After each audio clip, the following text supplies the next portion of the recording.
got 15 minutes, but I'm gonna talk to you every Saturday. I'm gonna get the money's worth out of this, because you get Mondays off, and I can't bear the fact someone getting away with something like that, because it's terrible. So you're gonna stick this out, or you're gonna have to work Mondays. So take it on the chin, right? Okay.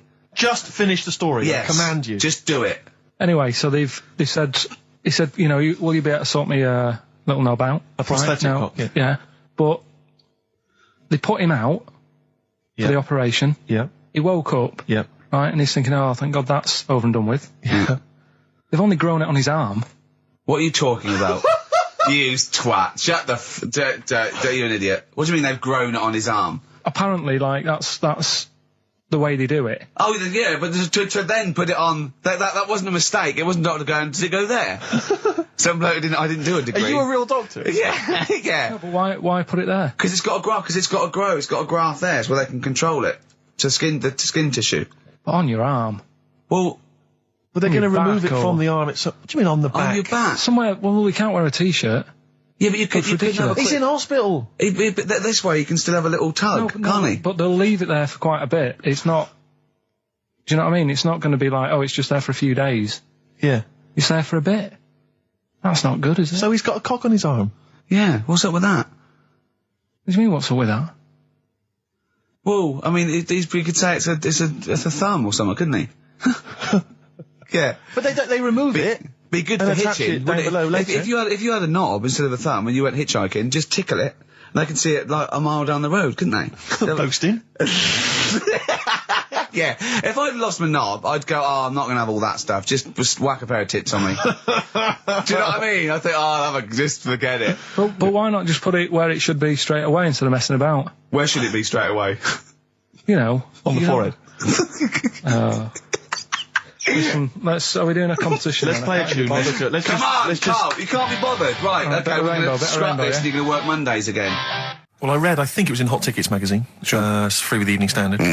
I might get some free Evening Standards now. I've plugged that. Yeah. I just reading in there that, I don't know if it's still going to happen, but apparently she was going to do a little cheeky appearance at GAY. GAY? In London. And obviously I was quite excited because I'm a Spears fan. Sorry, do you know that's what that spells, don't you? GAY? Yeah. Gay. Yeah. Yeah. Well, I think it is a gay club. Oh, sure, This is what I was ascertaining from the article. Oh, because they've called it what it is. Exactly. Yeah. And it was apparently she was going to be previewing some of her new album live on stage at GAY. Now that's an intimate venue. Normally you'd have to see someone like Spears, probably at Wembley Arena, someone like that. I'm thinking I'm a Spears fan, you know, get up a couple of the gang together. Yeah. You know. So the lads. Exactly. Yeah. Cruise down there. Yeah. But then I read on in the article that apparently the doorman at GAY were only going to let in regulars, and the way they were going to ascertain if you were a regular was by asking a series of questions at the door. What, testing if you're really... Now, I don't know if the questions would be about the interior of GAY. Or the interior of someone else. Yeah. Or just general kind of... Like, do you reckon you'd have passed the... Well, that's what I was wondering. So you'd have had to pretend to be... GAY to get in to see Spears. Now Can you say gay on the radio? Yeah, I think so. Yeah. There's irony, isn't it? So you're pretending to be gay to get into a club to see a bird that you like. I'll give you a little quick test. Right. Shall I? All right. What's your name, mate? Paolo. All right, Paolo. Yeah. You haven't done a lot with your hair. You just sort of let it grow out. I mean, would you be putting product on a bit later? Because I mean, you don't look very. You look sort of quite masculine, Yeah, well, sort of like you didn't care, like you have no care about how you look, like you're normally it would be shaved, of course. Oh, okay. Yeah. We would say normally that looks about like 3 months growth there. Why haven't you... I've been ill. Nothing serious? Nothing serious. Okay. No, that's why I let it grow. So it's grown. Okay. Yeah. So what time would you normally be going out then, Paolo? Normally I'd go out about about 8ish.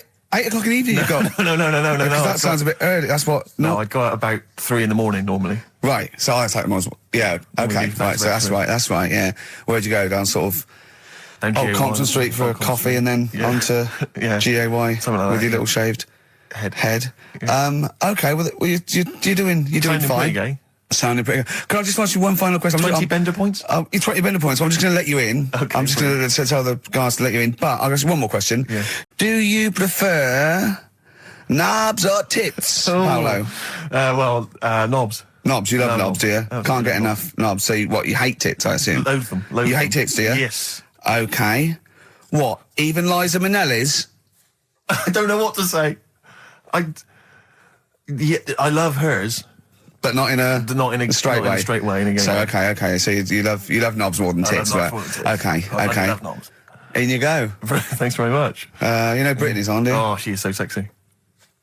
Oh. See, that's what would give me away. It'd be like the great escape. It's just the last. Yeah. You just. Well, you're. I think you're probably a bit bi. Right. Yeah, okay. but I mean, go in anyway. Thanks very much. Okay, the drinks are quite expensive. Oh, I thought so. Pop your shirt off, will you? Hey, Outcast on XFM 104.9. I'm Ricky Gervais, Steve Merchant, Karl Pilkington. You all right, Karl? Yeah, not bad. Yeah. Just when you were talking just now about like the gay stuff, Yeah. right? I don't know if you saw the thing the other week about the fella who's on that quiz show. Oh. Sort of Oh, right. Okay. gay Who? fella, straight, sort of man, woman. thing. What are you talking about? Tell me what did you see? Tell me what you saw. It's This is like a kid come running in and he's seeing something frightening. Could be an alien, could be a ghost, could be a paedophile, and you've got to get exactly what actually you saw out of him. Right, what did you actually see? It's just this fella who's a woman. Right. Right, okay, right, try and talk like a human being. Right. It's a quiz show that's coming on the telly, and it's this woman. Right, is it a fella who's a woman, or is it a woman? Bit of both. That's why I'm talking about it. But what do you mean? Is it a pre-op? Is it a transsexual, a transvestite? Is it a ladyboy? Is it an hermaphrodite? What is I'll tell it? you about it. Well, tell me. I'm telling you. It's a woman. Well, it's a man. Oh, forget it. Listen. Play a record. No, listen. come on. What? It is a man. He is a man. Well, Oh, Christ's sake! it's a TV program where they've got this man who's Transvestite or television? It is a transvestite, yeah. So- but the problem is, I'll tell you just because you don't know about it. The program is I don't know. I still don't know about it. I don't know anything about it. Still, I don't know. It's a woman, man, woman, TV program. Look, TV. no, it's a man who is now sort of half a woman, and A man who is now half a woman. no, well, this is what's weird about it. He's got the top half, but not the bottom half. What do you sorted mean? He's out. got breasts and a wig, but he's still got his boys downstairs. Why do you do that? His caps and the boys What are do you do still that there for? with his Y fronts. Why But is that? upstairs, he's got a lovely pair of dumplings. Why do that? Well, he's halfway through. But why not get it all done in one go? Maybe he couldn't afford it. Well, wait until you've got all the money. That just looks a mess.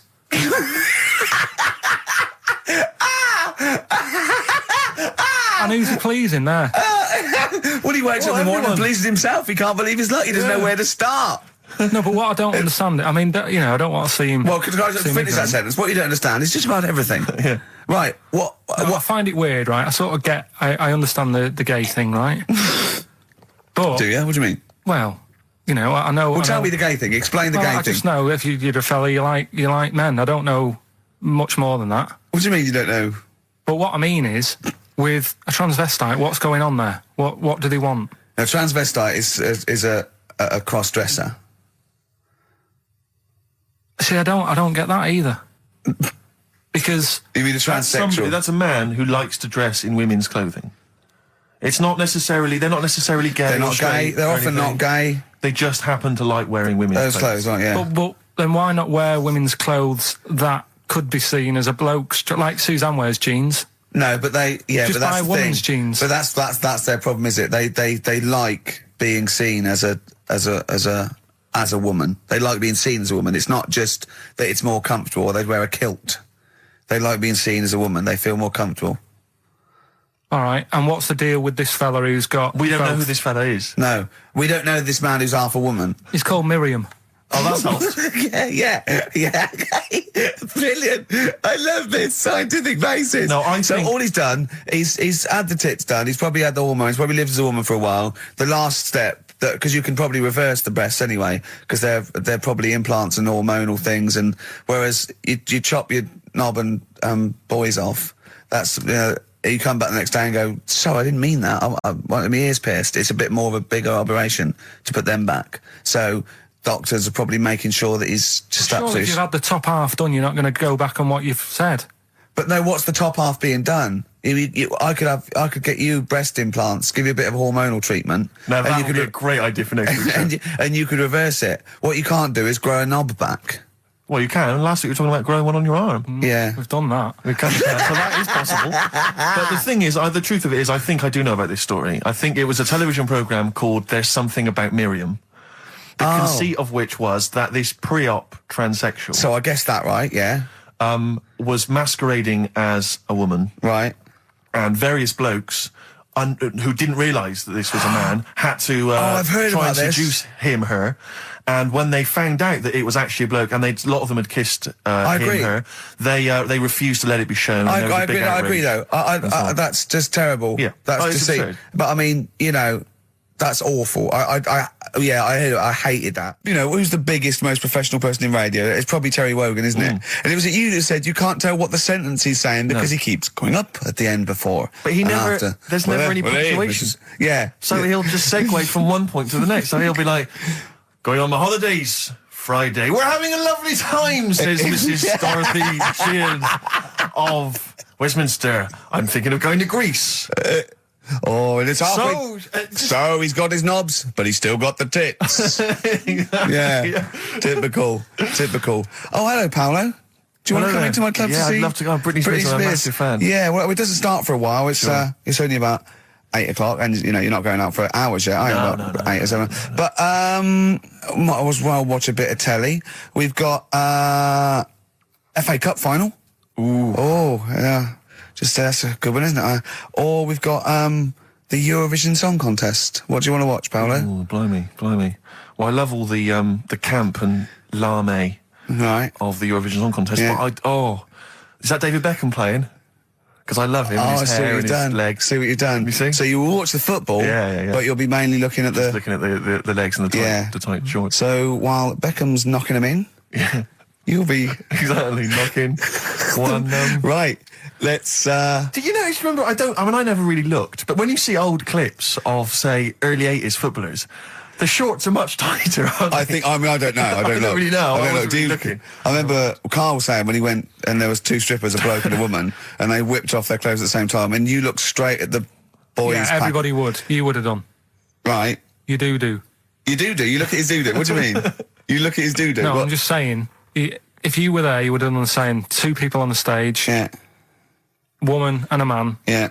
They were getting the clothes off. Yeah. Right?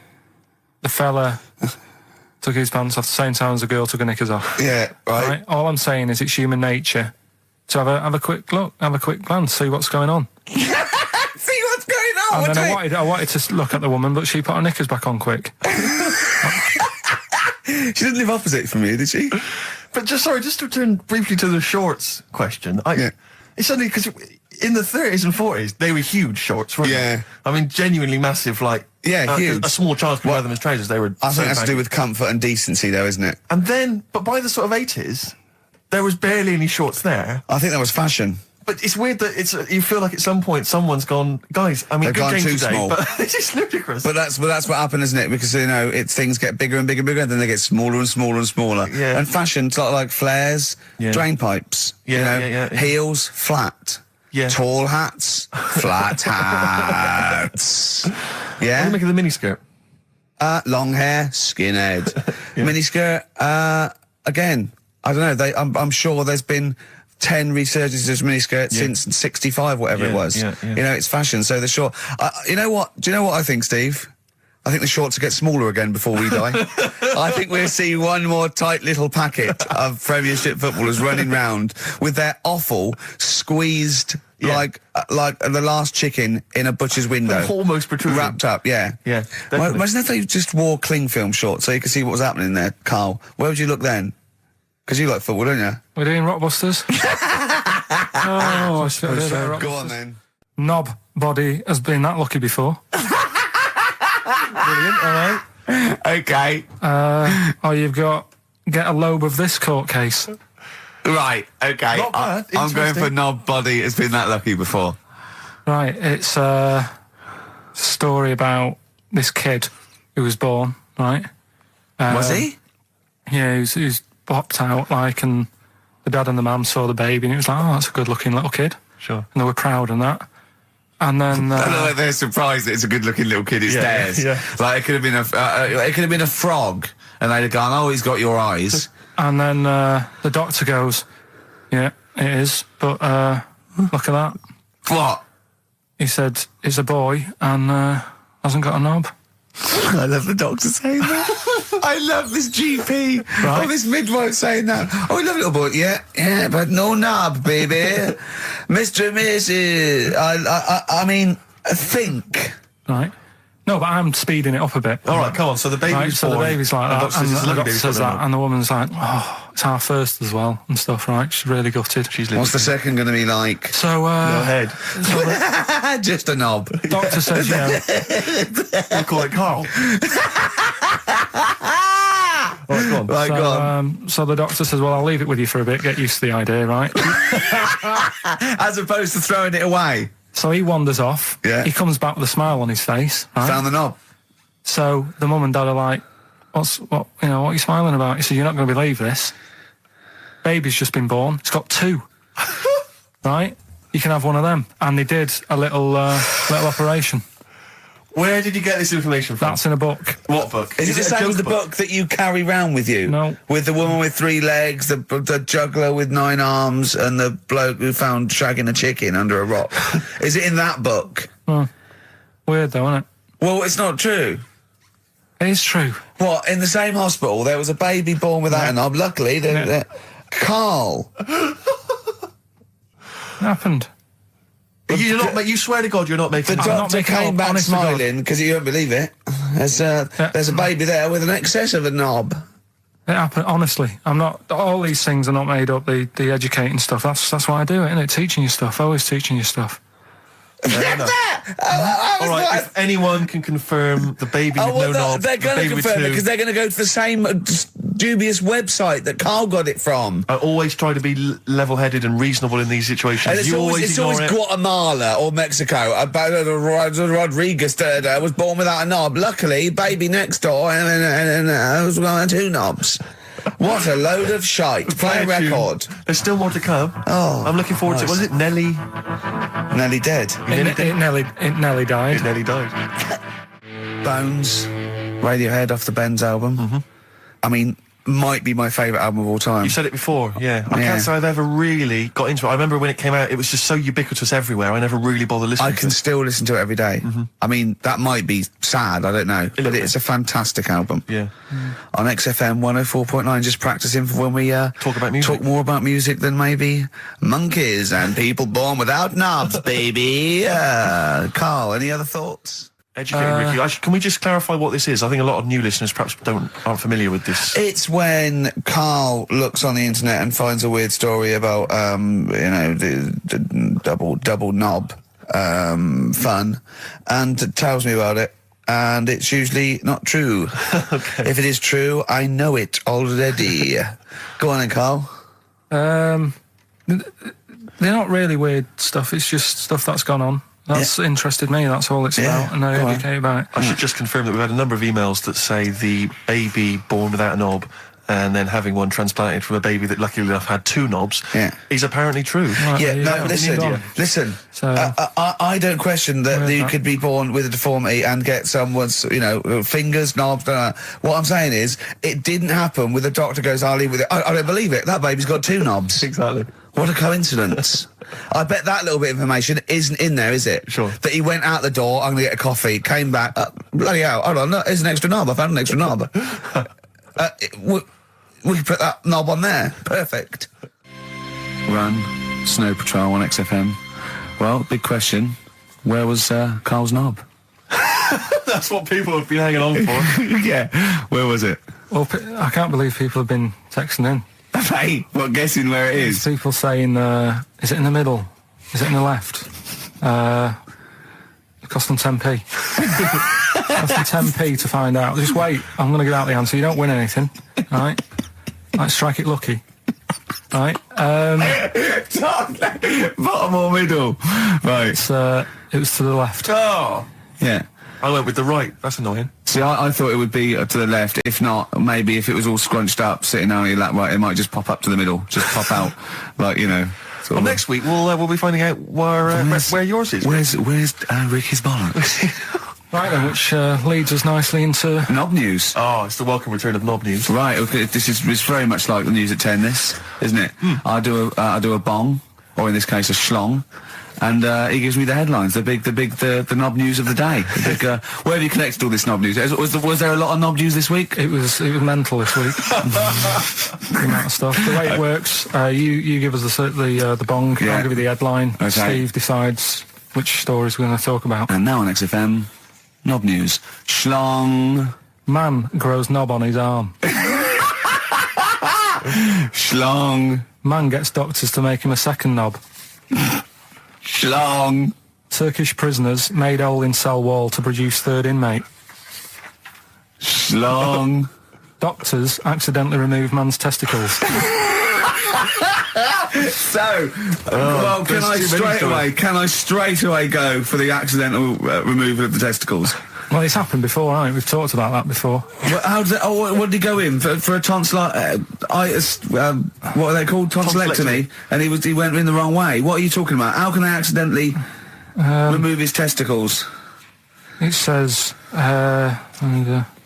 didn't look at his folder, and the doctor said to the fella, "Oh, we've removed your testicles and we wanted to take out your prostate gland." So that's what happened. There's the story. This is what I mean. That's why I don't like going to the doctors. Yes. It happens, doesn't it? Because all these sort of it's when they say things like, "Oh, it's just we do loads of these operations." That's when they're not concentrating. Brilliant. Do you know what I mean? When they say it's procedure, that's like having a boring job that you do every day when you're not going to be concentrating. I prefer them to go, "This is a tricky one, this." I know what you mean. I sort of do know what you mean. People, you watch TV programmes about, like, you know, removing someone's second head or whatever, and there's like the best surgeons from all over the world. It's televised. They can't make a mistake. They can't go, "We took his legs off by mistake." Whereas the fella who's having a prostate's like, "Oh, do you want to do it? I'm sick of doing that." Yeah. And they're probably doing a crossword whilst writing it. Of course they are. I've seen that actually in operating theatres. They're doing a crossword. That's what I mean. Yeah. I was just examining some of the other knob news, Rick, a little bit more closely. Man gets doctors to make him a second penis. I'm sure we're all interested in knowing what happened there. Yeah. A German who persuaded doctors to give him a second penis has lost his wife after he showed her the result. Biker Michael Gruber lost his original penis in a motorbike accident, and doctors built him a second one using a mixture of skin, bone and other tissues. Bone? Apparently, the penis worked so well that he was even able to father a child with his wife Bianca. But Gruber was still not happy and asked doctors to repeat the operation and build him a better organ, to which they agreed. From his hospital bed, he said, "I've got 2 penises, but no wife. I'm hoping when I get rid of one of the penises, I'll get her back." What do you mean? Sorry, he had 2 put on. What side does he wear? So he's had both. So he's had 3 then. Yeah. Yeah. This is probably the thing that happened with Hitler when he had 1 ball, but he had 3 at one point, didn't he? So he just kept one in the other ball, gave his mum one, and kept the other one. Man grows penis on his arm. I mean, why people are constantly losing their penises around the world? I've no idea. But why? I didn't realise it was a bit. What do you mean why on the arm? It's just a graft, isn't it? Yeah, but put it on like your buttock or your side. Not, you can't wear a short sleeve shirt. Why did they've done that before? I don't understand it. Why not just graph it onto the side of your leg or something where it's high up, close to where it should be? I don't know. To get it used to the environment, like when you were like release a duck into the wild. I've never understood that. If there's a doctor, again, you know, we had a doctor last time. If there's someone who can let us know why they put it on the arm, so they can keep an eye on it. Presumably, he's not going to work with this knob on his arm. He's probably in a hospital bed and under examination. right? So what do you think? They pop the knob on the arm, say, "Come back in 3 weeks." What do you do, by the way? "I'm a mechanic. Keep the knob, keep the long sleeve shirt," because the blokes go, "Why have you got a knob on your arm, mate?" What are you talking about? He doesn't go back to normal as a teacher. "Sir, what is it? What is it, Simpkins? You got a knob on your arm. No, don't worry about that. Do your maths." What do you think this bloke's walking around with a big, knob coming out of his arm? Why on the arm? So they can keep an eye on it. So it's not But if he's fiddling. in bed, just get him to not put any undies on or whatever, and just have a little sly look at how it's going. Even in hospital, if you're in a shared, like, little hospital room, people going, "Oh, I've had heart problems. What's your problem?" He's there with his arm out. He's got his knob out. Yeah, but I don't think it counts as indecent exposure when they're grafting a knob on your arm, sticking that up the bed. Imagine if he's driving, he's just got it out the window. People driving by. Yeah. In fact, at the end of the... Is that bloke giving me the finger? At the end of the man grows penis on his arm story, it says, a Moscow surgeon said the man will be able to have sex in a few months. He said, women will never suspect. But what kind of a doctor talks like that? Yeah. I'll tell you, it's his cock now, seriously. The birds will never know. He'll be able to go berserk. Yeah, They'll never realise we grew it on his arm. That is unbelievable. Will he have a little scar on his arm, do you think? Yeah, I don't get it. Like I say, 83936. If there's a doctor out there, Or indeed, if you've ever grown... Or a tailor. Making you a shirt. What side do you wear your cock on, sir? It's my left arm. what's this? Bit of stones. Yeah, beautiful. Lay it on me. Wild Horses by the Rolling Stones on XFM 104.9. Well, I think the listening public would have enjoyed knob news there. Oh. So, I mean, there was a lot of knob news this week. I was surprised. You know, I would have thought it would be hard sometimes to get knob news together, but... I would have thought it would have been part of a bigger news programme, but, I mean, I don't think we'd dedicate a whole sort of, like John Craven's news round. Yeah. A whole 5 minutes to knob-related news. Yeah. There was other news, was there, in the week at all? Carl, it wasn't just all knob-related, you didn't just research. No, they're the ones that sort of stand out. And it's knob news time. We're all very excited. Last week's knob news was what, Carl? Do you remember it was a man... Who grew a knob on his arm. Sure. No, he didn't grow it there, did he? He put it there. Well, I know that, but, yeah. Just popped it on his arm. Yeah. A bit. Yeah. This Just a week, recap. That's just a recap of the week's news. Right now, it's the headlines. well, we Right, talked about it before. Do you know the little mouse that had an ear on its back? yeah. Sure. Right. Well, you thought he had a bad time, right? Listen to this one. Mouse walking about with us sort of wearing a monkey's testicle. They're just having a laugh. This is what I mean about a lot of scientists. What are they doing? When's that going to come in handy? I don't know what you mean. Well, they were seeing if, say if a fella loses one, right? Yeah. Hitler or whatever. And they go, well, don't worry about it. We can sort you out. I don't know what the monkey's going to do. I don't know if they keep passing them on or whatever. But the actual monkey testicle was put on the mouse. And it worked. It worked for the mouse.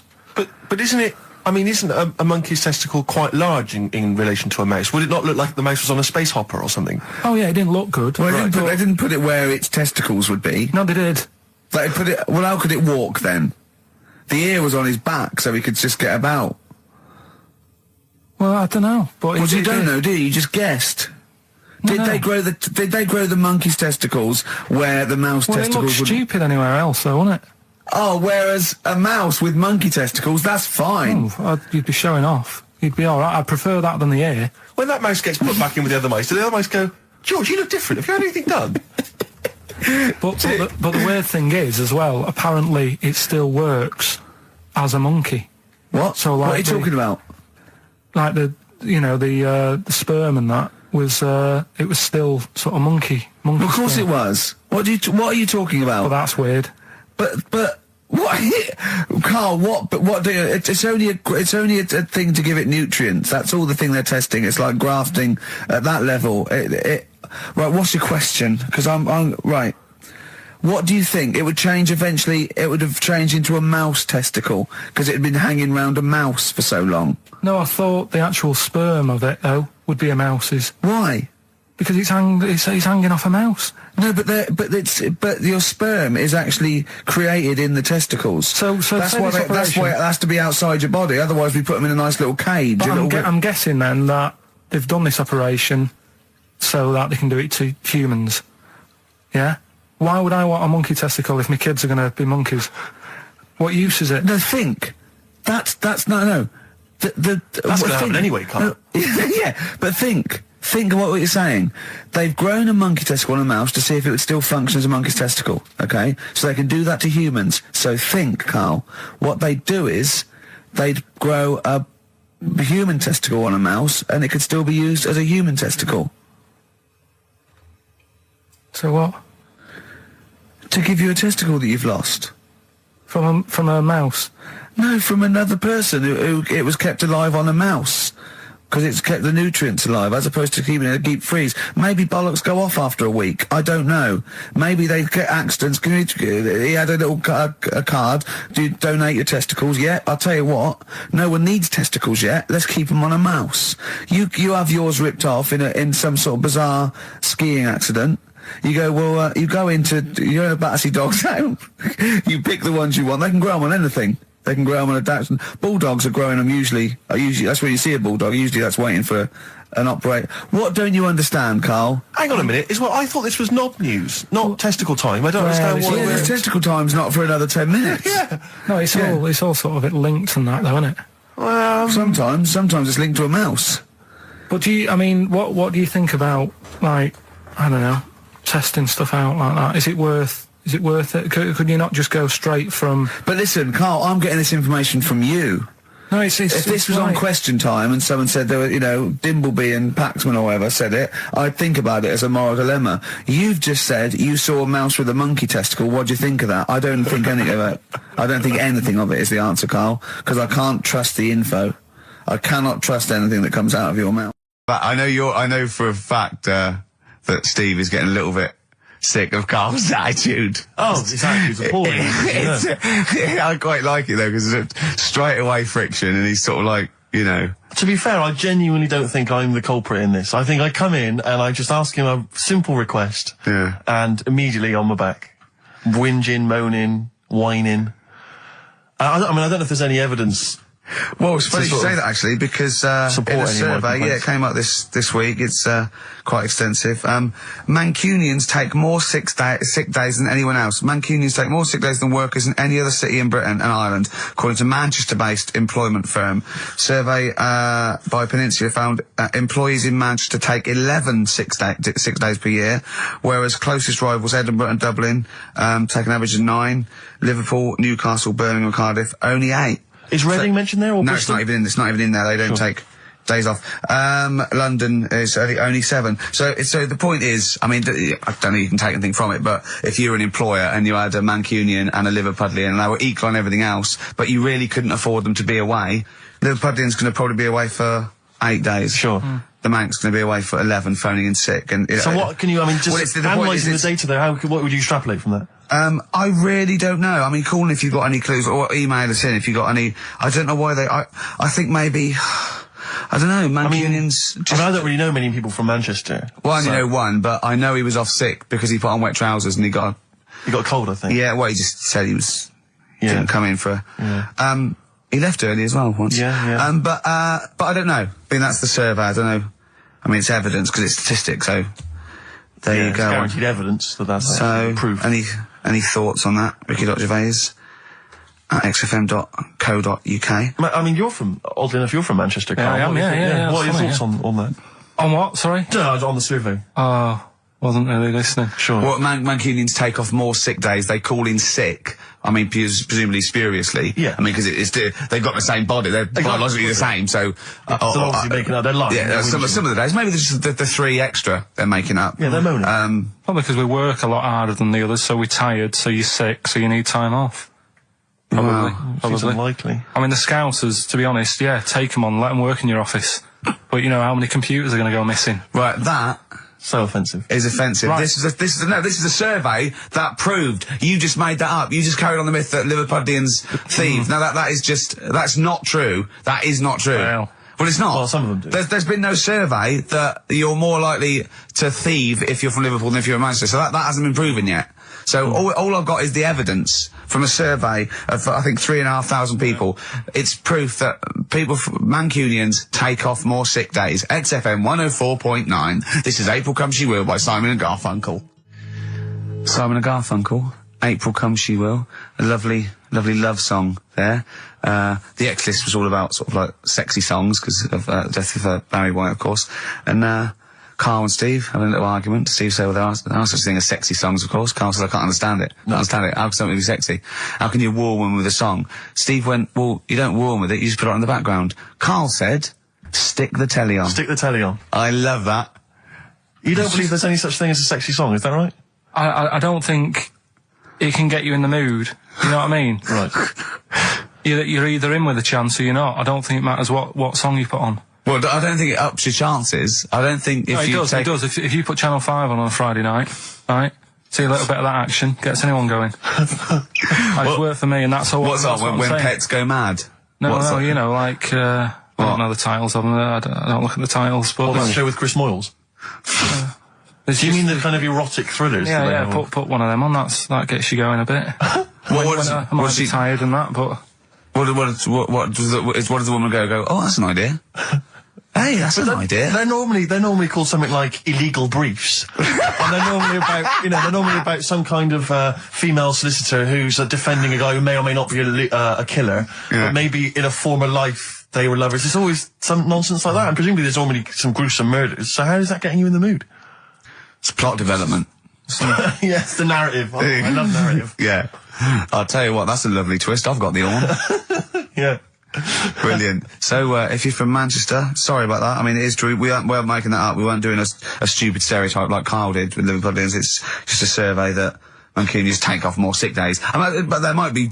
Have you ever read the White Van Man column in The Sun, Carl? I've seen it. Are you familiar with this? This is where every day in The Sun they interview a guy who drives a white van, just, in order to get the kind of voice of the man on the street in the paper. And he has to answer, or just give his opinions, really, on events that have made the news each week. There have been huge rises in street crime, especially muggings and carjackings. What's your view there?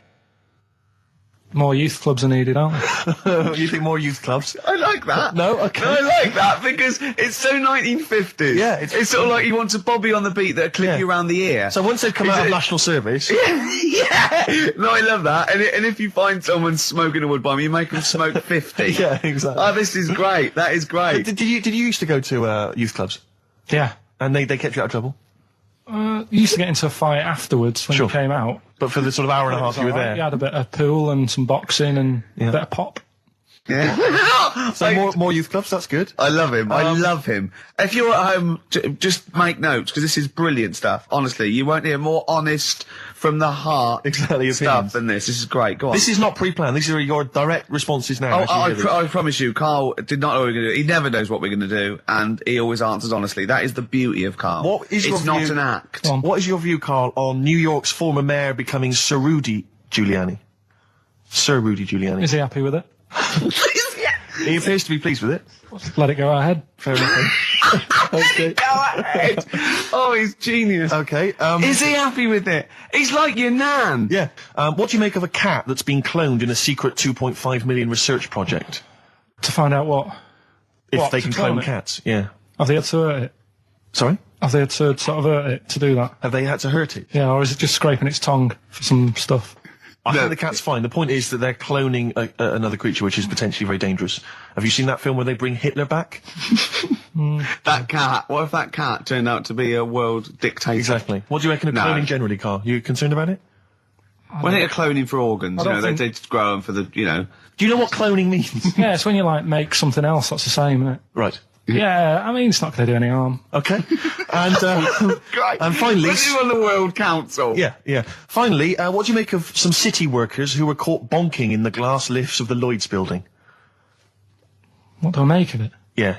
Is that a problem for you? Do you think that's unprofessional? Was it the lunch break or...? I think it was lunch break. It was their own... All right. It's their own time, I think, fair enough.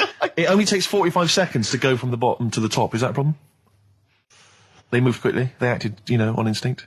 Do you think fair enough? If that's their natural instincts and they're both consenting, you think fine? Yeah. Okay. Yeah. Thanks very much, Carl.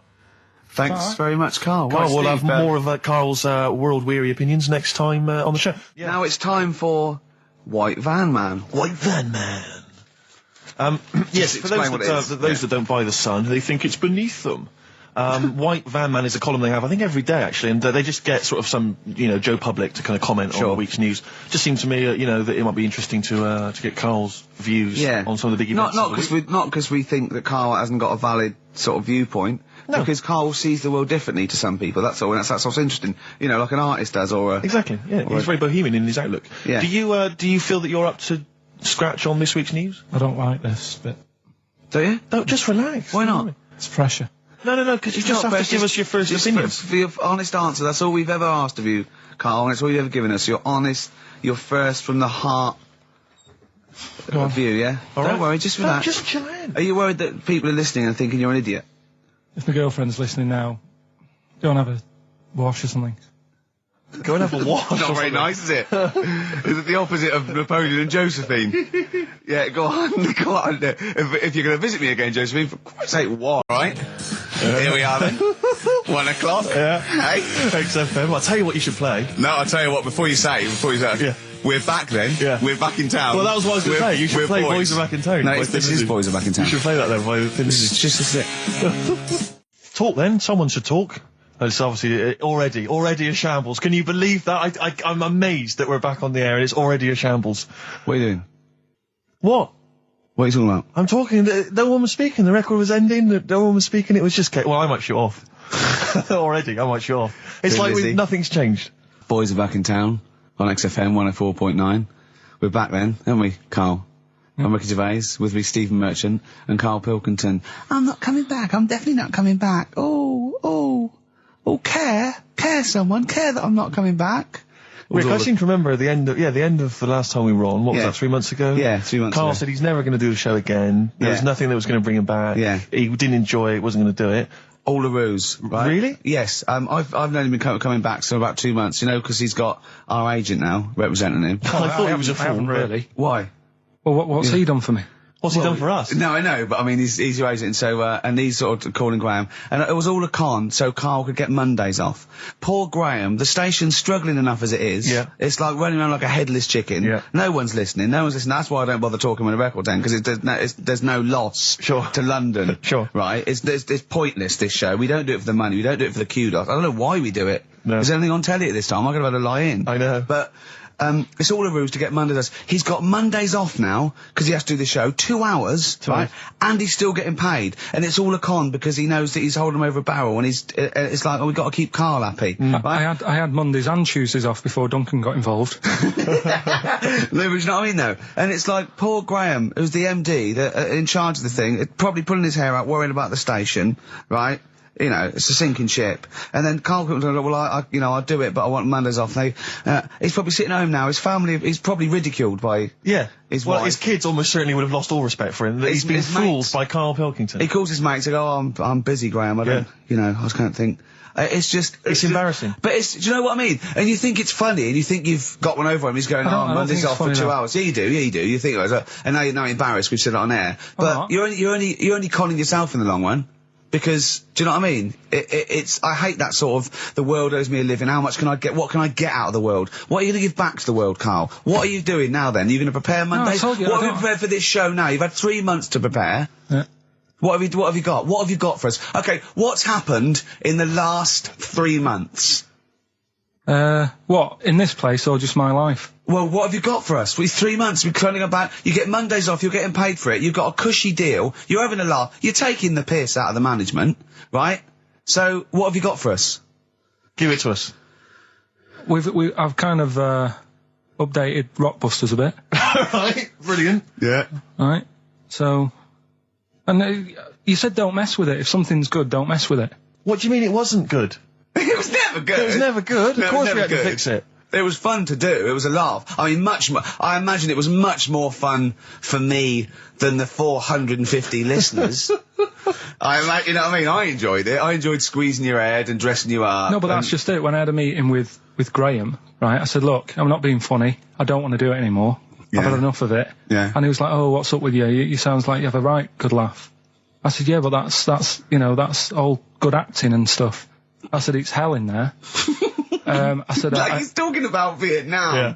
I said, having my head squoze, right? What? Squoze! Squoze is still not a word. We've been away 3 months. It's still not a word. Right? Yeah. I said he's putting a dustbin lid on my head. Yeah. You told this to the ND. He's hitting me with a tray. Yeah. He's chucking toilet paper at me. Yeah. And he said, yeah, but that's all over 2 years. I said, no, that was the same day. So, Okay then, what has changed in 3 months? They're listening. They've been listening for 6 minutes now. Come on, give us something. bit of Nickelback. What's happened in 3 Play a days? record and let him 3 think. months. What, in my life or Yeah, in here? Nothing's yeah. happened here. Nothing's changed here. Right. But, I don't know, do you know last time we were on, Yeah. right? And, Exactly, yeah, statistics and biology and social and, you know, sex and all that sort of stuff. And But we didn't which look is, at the sex which is stuff. where we got the knob news for today from, right? This is true, right? I read that you have someone's eye out, knob news. Then you've got the jingle. Yeah. I read that the smallest ever functioning penis, right, was under 3/4 of an inch when erect. Extraordinary. That is bad luck, isn't it? And Yeah. it's a micro penis, so it's perfectly scaled down. Just a little look at Carl's face. well, couldn't the fella have said, look, right, I'm not happy about it, so don't print it. It's not the sort of press people want, is it? There wasn't a picture of him. It was anonymous. They didn't read the book and at work the next day and go, look at this, Frank. What? Smallest ever penis, half an inch. He didn't go, it's me. He just went, yeah, loser. Yeah. You know what I mean? Anyway, let's have a shower. I'm alright. I'm alright. He must have had to have a little jod with a pair of tweezers. Yeah, presumably. Because you couldn't even get a fist. I mean, No. that is bad luck, isn't it? Was he It's a good-looking incredible. fella? What or- would you do, right, if he invited you round and said, right, and he was like the king, right, and he went, oh, Carl, can you just go in there and just nibble at it? And you've gone under the water, and you're just about to nibble at it, and you come up and you go, that's tiny. Would you be disappointed or relieved? Right, well, that wouldn't happen. No! Carl, I'm saying if it did, would you be disappointed? Would you go, oh, that, I can't even get, I don't know where to start with that? Or would you go, oh, thank God it's not a big one? You've got to remember that he's the emperor. So you've got to do what he says or he'll have you killed. What would you do? Would you go, oh, I lovely set of tackle, or, oh, it's not as big as I wanted, or would you secretly think, I'm glad it's not big because I didn't want to, because I'm not that guy? I'm not even gonna think about it, because I wouldn't do it. I know I wouldn't do it, even back then. Even back then, what do you mean? Even Well, What? When was Nero at it? What? Well, the Roman Empire was sort of like 2000. Well, it stretched up for to years. about, yeah. So, It's a long time ago. Yeah, I wouldn't do it. you'd have to. I always remember, we're still doing knob news? Yeah. Just Is this Knob some news extra. Knob news extra, excellent. well, I didn't do that well at school and that, right? But we had biology. Mm-hmm. And I didn't take much of it in, but there was one day when it was about, knob news and stuff. Sure. And it was all about how, blood, is what makes, Engorges yeah, the erectile tissue. Sure. yeah, it was all about that. And, there's this girl in our class called Paula, right? We were sat there watching it, and she fainted. You just heard her go, oh! And she hit the floor, right? Because we were all sat on top of the desk watching this. I wasn't that interested in that. No. I wasn't looking at it and that. But Paula, right, she fell over. And the funny thing was, right, What was it, a video? yeah, a video of like this blood Yeah. doing the business to Yeah. this fella's member, right? And she fell over, like, and everyone's like, oh, what's up with her? And the teacher was trying to like wake her up and give her water and that. And it was really weird because then the nurse came in, and yet this video was still playing. And the nurse came in, what happened? Well, do you seen this? Yeah. And you could hear, like, then it was going on to, like, sex education on the video. It was all done from start to finish. What happens? Da-da-da-da. And by the end, and she was still out cold by the time it got to, like, and then they had a baby. Yeah. Right? That just reminded me So of it. it then. seems to me that was her sex education class. She fainted when the penis got erect, and when she woke up, a baby was born. That's probably what she thinks happens. She's wandering around now. And the whole class just missed out a bit because they saw If someone's she's ever face. with a bloke and he gets an erection, she just goes, "Oh no, Well, that's get it. pregnant." She was a bit of a class tart, really. That's why everyone was like, "What's up with her?" Carl. She was. Everyone was like, "What's up with her?" It's not as if she'd not seen it before. But just reminded me then. Weird. But anyway, yeah. So I wouldn't. Anyway, let's leave Nero aside. Yeah. The other thing in this, should we play a record and come back? Yeah. There's another interesting fact. There is some extraordinary facts in that. Yeah, we'll do more facts. We're running over. It won't be knob news. There'll be all different types of news.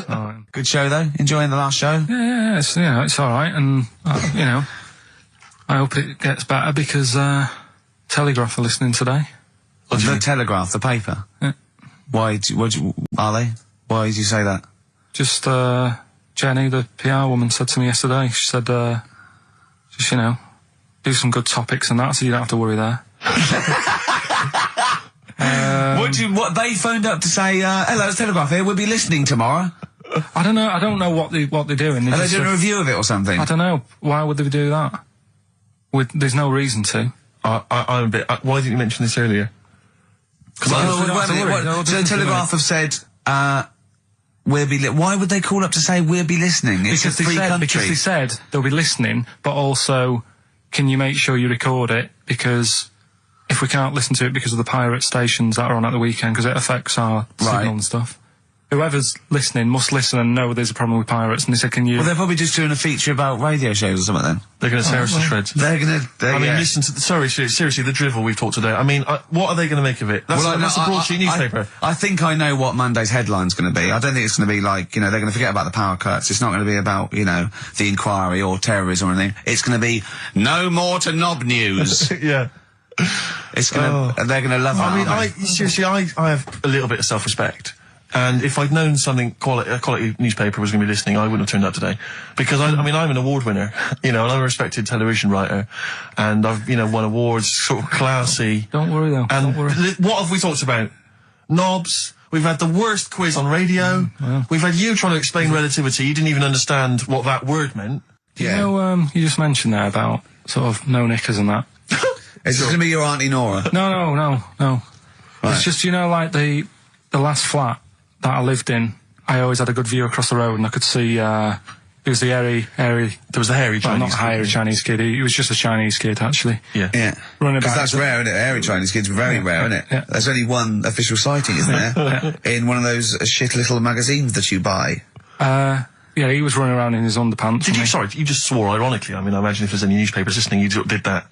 Because he's sort of jokey and... Yeah, go on, let's not swear. And there was the old woman who didn't move, she was just sat there reading a book all the time. Who we think possibly died and no one came round for weeks, And now I've moved, right? And it was quiet for a bit. I always look at what view I'm getting, right?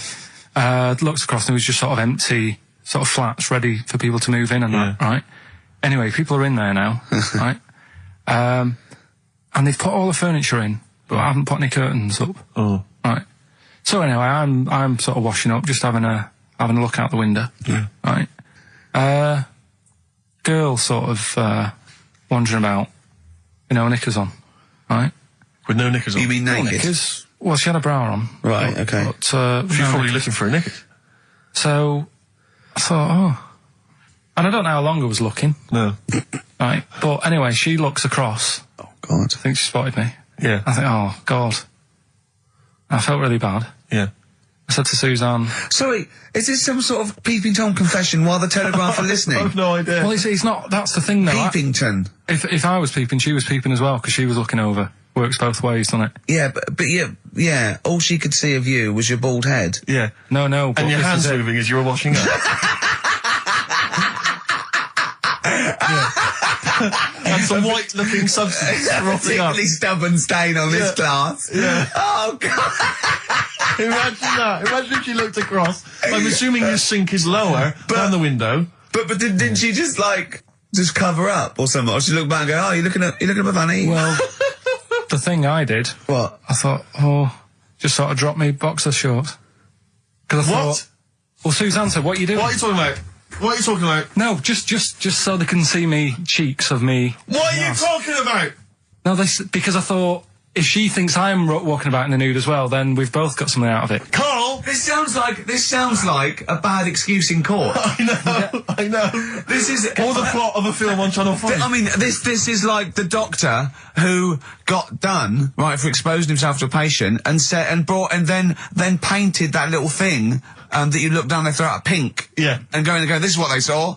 yeah. No, so sorry, you were looking at a woman dancing around naked, right? So the only thing you could do was immediately drop your boxer shorts. So she looked across, saw you fully clothed, saw you took your boxer No, she wouldn't have done, because it's sort of just the top half and the sink's at a side angle, so I was sort of looking out. So This she is wouldn't genius. so she wouldn't have seen your trousers then anyway? No, she did. I moved in front of the window more. So you then made you actually climbed in front of the Oh, this is amazing! So you climbed in front of the window to show off No, your it wasn't naked obvious. lower half. Suzanne said, "What are you doing?" I bet she did. What are you looking at? I sent you in here to clean up. What are you doing? I'm just taking my trousers down, stand over the window. Why? Because there's a naked woman across the road. What do you think I'm doing, Suzanne? I'm exposing myself while looking at some free fame. Leave it. What's up with you, Suzanne? Leave it then. Leave it. Christ. Are we doing Rockbusters? Or Yeah. Oh, she sent you in there to read up on Einstein. She comes in and finds that. Oh, brilliant! Wait a minute, can I just say? A final question. What did the woman across the way... What happened? What was her I reaction? didn't look again. I just thought you've seen a bit of action as well. We're both happy. Let's leave it. Brilliant. So were you waddling around like a penguin with your trousers around your ankles? I just was walking about, and Suzanne said, "What are you doing?" I said, "I'll explain to you in a bit, but don't look out the window because then it's Excellent. obvious." Then he sees, she calls her husband to look at Carl walking around naked. He goes, "Oh, she's got a... Quick, Suzanne, get him out. There's only one we can do. Get some more friends. They've gone one more." Anyway, Brilliant. Right, play a record and come back to Rockbusters. And Monkey News. We haven't got enough time. Do Rockbusters. Oh, God almighty. I make it clear now, I do not condone in any way, shape or form what Cheryl Tweedy did. But I have to say, they wind me up. By they, you mean toilet attendants? Yes, No. yes. Right, Yeah, yeah, not not- Pop Idol winners. That's what I thought you meant, Yeah. So, go on. But, because I'll tell you what it is, you go into a club or pubs or big trendy pubs, you go in there, and there's the toilet attendant in there. He's got his little display of aftershaves, sprays, some sweets maybe, Blue straw whatever house, it might. and maybe a lollipop. Maybe a lollipop. And all right, I don't know if they're. I assume they're not employed by the club. I'm assuming the club's got. We got the DJ, we got the bar staff. Wait a minute, we need a guy to irritate you. When the manager walks in, do they hide? Well, this is it. I don't know if he's a guy who's just like. Is it like busking? Yeah, he snuck in. Okay. He came in when it was free during happy hour. He's got a little bag, carrier bag.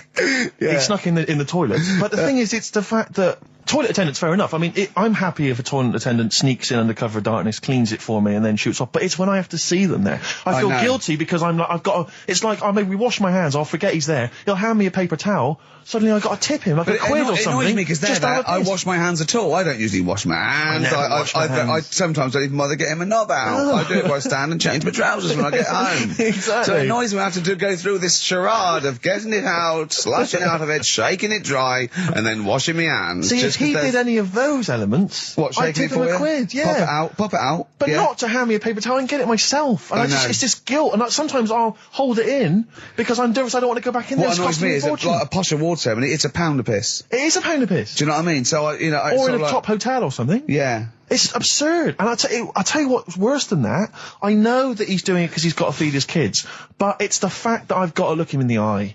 You know, it's like he's humanised. You know, if he was only dehumanised, Rick. Yeah. If I could see him and I didn't think he was a human being, I wouldn't feel guilty. If he could sort of hide under the urinal, perhaps, or if he could hide underneath the sink, like thing from the Adams Family. He just puts out. He just pop a hand out. Doesn't say anything. Just hands me the paper so you don't towel. even see hand go, and then I'd put a pound in, I'd take the thing, put a pound in, nick a lollipop and run away. No aggro. Exactly. It's the fact I've got to see them and I feel guilty because, I'm on the radio, I've got a cushy life. I know. Here's a guy who's just trying to make ends meet. It makes me feel bad, it ruins my evening. Yeah. I'm just pleading for them. Can they not do it anymore? Can they maybe get a job? Illegal mini cabin or something? Please. It's 10 past, isn't it? We haven't done a little bit of knob news. No, we haven't done no news, no. But it's been 3 months. It's been 3 months coming. There's this thing I don't know the full story. I don't know how it happened, right? But little Russian fella. Yeah. He was sort of having sort of emptying his bladder, right? And somehow electrocuted himself. Right.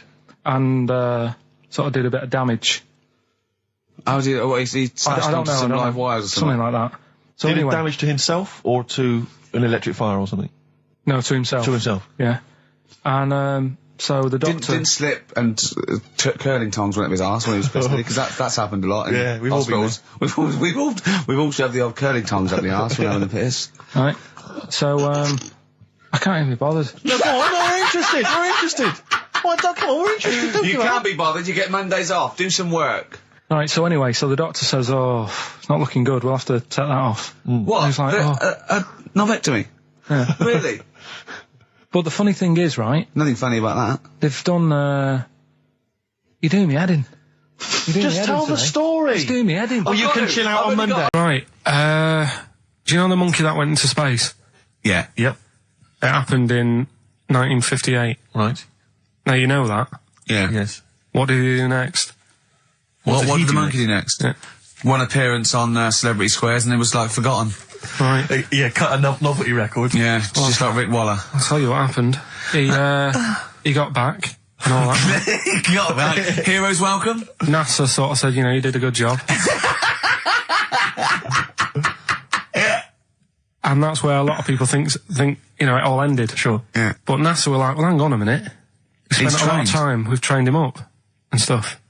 So he's like, you know, he's saying, sure, you know, I've learned a lot, I've still got it all, I've kept it all, I know what to do. So they said, right, we'll use you. So he turned into like a bit of a trainer at NASA. We wanted to send you out on the top of an organ. You put on this little bellhop outfit. Could you smoke fags? Yeah. I'll have a go. So they were getting in new monkeys. You know, the main man at NASA was saying, can you teach these the sound? He's going, of course I can. Do you know what I mean? I remember it all, I know what's going on, I'll tell them what buttons to press, what to do in emergencies, that sort of thing. It was technically sort of employed by the army. Right, Because can I just fit in here? I don't know the story, Carl, and I might embarrass myself here. You've got an army of people out there that will probably send me an equally deranged email from a different website, but I'm pretty sure when they sent the monkey into space, it was to monitor his physiology. He didn't press any buttons or learn to dock or take off. It was just the effects of weightlessness and space on basically a primate. I'm pretty sure he was tied in with electrodes to his head. So, Yeah. well, yeah, I'm pretty sure. Okay, I could be But even if that were the case, and he had learned to press one or two very basic buttons. definitely not. Definitely But not. even if it were the case, I'm pretty certain they wouldn't have brought him back to train up Neil Armstrong. Right, definitely. Go on. Him going, Neil, what are you going to say when you come out there? Yeah. Well, I was thinking of just saying, hello, I'm on the moon. Hello, it's made of cheese. Don't say that. Don't What say about? I've noticed that you got little legs, Yeah. right? But mankind stepped forward. Well, how could I put that? I was just going to say, hello, I'm on the moon, it's great to be here, wish you were here. I've got to think so. Hi, better than that. Mum. Yeah, go on. Anyway, basically he got back. They sorted him out with a nice pension. He was happy.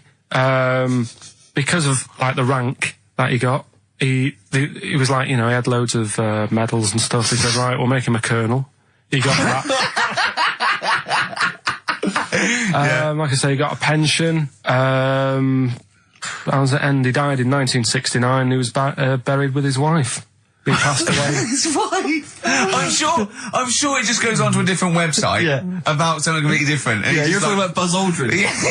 Yeah. His page is missing. Oh dear. So, Well, Carl, if someone could call in, did they train Leica the dog to sort of like, you know, dock and He never re-entry? made it back, did he, like? They didn't bother. They didn't even bother. They didn't bother bringing him They back. just sent him up there, and they didn't have technology to bring him back. And they just went, yeah, that's that. That's brilliant. Well, I can do that. Yeah.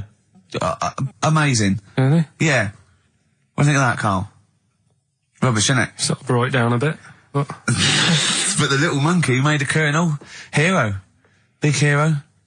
What was he in? What craft was he in? Sputnik. just hang on a minute. He was in Jupiter AM. Yeah. Let me see that piece of paper. Let me Yeah, put this I on. can guarantee there's nothing there about his training other than let's hope he's not sick on the control panel when we shoot him up at 400 Gs. Oh dear. That's I one love thing the you- fact that you think that this monkey was a high Do you know what I mean? When you think of these things that are less than a monkey's face, do you think of the Planet of the Apes? Like they're sort of talking, sort of chimps and gorillas, and they're in tunics on horseback with snub-nosed rifles. What do you think of? Just a little monkey getting on with it. He knows his job, he knows what he's got to do, he gets on with it. Look, he's pressed the button. Watch him press the button. This takes me back. Do you remember 1965, I think it was? We're going to use him to train other DJs. That's it then. Goodbye. Thanks. Cheers. Cheers. I saw a programme about a parasite the other night. Yeah. Apparently they get in through your eye and eat their way up through your genitals. Anyway, You here's think you've got it Radiohead. bad? Yeah, exactly. Play a record, Carl. Stone Roses, yeah? Oh, Fool's Gold. Classic. Stone Roses, Fool's Gold. XFM, 104.9. Brilliant. Can't help but notice you've brought some sandwiches in, Rick. What's in there? Cheese and onion. Cheese and onion? Yeah. Because I've never, ever seen you make sandwiches before. I've seen you take a piece of bread out of a loaf and sort of fold it in half. Crumbs everywhere. Well, Jane made that for me because I was in a bit of a hurry. I didn't think for a minute that you Why? made Because it looks neat. Well, they're wrapped in the tin foil. A knife has been used. As opposed to chewing round the baguette. Exactly. Yeah, breaking it in half. Yeah. Albert Steptoe. Yeah. Brilliant. Yeah. Nice. It's great, but the onions are strong. Are they? Making my eyes water. Yeah. If I go and breathe on you, it'll cure any sort of skin disease you might have. Skin disease. We watched that, Carl, you know, that Carl was raving about that thing about parasites, about worms coming out your brain and that. And I watched What is this? Is it a TV show? Yeah, called Body Snatchers. Right. And it was pretty fascinating. And, I mean, amazingly shot as well. I mean, it's got to win an award for photography. Yeah. And there was one bit that this little girl had been bitten by a mosquito and it laid her eggs, and it went to the doctor. She had a lump on her neck, like a boil. And they pulled it out, and it was like a bullet, this maggot. And they put it down, and it was wriggling in her blood, right? But the hole left was sort of aesthetically pleasing. You know, like that feeling you get, like, I once had an ingrown hair, and I quite liked it when I pulled it out.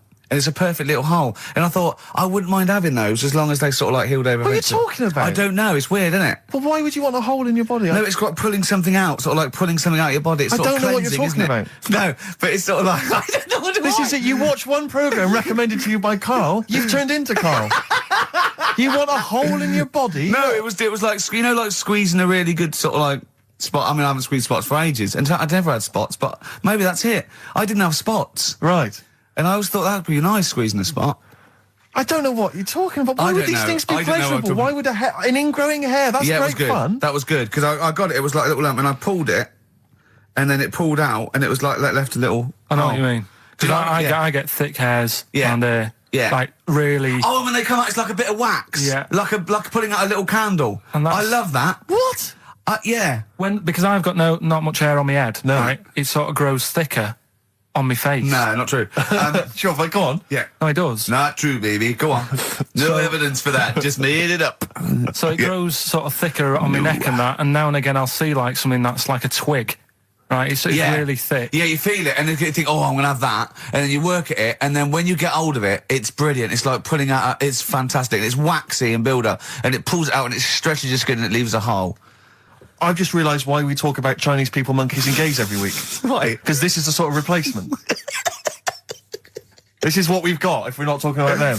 But it was great as well. And there's this parasite, right, that lives in a fish, right? And what it does, it changes the fish's behaviour. Because to breed, it has to get its body temperature up, so it has to get into a bird, right? What needs to get into the bird? The fish? parasite. The parasite needs to get into a bird, yeah. right. So it changes the behaviour of the stickleback, and it makes the stickleback sort of suicidal. So the stickleback doesn't flee when it sees a heron, it gets caught. Right. Because this stickleback has changed its behaviour.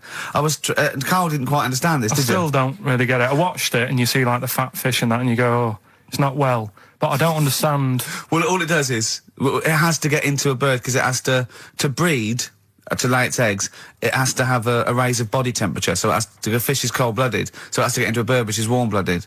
There's lots of things. There's certain things at that level. Why is it doing that? Because it needs the temperature. It needs the heat energies for its reaction. Just like, for example, that's why your balls are on the outside, because the cells have to be a certain temperature to survive. I don't know if it's the sperm or Sertoli cells, but they have to be a couple of degrees below body temperature. Otherwise, they'd be in a nice cage and we wouldn't get kicked in the nads. What do you mean? That's why your testicles are on the outside of your body. They have to be a couple of degrees below body temperature. Yeah, but it's not. That isn't why they're there. You see, this is like the chat we had last week about the giraffe having a long neck. What do you mean? They're there because that's where they happen to be. They didn't go right. Well, that's what evolution is. It's a selection process. It's not a will. The balls didn't say, look, I'm too hot, let's get us outside, let's get outside of here! All right, hang on a minute then. What? So a little man monkey, right? Theirs are in the same place as ours. Yeah. But they're walking around naked, so it could be anywhere. They could be, like, on the back. It doesn't matter where they are. They call it... Well, they could be on the back, yeah. So why aren't they? This is a completely different... Steve! You started it. I wash my hands of the whole affair. And we're not only back to balls, but we're back to monkey balls. Yes. In one thing from about parasites, we're back to monkey ball news. Yeah. How do we get back to chimp testicle news? All right, then. So this worm's in a fish. Yeah. It's like a little platyhelminth. I think it's some sort of... But what I mean is, why are they about? What do you mean? They Why? evolved. But why haven't they died out? Because they're very successful. Yeah. What do you mean, yeah? What do you mean, yeah? Tell me the brain event that made you say yeah in that 1 second gap. Because in a way I don't get it, and if I think about it too much, it hurts a bit.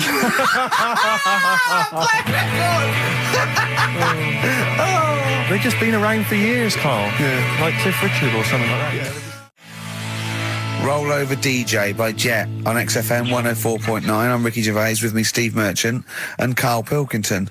All right, Karl? Yeah. Bit miserable today, Karl. Let me explain why. Go on. Steve, and to you, the listeners. Oh, chimpanzee that monkey news. Okay, monkey-related news from Karl Pilkington. Right. Do you know the monkey that went into space? Yeah. Yep. It happened in 1958. Right. Now you know that. Yeah. Yes. What did he do next? What he did the do monkey do next? Yeah. One appearance on Celebrity Squares and it was, like, forgotten. Right. Yeah, cut a novelty record. Yeah, just like Rick Waller. I'll tell you what happened. He got back and all that. He got back. Heroes welcome. NASA sort of said, you know, you did a good job. And that's where a lot of people think, you know, it all ended. Sure. Yeah. But NASA were like, well, hang on a minute. We He's spent a lot of trained. time, we've trained him up and stuff. So he's like, you know, he's saying, sure, you know, I've learned a lot, I've still got it all, I've kept it all, I know what to do. So they said, right, we'll use you. So he turned into, like, a bit of a trainer at NASA. We want to send you out on the top of an organ. yeah. Put on this little bellhop outfit. Could you smoke fags? Yeah. I'll have a go. So they were getting in new monkeys. You know, the main man at NASA was saying, can you teach these the sound? He's going, of course I can. Do you know what I mean? I remember it all, I know what's going on, I'll tell him what buttons to press, what to do in emergencies, that sort of thing. It was technically sort of employed by the army. Right, Because can I just fit in here? I don't know the story, Karl, and I might embarrass myself here. You've got an army of people out there that will probably send me an equally deranged email from a different website, but I'm pretty sure when they sent the monkey into space, it was to monitor his physiology. He didn't press any buttons or learn to dock or take off. It was just the effects of weightlessness and space on basically a primate. I'm pretty sure he was tied in with electrodes to his head. So, Yeah. well, yeah, I'm pretty sure. Okay, I could be people- proved. But even if that were the case, and he had learned to press one or two very basic buttons... Definitely not. Definitely But not. even if it were the case, I'm pretty certain they wouldn't have brought him back to train up Neil Armstrong. Right, definitely. Go on. Him then. going, Neil, what are you going to say when you come out there? Yeah. Well, I was thinking of just saying, hello, I'm on the moon. Hello, it's made of cheese. Don't say that. Don't What say about... I've noticed that you got little legs, Yeah. right? But mankind stepped forward. Well, how could I put that? I was just going to say, hello, I'm on the moon, it's great to be here, wish you were here. I've got to think so. Hi, better than that. Mum. Yeah, go on. Anyway, basically he got back. They sorted him out with a nice pension. He was happy. Because of, like, the rank that he got, he was like, you know, he had loads of medals and stuff. He said, right, we'll make him a colonel. He got that. Like I say, he got a pension. How was it end? He died in 1969. He was buried with his wife. He passed away. His wife. I'm sure it just goes on to a different website about something completely different. And Yeah, it's you're just talking like- about Buzz Aldrin. Yeah. His page is missing. Oh dear. So, Well, Carl, if someone could call in, did they train Leica the dog to sort of like, dock and He never re-entry? made it back, did he, like? They didn't bother. They didn't even bother. Didn't bother bringing him They back. just sent him up there, and they didn't have technology to bring him back. And they just went, "Yeah, that's that. That's brilliant. Well, I can do that. Yeah. Amazing. really? Yeah. What do you think of that, Carl? Rubbish, isn't it? Sort of brought it down a bit. But But the little monkey made a colonel. Hero. Big hero. What was he in? What craft was he in? Sputnik. just hang on a minute. He was in Jupiter AM. Yeah. Let me see that piece of paper. Let me Yeah, put this I on. can guarantee there's nothing there about his training other than let's hope he's not sick on the control panel when we shoot him up at 400 Gs. Oh dear. That's I one love for the me. fact that you think that this monkey was a high... Do you know what I mean? When you think of these things that are less in the monkey's face, do you think of the Planet of the Apes? Like they're sort of talking, sort of chimps and gorillas, and they're in tunics on horseback with snub-nosed rifles. What do you think of? Just a little monkey getting on with it. He knows his job, he knows what he's got to do, he gets on with it. Look, he's pressed the button. Watch him press the button. This takes me back. Do you remember 1965, I think it was? We're going to use him to train other DJs. That's it then. Goodbye. Thanks. Cheers. Cheers. Okay, monkey news? Do you want a bit? Yes, please. Play the Jingle? jingle. This rash is weird. Oh, chimpanzee that monkey news. Right. Right, they were filming a documentary, right, this telly company, Yeah. doing a documentary. Who? Which one? Which one? Don't know. No, right, what was the documentary about? About monkeys. Yeah. Where was it? Where Africa. was it? Right, when was this? I haven't got a date. Okay. Recently, though, since the advent of television, obviously. Yeah. Actually, a bit of extra monkey news if you want it. Okay, always. Do you know the, Monkey News Extra. Go on. do you know the Halfords ads? Halford's ads. I don't think so. No, what happens? Halfords, they've they sell nuts and bolts and stuff. Right. They were using monkeys in the ads. Okay. Um, Yeah. And what happened? packet. Don't they sell bikes, Halford's? Well, mainly. Bicycles and motorbike stuff in that. Okay, so they're using monkeys in the advert. What happened? I can't handle it. What? I can't do this. Look at What? him. Look at him. I don't care what he's doing. Well, basically, right, there was a load of hassle because they were using these monkeys in this Halfords advert. Yes. Right. And what happened? Get to the point. It turned out there wasn't a problem because they were mechanics in the first place. Well, they were monkey mechanics. Yeah. What are you talking about? Mental. What are you talking about? That's not a Right, story. anyway, listen, let's get back onto They were mechanics in the first place. Right, listen. Right, so they're making this documentary. Right? And stumble across a little gang of Come on! Get on with it, please. little gang of monkeys. That's Yes. the first time I've ever laughed. I'll hear that. I know. Well, brilliant. What do you want? A cake? Come on. Can we play a song? Oh, I don't understand what is wrong with you, you freak. It's making me laugh. Just tell us the story. All right then. All right. So anyway, right. So there's this documentary being made. They found a little gang of monkeys. Right, play a song. I don't know what's going on here. I apologise. It's just if you were looking forward to monkey. Got to hide your love away. According to the Beatles on XFM 104.9, I'm Ricky Gervais with me, Steve Merchant. Right, Carl, come on. where monkey were we? news. Where Everyone's were we? composed. The jingle, please. Oh, chimpanzee that monkey news. Excellent. Okay. Right, where were we? We would just start again. There's some people making a documentary. For what? Okay, Making a documentary in a jungle and that. Right. Stumble across a little gang. Okay, come on. All right. A little gang of monkeys. Yeah. Oh, come on. So the camera crew are there filming it. Yes. Everything's going normal. It's all fine. Nothing odd about it. Okay. They're not running a restaurant. They've not got any barber shops. Nothing. No. Just regular monkeys going about their business. Yeah. So anyway, what normally happens is the monkeys stick with the partner. They already do what? they don't sort of sleep around and that. Once they find the girlfriend or the boyfriend or whatever, they stick with them, right? Okay. But anyway, they were watching this one, right? And it's going around a bit, sleeping around. Oily. And it was getting fatter. They thought, this is a bit odd. Yeah. Right? So, followed it round. And, see it having it away. Turns out, little prostitute.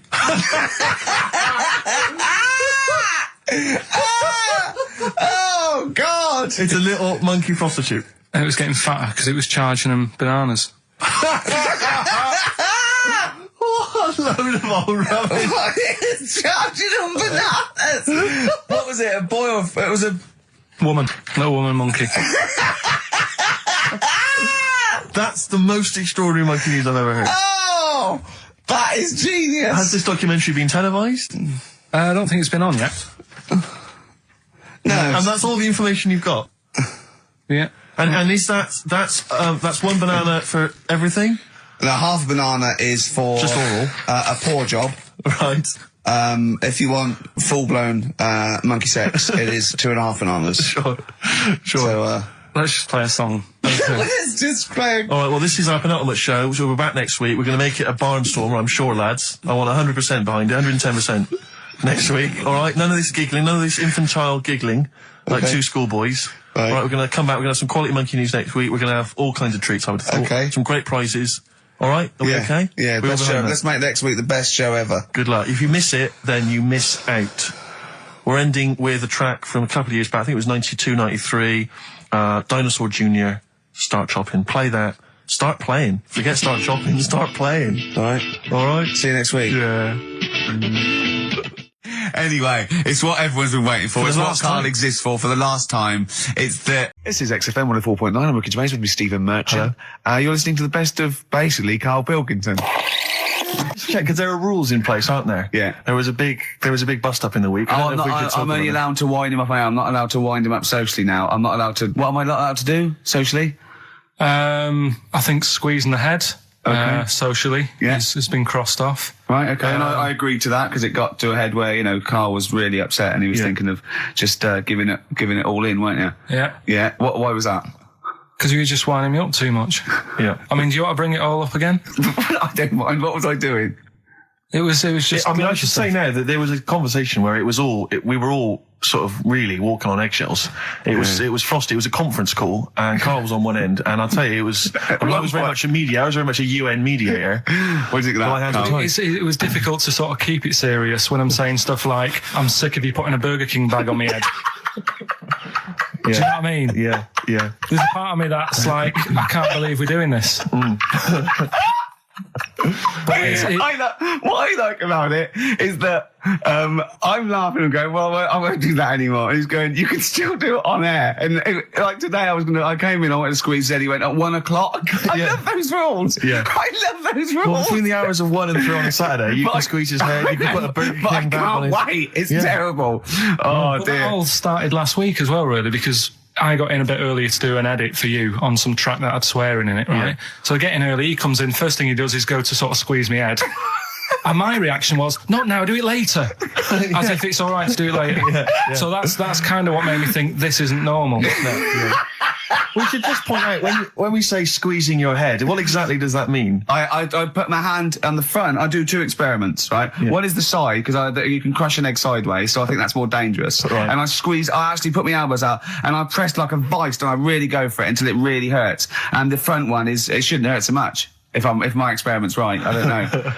Well, it was all this that sort of, built up. Sure. And the research that you're doing there, Rick, is that going to be available online at some point? Well, that was the problem. That's what I was saying to him, because it kind of started last week.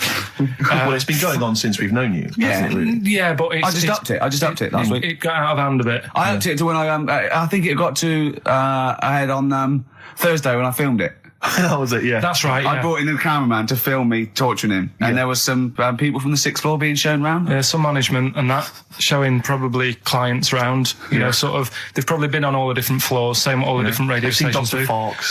This is XFM, the sort of this sort of noise going on. Yeah. You see them all look down and saying, don't do that, right? Sure. They might want to spend a load of money. Yeah. And he's doing that. He's wrestling with me. He's filming it. So that's when I just thought, you know. Mad, isn't it?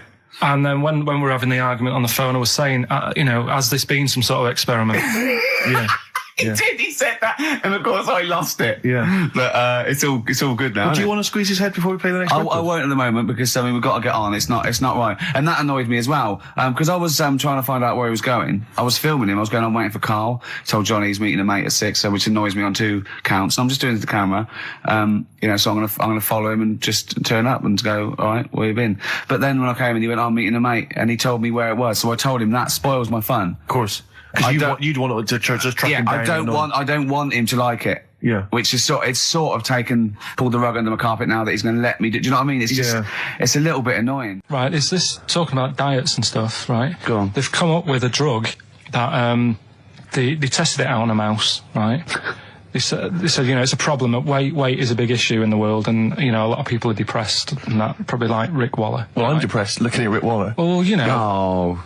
I mean, you could sort out Rick by, you know, Jono is an old man, he's got loads of money. He's not old. No, but he's getting on a bit, right? He's about no, but my hang on a age, minute. What I mean is he does his own shopping, right? So I bet it's hard.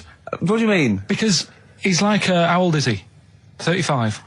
Right? He's got loads of money. He does his own shopping. So when he goes to the supermarket and he passes, you know, the sponge cake section, it must be tough when you've got loads of money to burn that you go, oh, just one more.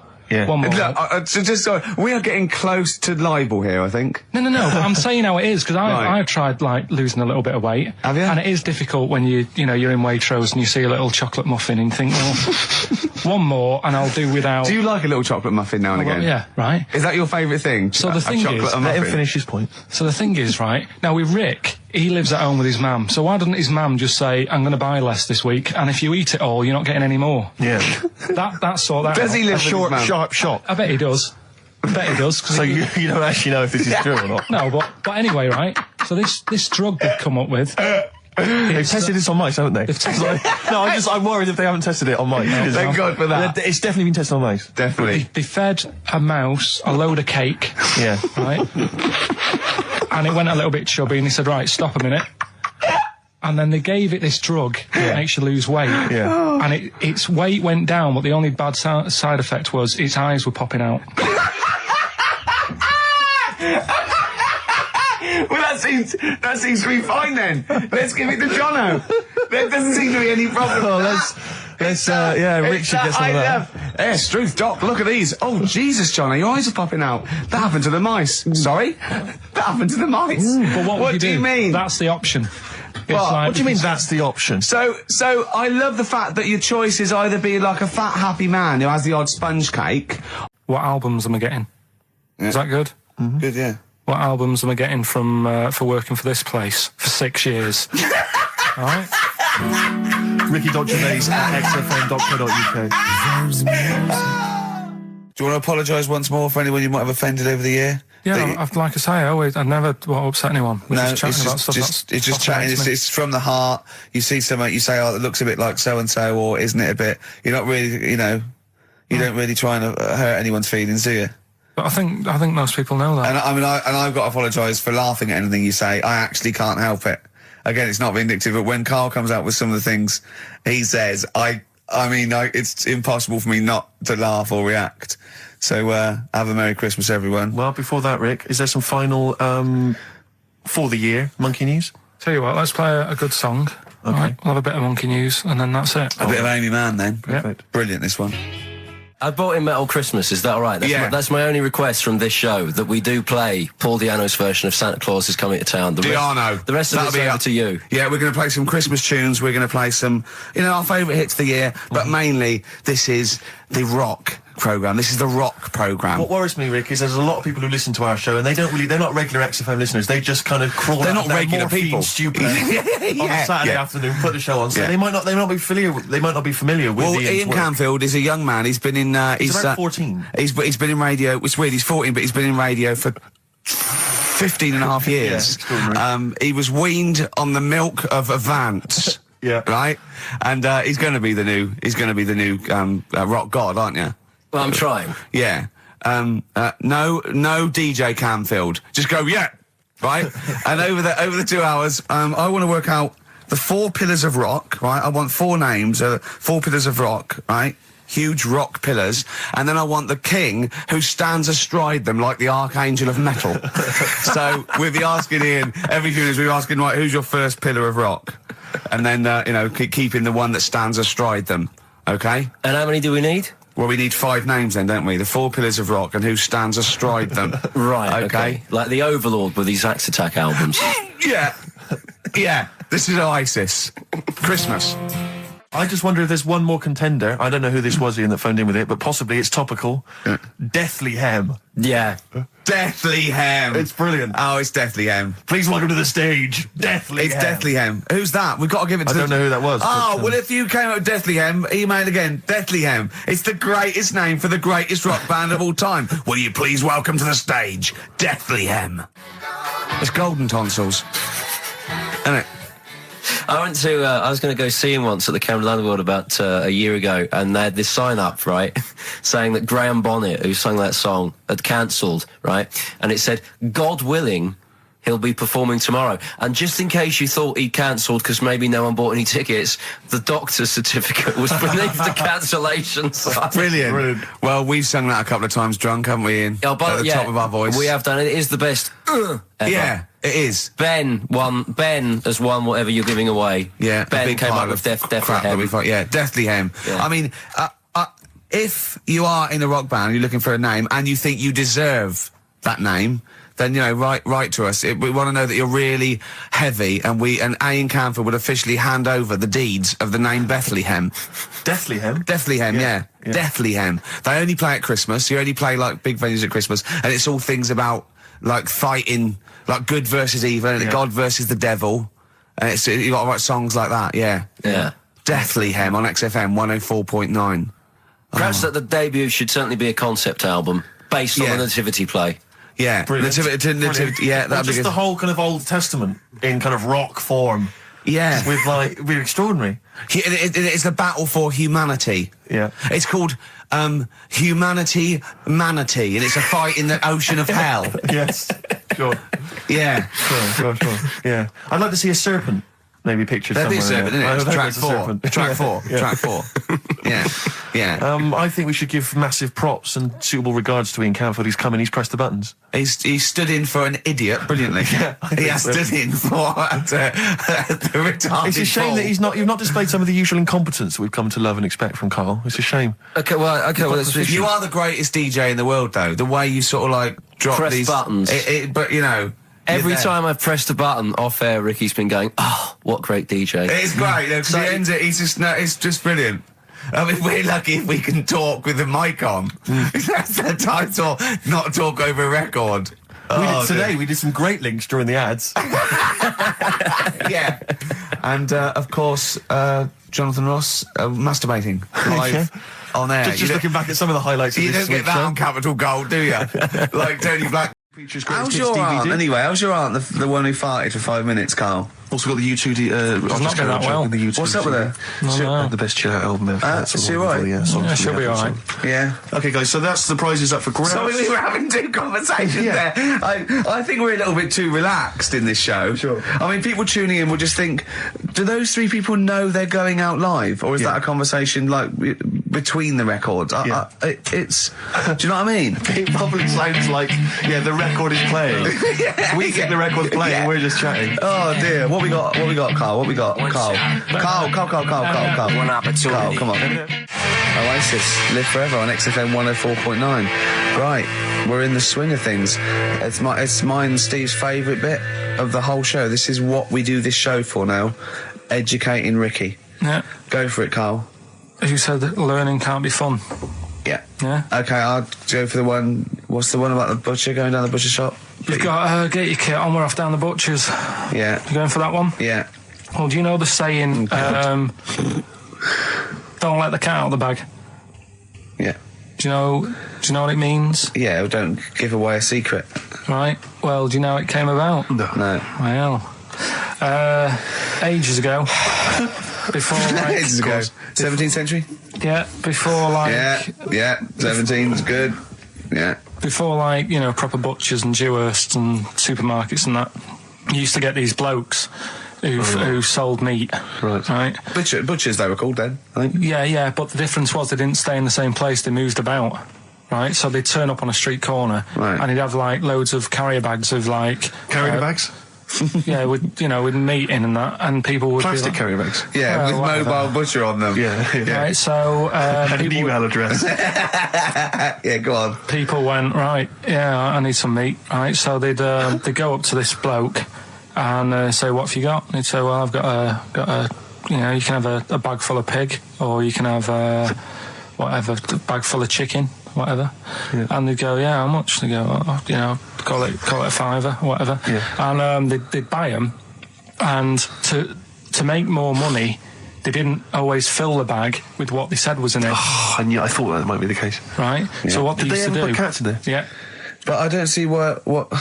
Okay, so sometimes they would put a cat in the bag They'd put a and cat pretend in it the was bag. chicken or whatever else. Yeah, so Why was a cat any cheaper than a chicken? Because cats are wandering around the streets, aren't they? Chickens aren't. So they'd get a chicken, they'd put a chicken on the top so that when they look in it, they'd go, yeah, that's all right. Got a bag full of chicken. They'd get home to make the dinner, and they'd be like, what are we having tonight? And they'd go, well, you'll never guess. And they'd have like, well, you can have a chicken leg, and... But it wouldn't be a cat. Yeah. They'd have to defrost a pizza.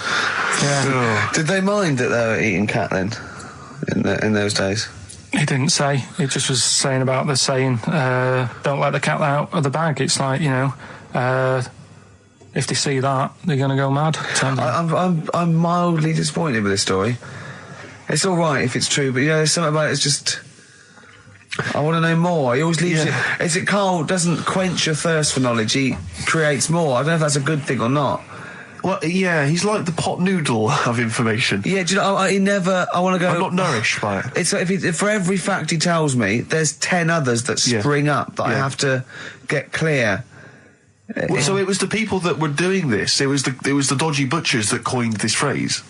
Were they saying to each other, don't let the cat out of the bag? I.e., what I mean by that, Jack, is don't let them see the cat, we've stuffed in there. Yeah.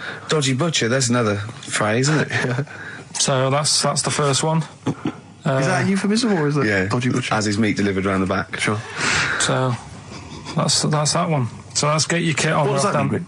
Show, is it? I just suddenly caught myself. This is nothing. I told you that before. It's been bad today.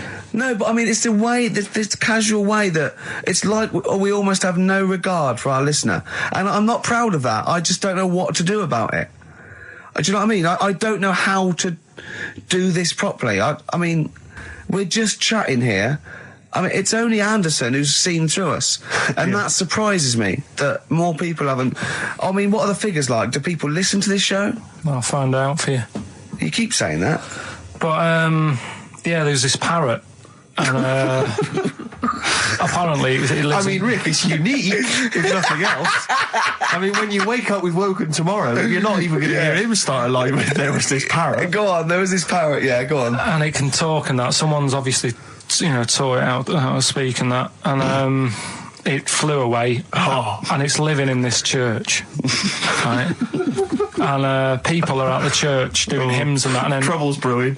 in between the If that hymns. parrot was owned by an old miner who used to swear a lot, Well, then the vicar is going to be really annoyed. That vicar, that vicar's going to go on. I just hope it stays quiet, Rick, during the vicar's sermons. Yeah, go on. Have you read it? No, go on. Have you read it? No, go on, because that's what happens, Go right? on, tell us, Karl. During the hymns, it's sort of effing and jeffing and stuff.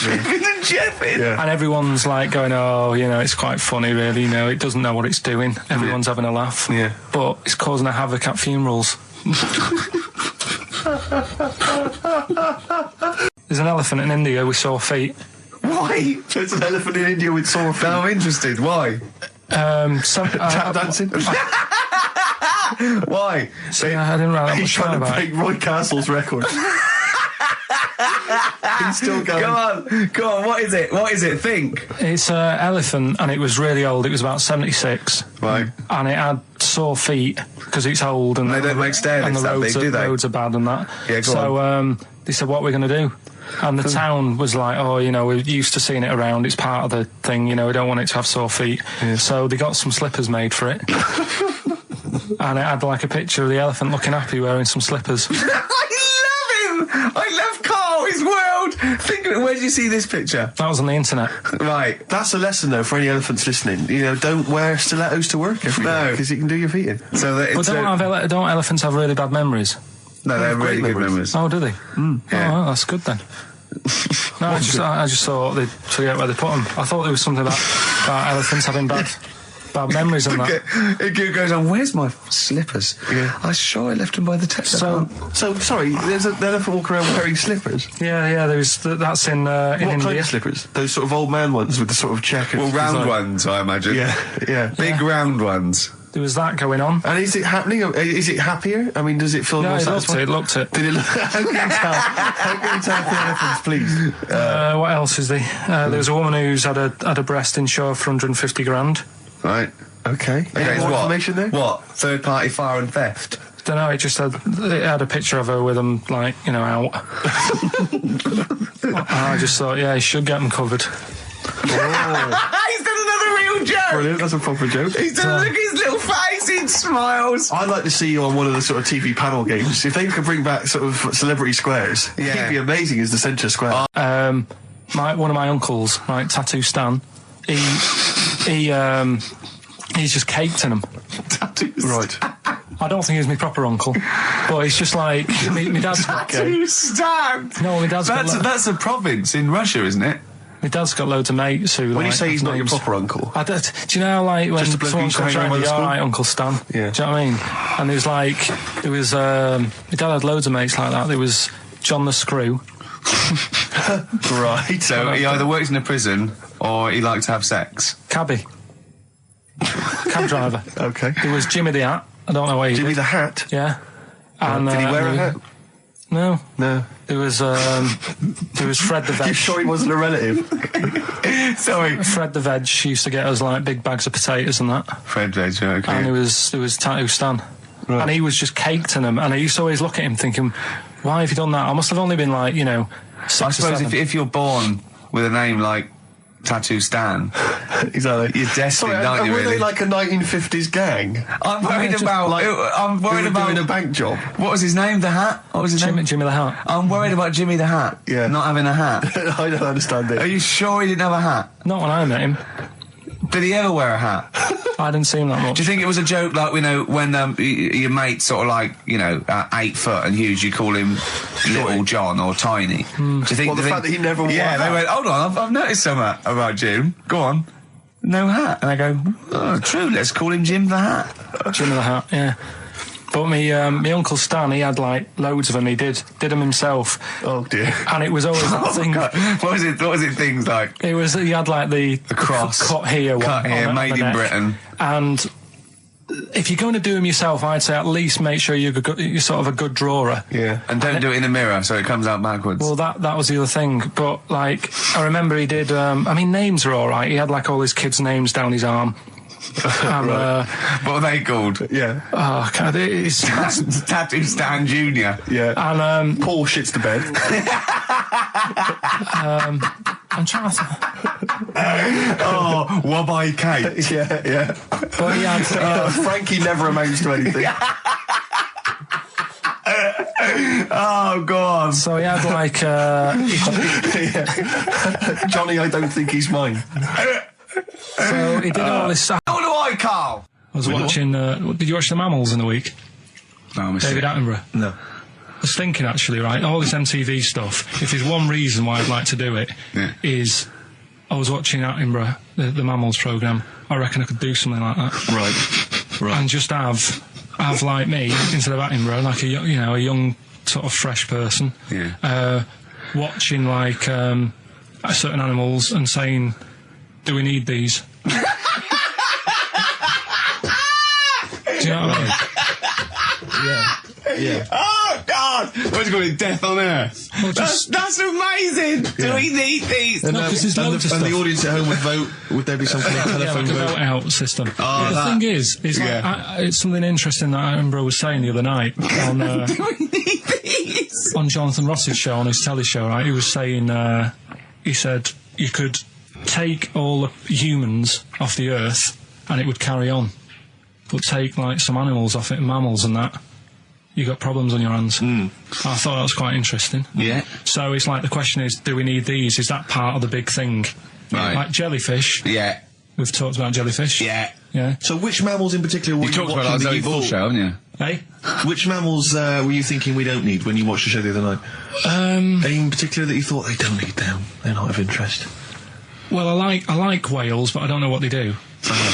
And they're taking up quite a lot of room. Sure. But stuff like, Yeah. but like jellyfish, I looked into because Yeah, you know well, I was I know you talking did about that, them, and they were saying they've got no eyes, no heart. There's something like 97% water. Yeah. They're blind, and they do about 33 miles a day.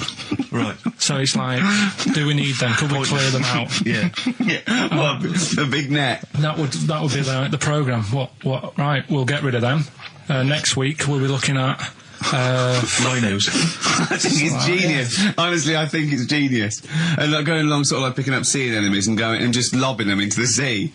Well, what do you think about MTV doing that? And then I just, in between the bits, Play music with I you? play music related relates to to it. fish, so I could play like Fish, Yeah. like Rock Guy, or The Animals, Rock lobster. yeah, or what else could This I could get in run and there? run. What other songs have got animals in them? The Well, Monkeys, could play the Monkeys. Yeah, there's about 1 million, so let's not start this. No, but do you know what I mean? So do we need this? So MTV Carpet. flies you around the world And to you- the most incredible exotic locations. You sort of climb up a tree or whatever next to, I don't know what lives up a tree, some kind of rare parrot. You say, look at Sloth. that, it's colourful, Sloth. it's Oh, interesting. you like sloths, don't you? No, they just live up trees, but I'd say, do we need them? Why? Well, what do they do? What do you mean? What do they do? What do you want from an animal? Carpentry. What Well, do you like, want? I don't like scorpions, right? Right. But then I found out they look after those monkey things. They're not monkeys, they're Whatever. lizards. Well, all right, yeah, then lizards. They look after the lizards. So there's a reason. But do you need the lizard? Would be your Well, next yeah, question. because the local people made shoes out of them. But not when the scorpion protected them, they didn't. All right, we don't need them then.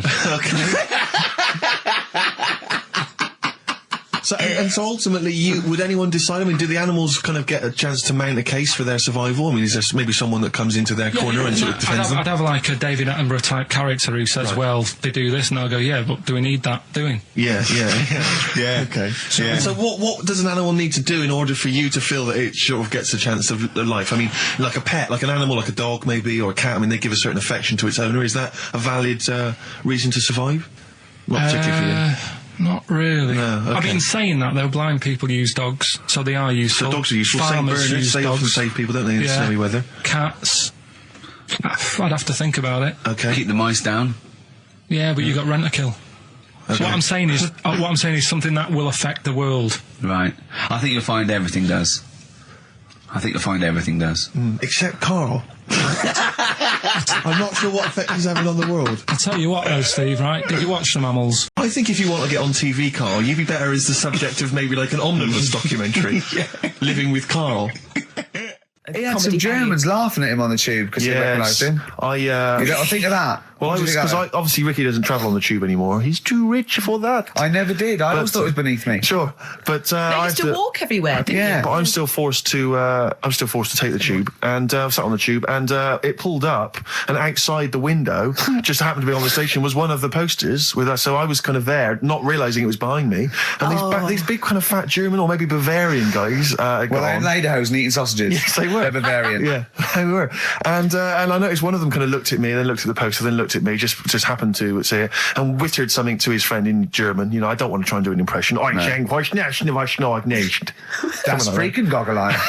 Oh, wow. I think that. No. But I know what you're thinking it means. It doesn't mean that. Right, okay. It means. What's a rough translation? Elegant boy. Right, okay, yeah. And so anyway, That's freaking goggle eye. He pointed out the poster, and his That's mate, lanky piss and streak. and his mate burst into laughter. And then we pulled Well, they've up. got a great sense of humour, the Germans. Well, That's indeed. the thing. But we rumbled onto the next. We rumbled onto the next station, and the poster was in exactly the same place. And this time, they tapped the shoulder of someone else on the train and pointed me out, and that person also An laughed. Italian? An Italian What it was. there was a French. Was there a bloke with a beret and a little moustache on the other Yeah. side? Yeah. Was yeah. the United? Did you get on the United Nations Express? Just to, imagine that. Yeah, Or it was fake See news. the freak. Look at his freaky goggle eye. Right, whereas I love the fact that before you were at least pretending to be speaking German. Now this is an Italian with an accent. It's just a guy speaking perfectly good English. So You've not even disguised the insult there. oh dear. Oh, that'd be lovely. Try and You insult could me in other cod You languages. could bring Europe together if they just, like, instead of Esperanto, that there was just one common language. The language I'll of tell you what freaky would bring goggle us. I'll eye. tell you what would bring the Europe together is you maybe representing England on the Eurovision Song Contest That would be great. with a wouldn't it? self-penned tune. Should I do that? That would be magnificent. It's got to be worth thinking What about about. just about everyone being the same? Yeah, and, just like, about the people euro being and that? equal. Everyone, not and also mentioning the euro. Yeah. yeah, just doing that. I like all different. I like all different cheeses. Oh, je t'aime la musique pop. Yeah. La baby belle. Et le cheddar. I mean, I'm not fluent I am French. Le Grand Fromage. Yeah. Oh, it'd be lovely, wouldn't it? And they'll all be there, all in their different. Well, different every line could uniforms. be maybe in a different language. Yeah, and what would I wear? I'd wear sort of like a kilt. You'd wear a kilt, but you'd also have on your head one of those kind of big, what are they called? Those big furry hats that beefeaters or whatever wear. Or Yeah, one of them. Is it Yeah. kind of a busby or something? busby, A busby? yeah. Wear one of those, or maybe a kind of policeman's helmet, That'd a be Bobby's good. helmet with the kilt. Yeah, You'd have the clogs. I'd wear the policeman's helmet under the kilt, so I just thought I was really enjoying the show. Yeah. Good idea. Eh? Excellent. We talked, well, I think we talked for about 3 minutes without having to mention some kind of genitalia. We should celebrate by playing one of my tunes of the year. Really? I said in the past to you, Rick, that my grandparents, so I love them dearly, but it's like for the last 30 years they've been waiting to die. I know, It's yeah. like they just sort of, it's like, the novelty wore off of life. Life in the 50s. Yeah, they got kind of bored of it. Life, in the 40s, it was brilliant. All sat around the old Joanna as the bombs Yeah. fell, singing. They loved that. The 50s, that was great as well, because that was the post-war years. It was, it was a bit tight in the pocket, but it was all right. Everyone pulled together. And then the 60s came along, all the crazy music, the funny hair. Let's stay in bed. Exactly. They basically stayed in bed. And it was one Christmas when my grandmother said to my dad, what do you like for Christmas? What do you fancy for Christmas? And this must have been, I don't know, 20 years ago. She said, what do you fancy for Christmas, Ron? And he went, well, I could do with a nice big kind of warm winter overcoat. She said, don't worry about that. Don't worry about that, because your father will be dead soon. It's what you can have his. Meaning my granddad. Well, to be honest with you, my father's still waiting. Which is good news. Good news for my grandfather. Less good news for my He's dad. freezing. He's freezing. He's freezing. He finds out, how is he today? He's fine. Oh, okay. Oh, I'm freezing. It is it's such a weird mindset, that. I think that to me is what sums up people from that older generation, the 40s and 50s. And it seems to me that you've got that kind of mindset. It's like you were born in the 30s. And whenever you talk of your childhood, it's like you had like a baked potato to take to school. And a hoop and a stick is a Christmas The other gift. thing is, I think that that sort of generation, it seems that the man is dependent on the woman. There's a total dependence. Oh, absolutely, If she dies, he's done. Yes, He's yes. done for. He'd just pine away. If he dies, she's got 30 years of pottering. Absolutely, yeah. Do you know what I mean? Yeah, And going yeah. to the youth club and the Yeah, I know church. what you mean, yeah. It's sort of like that. It's sad. Of course, it's sad for them, but it's sort of not the end of their life. No, sure. And it sort of is the other way around. I don't know why what you that mean. is. Yeah. It's terrible. That's a little melancholy thought for I this know. I've Christmas really time. you brought it down. You've brought it down. I've brought it. This isn't a nice show at all. This is terrible. Well, I We're didn't gonna have really people wanna make just it- killing themselves. What? Well, I didn't really want to make it a Christmassy type show because I don't really interested? like it. Oh, he's done it again. What you did Christmas once, didn't like it. No, my dad always said. All right, steady on. Dad said Christmas morning was for for me. So he used to stay in bed. So he never. That's brilliant. That's a great thing to say, isn't it? Yeah. Christmas morning's for you. Run wild. Do what you want. Just don't bother me. I'm going to Honolulu for 2 weeks.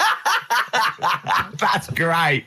Dad, it's Christmas. Do I have to do anything? No. So my mum used to get up because she used to like to see my face light up, when I open my presents. And then, to keep the fireworks. then I'd have to go to my bedroom from about 6 o'clock onwards because my mum and dad were into having big Christmas parties and I wasn't old enough to go. Right. So they'd say, right, you've had your fun there. You go up to your bedroom, stay in there.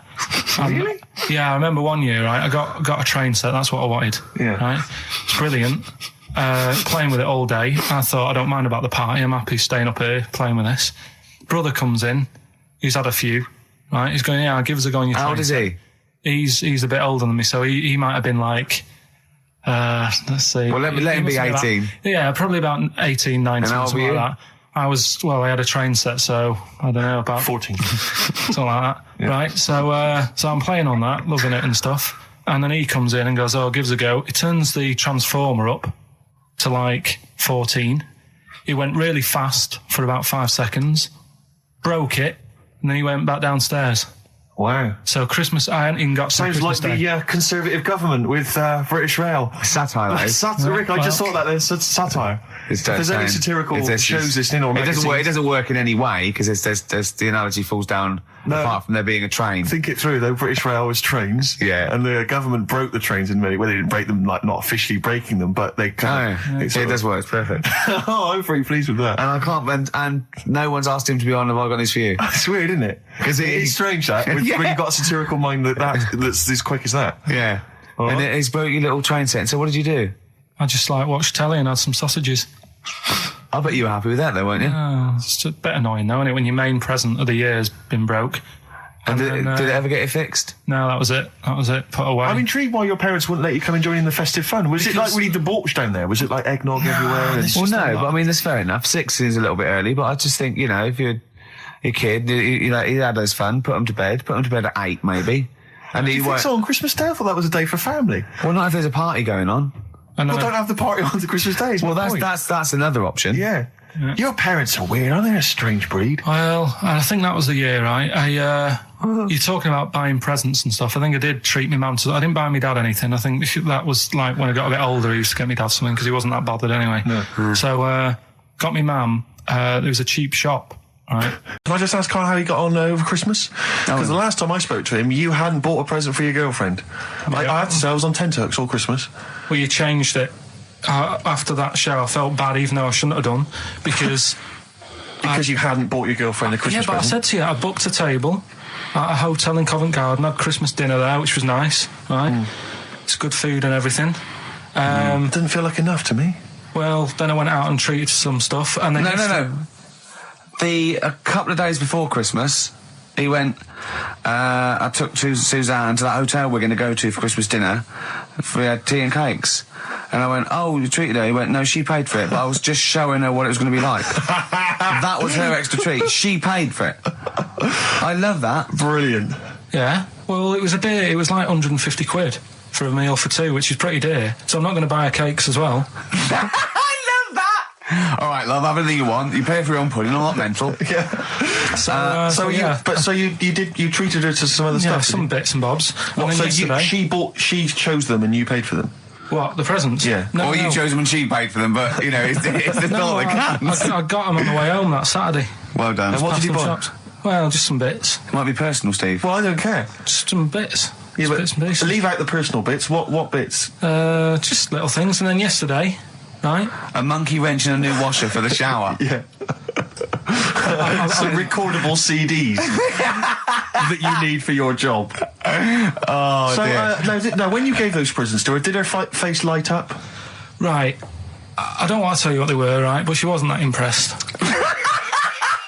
You're going to tell us what they were now, Tell Carl. us what they are. You even know what they are, she told you, on Christmas Day. Hold on, wait a minute. But it doesn't matter what they are. It does matter what No, they it are. doesn't. It It doesn't. does, Carl. It's you, mate. Of No, course it doesn't matters. matter. Oh, God! Have you just remembered? Yeah! Right, but there's no need. I've got to tell him, Carl. I really want your permission because I don't want to be I know it's not, but we know it's not that embarrassing. It's really quite sweet. Yeah, but in a way, right, the way I look at it is, right, Christmas, even when I was a little kid, right, is not... Please let me tell him, Carl. Well, let me just tell you first, though. Let me tell you why I didn't go all out on the old present front. All right.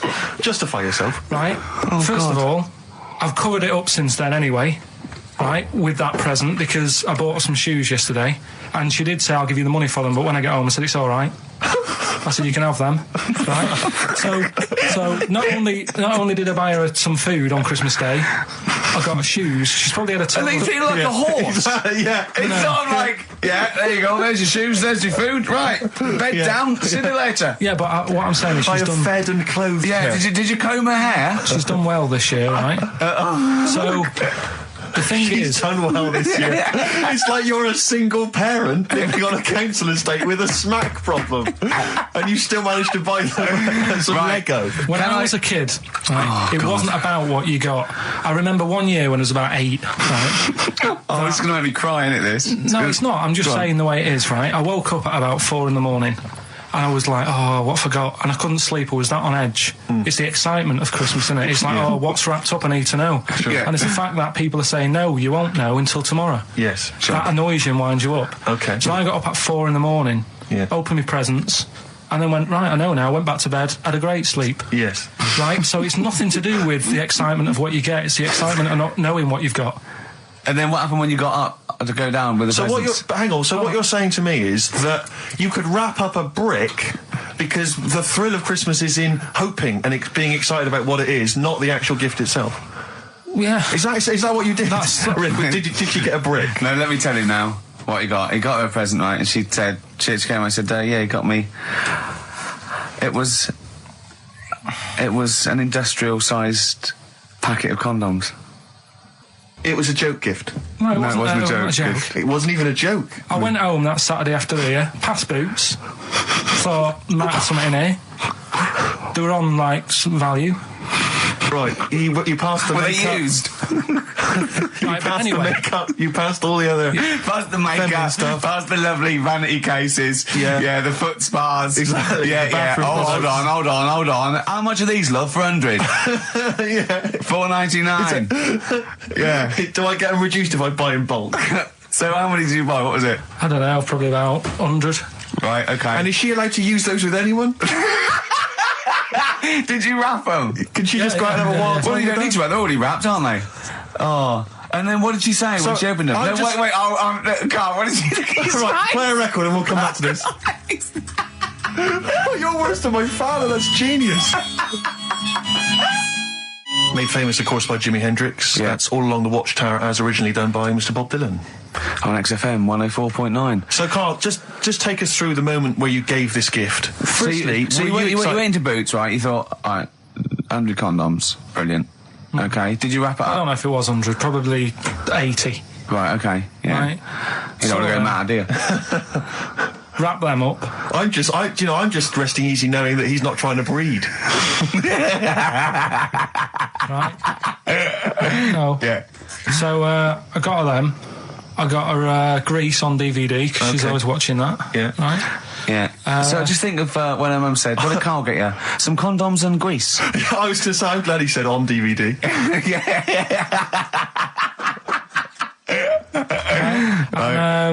She was surprised anyway, right? Because Yeah, I bet she was. no, when she got she was thinking like jewellery. no, So right? that showed her. That surprised you, hasn't it? All right. So hang on, wait a You minute. thought it was a holiday, didn't you?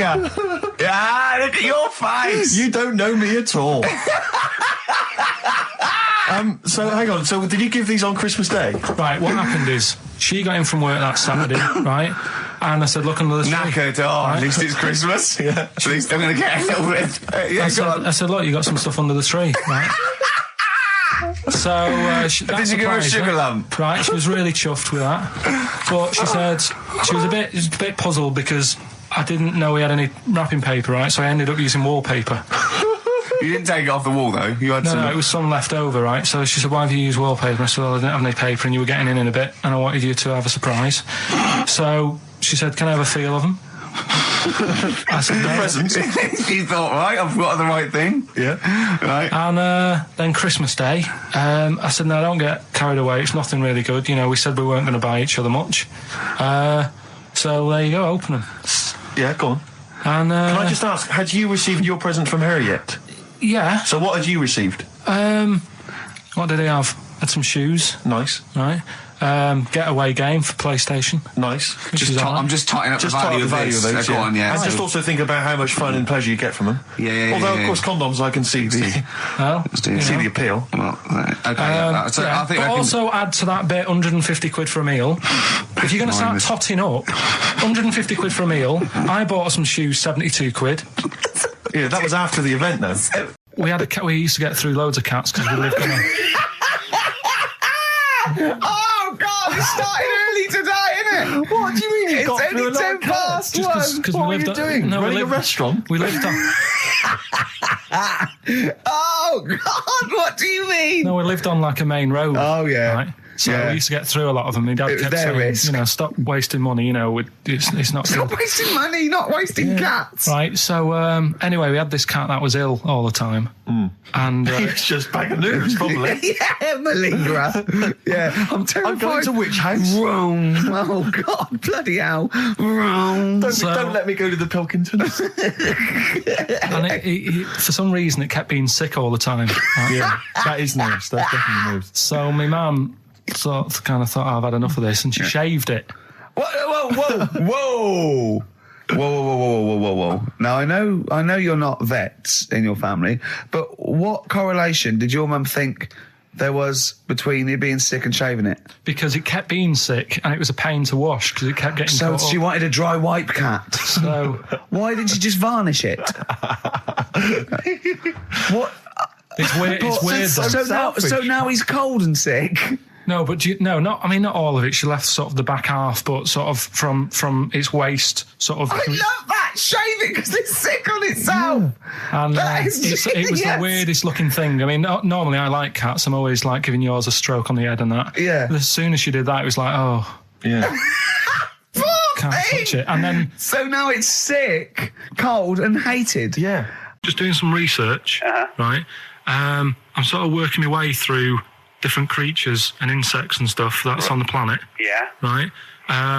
And finding out if we need them or not. Right? yeah. Do you know much about snails?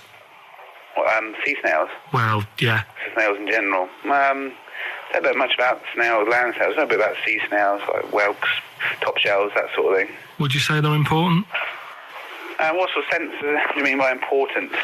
Say if we had to sort of get rid of some animals and insects and that because we're running out of room. Right.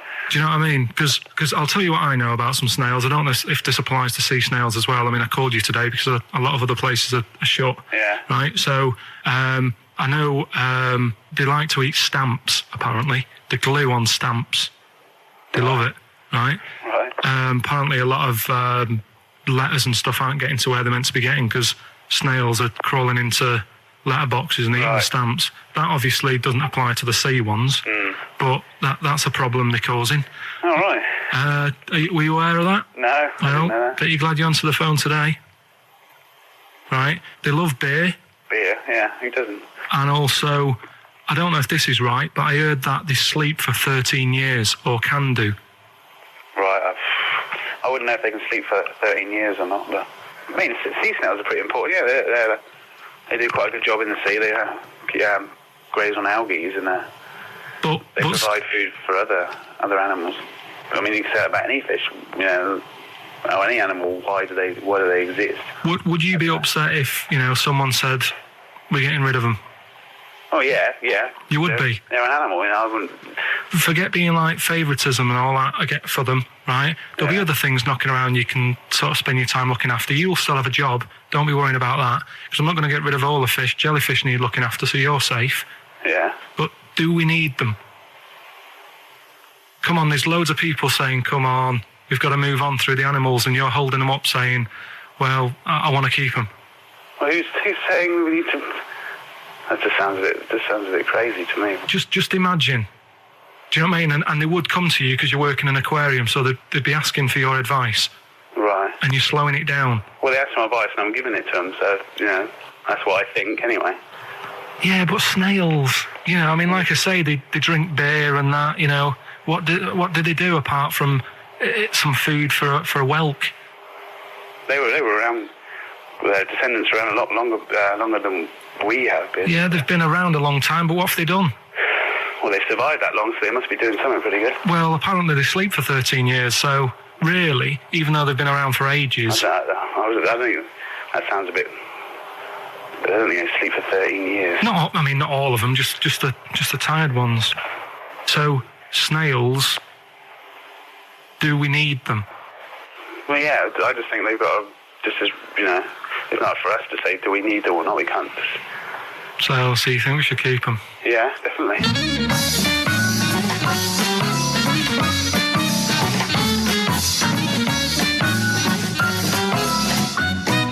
So anyway, he gets a bit pally with a monkey because it's the closest thing to a human. Well, that ape is. Right. Yeah, but you can't really go that close to apes. They're dangerous. What do you mean? What type was it? Do you Just mean it was let a him tell the Was it story. a chimpanzee? I reckon it was a chimp, yeah. Yeah, it was You a don't chimp. even know, so It was that's a an chimp. ape. It was a Okay. chimp. Yeah, but it doesn't matter, does So it? he It's the gets story. pally with him. Right, so he gets pally with Well, him. did they go on and holiday together? Well, no, I mean, it starts On the off. pool It together. starts off just checking each other out and probably sharing lunch and that together. Yeah. Right. Anyway, this goes on for a while. They're getting on well on that, and then after a while, right, the monkey starts sort of imitating him a bit more and sort of walking upright. Oh God. Yeah. Right. So he thinks, oh, that's a bit weird. Anyway, they get on really better and what have you. So he thinks he could live at home with me. Because Yeah. we're getting on the storm. Yeah. Right. So he takes him home, and before Is you this know the it, beginning of Beneath the Planet of the Apes? I think it is. I think you've seen this on video. I'm worried because he's already imitating him and they're moving in together. I'm thinking it's maybe a bit like Single White Female. Single White Zookeeper. Oh, brilliant. right. So Go on. anyway. So he's moving in, and it's getting used to sort of the normal human life. He's having a cup of tea in the morning. Yeah. PG tips. He finishes the day off with Oh dear. Finish the day off with what? He with does, a he doesn't little have to brandy. move a piano at one point, He does he? finishes the day off with a little brandy. Yeah. What, he pours himself one. Is he wearing a smoking jacket? I'll tell you what, Carl. You're a maniac, mate. No, this is why it attracted me. It's amazing, right? So he's having his brandy and that, loving his life. Next thing you know, he sort of, I don't know if he loses it or he gets shaved, but the top half of his body is hairless. Right? Apart from his head. Right? So he's got a nice... So it's the opposite of the kid. Well, Yeah. this is what I'm saying. That would happen. Right? Well, hang on, but so you don't know if You he don't was even shaved know. or if it's How did it say? Then the hairless. What? I'll bring it in for you, the story, and then you All can right, well, see if okay, I've gone wrong. keep going. So anyway, so this is going on, and he's having a great life. Then the zookeeper starts getting a bit annoyed because he's having a better life than the zookeeper. The zookeeper's in the zoo. This is such So the rubbish. zookeeper's still got to do a day's work. The monkey's at home, he's partying, Well, he's it got gets his to a other point when he chipmates says round. there's no point you coming in to the zoo because the whole reason of you being there was because you're being kept there. Right. And he didn't want to bring the memories back, so he said, you stay at home. So You are you're talking such. Just let him finish. God, I don't know if I can sit here and listen to this drivel. I'm fascinated. It's It nearly sounds over anyway, amazing. right? It sounds extraordinary, Carl. So he's walking up, right? He's having a tea in the morning, finishing the day off with brandy. Gets a bit out of hand. Only tries it on with the zookeeper's wife.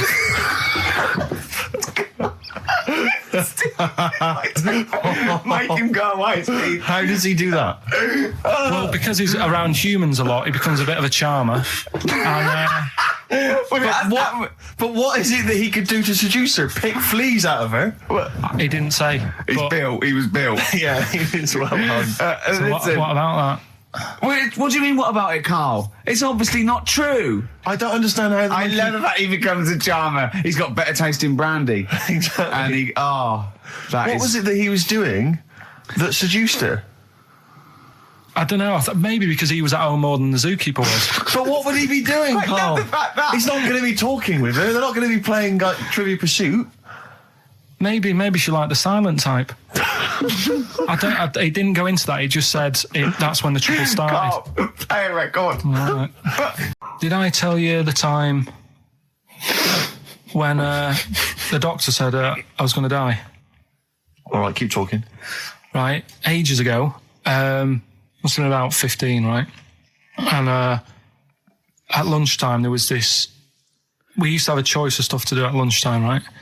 Used to have like a burger place that had an arcade machine in it, right? So we used to go there and play on that and have a burger. Or there was this baker's, right, that my mum worked at, and did great cakes and stuff, right? So she used to like bring some home and that, but she couldn't always bring them home every night because, you know, they'd cost money, and she used to get them for free. And they used to say they'd rather chuck them away than give them to the staff because there's a chance that the cream might be off. Right. Right, so they used to chuck them round the back. So I used to go around the back with my mate and eat a load. Brilliant. Scavenging, eating out of bins. No, it wasn't out of bins. They were still in trays, but they just stacked them up near the bins, right? So this got out. I mean, it used to be chocker. Once the school found out, everybody used to go there and it'd be like, well, have a cake. Headmaster crawling through, fighting the kids off. Right, so I'd have, like, you know, you just eat, I don't know, 6 jam donuts or something, and then you'd spend your dinner money on the arcade machine. Brilliant. Right? So it was a good afternoon, really, right? So you'd do that, and this one day I must have had 6 or 7 jam donuts, a few Congress tarts. What's the Congress tart? I love them. I can't get them in London, right? So I'd have some of them.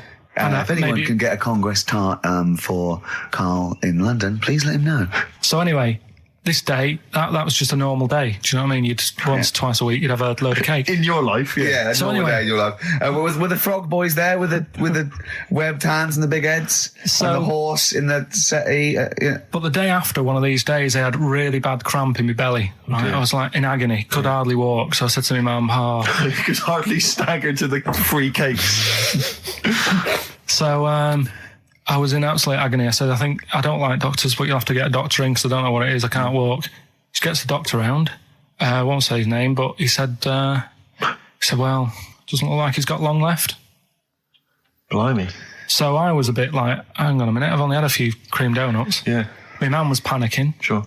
He went. My dad came in from work. She said, something's really bad with Karl. I think it's serious. You know, the doctor said he ain't got long left. So he said, what? He said that and just left. So she said, yeah. He said, I'll have to call him then. So he called him up, said, what's all this about? You know, Karl hasn't got long left. How long's he got? So he goes, I was only messing. He's just had some bad cream. Can you believe that? Well, the thing is, I like the fact your mum didn't ask any questions. I know. She didn't But go she into doesn't detail. know. Can you explain more, doctor? No, I got a shoe off. But she doesn't. She doesn't like talking. you know, I don't want to diss you or your family, but I imagine if I was there, I'd have known the doctor was joking. Yeah. That's all I'm saying. I mean, I sound very arrogant there, but I imagine he went, what's he been doing? Yeah, I had about 6 cream cones. Oh, right. Oh, wow. He hasn't got long to live then. I'll see you later. That's what I think the doctor did. Yeah. I just like the idea your mum just let him go. Yeah. Terrified, thinking, well, I'm not going to probe him. He's that's it then. Dad comes in. Hi, honey, I'm home. Anything happened? The doctor said Karl's going to die and then left. Did he? I'll call him. Old woman, about 70 years old. She's normally fit and healthy and stuff. Nothing wrong with her. She's having a good life. And one day she goes for a check to the doctors just to check herself out because she's getting on a bit. Yeah. He says, take your clothes off and that. So she does and checks her out. Says, yeah, you're looking good. You're looking good. Turn round. He said, oh, God. He said, you got a tumour on your buttock. Right? So she goes, oh, what, can you do anything to sort it out? So they go, yeah, we could book you in for an operation. It's best if we remove this. Books are in for an operation. Operation day comes, strip her down and that. They're all stood round, the doctors. Start to operate. It only turns out it's a pork chop that she sat on 5 years earlier and it had stuck to her buttock. Right, Karl. I can forward you. Listen. Serious. Right, okay, Karl, I'm telling you now, I'm leaving. I'm never doing this show again. No, I'm serious. Honestly. You're talking, I've never had such... What do you mean? You couldn't believe it? No, when I read it, I said, I've got to tell Ricky This that. woman had a pork chop stuck to her arse for 5 years, you mental case. Of course she didn't. I've been looking around, right, on the internet for stuff. Yeah. On the internet. Yeah. Your Bible, where you get all your information about the world and the universe and morality from. And you know, like, how I always say to you, I don't really read that much of it. I just read the headline, Perfect. right? Yeah. Anna Nova have sort of nicked that idea to grab you. Nicked what idea? Well, to sort of get to the meat straight away at the top. Do you know what I mean? The headline to the story and everything. What? Right, these are But stories. the headlines already existed. That was why you thought that was a good not idea. like this, though. All right. Headline. Well, these are all headlines, right? Vibrating shoes could stop elderly falling. Do you know what I mean? Oh, God. You don't need... Vibrating shoes could stop elderly falling. Yeah, that's the story. You don't need to read on. That's what I'm saying. Well, Right, could you we're read busy. that anyway? Can't be bothered. Read on anyway. Well, Read. you have a look at that in a bit, right? Oh, See right, if okay, it's so what interesting. This is frustrating radio if you're sitting at home. No, well, but it's not on. They've turned it off. If you want to know more, you know where to go. That's what I'm saying. That's what they should do in the news. Get the news done in Bong. a minute. There's a good story about Iraq. Right. Bong. Have it- look it up. Look it up on the internet. On and over. Give us another bong. Bong. Family sick of living on Butthole Road. Oh, brilliant. Bong. Man wears same shoes for 60 years. Oh, bong. This isn't that good. Some fella pulls a train with his teeth. And in lighter news, I love that. General Donald, this one isn't very good. And the last one, man fails to break clothes pegs on face record. She's always good. Well, that's the one I did read on about. I love that out of all those. That's the one he read on about. Go on then. Just Why is that news? He fails to make a record. So did I today. I know, yeah. I failed the long jump record today. yeah, didn't even take part. No, I was rubbish. But what are the rules on world records and that? I don't know if there are rules. There are certain things you can't. I mean, it's the Guinness Book of Records, isn't it? Really, that's the arbiter, isn't it? Yeah, but is there anything, if you said you wanted to do it, would they say, well, you can't do that? Yeah, they've stopped some gluttony records. Obviously, things that are in danger. It's anything that's illegal. Yeah, anything that's immoral. Yeah, like that American serial killer that just got discovered. Yeah. Having killed 47 women. I don't think he can make that into the Guinness Book of Records. No, because people would be trying to beat it, won't they? But there was some other story about a fella eating watches and that. That can't be good for you. So why don't they say, look, don't do that, do something else? He wanted to stay regular. Do you know What what, do you I mean? mean? Though? I just wondered. What do if you mean he there's was any- eating watches? He just said he was eating watches. He got about 3 in about a minute. How did he time it? I didn't know that much about it. Autism. Okay. Oh, good. With some more entertaining stuff on XFM 104.9 No. to cheer up people. Go on, then. What? Go on. No, right. Have you heard about it, Steve? What it is? Autism. Yeah, Yeah, well, well, It scares me to death when he comes up, when he touches on a serious subject. We've been talking about wheeling a dead pope round, the Chinese don't age well, and ginger people are hated. And didn't now we're say going to that. touch on a really, I mean, No, I said- my heart's in my throat. Go Yeah, on, I Carl, said- then. I Tell said me, the little tell fat me your baby. insights to autism. Right, well, there was this, again, Channel 4 coming up with some good stuff at the moment, right? It might have been Channel 5. But what's the name? It It's was the attention span I like. Oh. these people who, they've got like this autism thing going on. Yeah. And they sort of take in a lot of information. They get sort of they get so into it that they know everything about that subject and what have you, right? And there was this lad who, he knew everything, right, about EastEnders. Right. He sort of, the cameraman was saying to him, so, you know, why EastEnders and that? And he said, oh, I don't know, I just like it. And he said, I remember when I first watched it, it was a Thursday, it was 5 to 8, Pauline Fowler walked in, she had a pink jumper on, she said, all right, love. And he remembers everything from that moment on. Yeah. Right, and everything, which is great, but then the way the programme was making out, it was almost like they were saying it's a disability. Right. When in a way, it's more like a superpower. Sure. Like Rain Man. But if you can take It's it, Rain Man. No, I'm he not- has special autistic powers. Oh, God, We must send for Rain Man. I don't know what to do. So I you don't know mean what to so do. he would be a But great there's contestant other on Mastermind, things. sort of autistic Sorry. Mastermind. He'd Well, be what I'm dynamite. saying is, don't be watching EastEnders though. Sort of, why didn't they give him an encyclopedia and say, get into that? Sure. That'll be useful. Yeah. Keep him away from EastEnders. Wasting his time there. But I don't think it is a disability. No.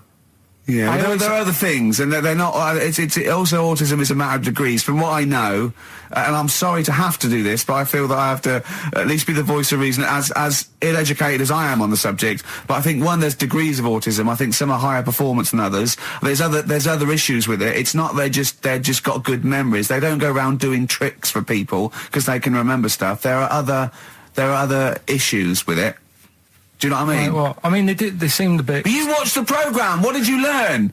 That he knows when Pauline Fowler came in. Yeah, I mean, there was other bits where they couldn't control their emotions and stuff. Oh, But- that other little bit, yeah. But the main bit of it was he can soak up information and stuff, and I'm just saying it didn't seem really bad. Do you know what I mean? There's disabilities where people say that's a bad disability. It's like how people say about This is I don't brilliant. know. This is just like, this is amazing to be in a room with this man. It's incredible. You just wind him up and listen to what comes out. And I'm going to sit back now. I'm not going to defend you or explain anything. Just go on and tell me about the other disabilities that are worse. What I mean is how people can sometimes easily get mixed up. How people are scared of like a cyclop. Well, at the end of the day, he's got a disability. A bloke with Who's scared of a cyclop? No, it's apart just from like that's- Jason and his Argonauts. Where's this cyclop that you're scared of? No, I'm just saying in history and in books and that. No, not in history. History happened. Yeah.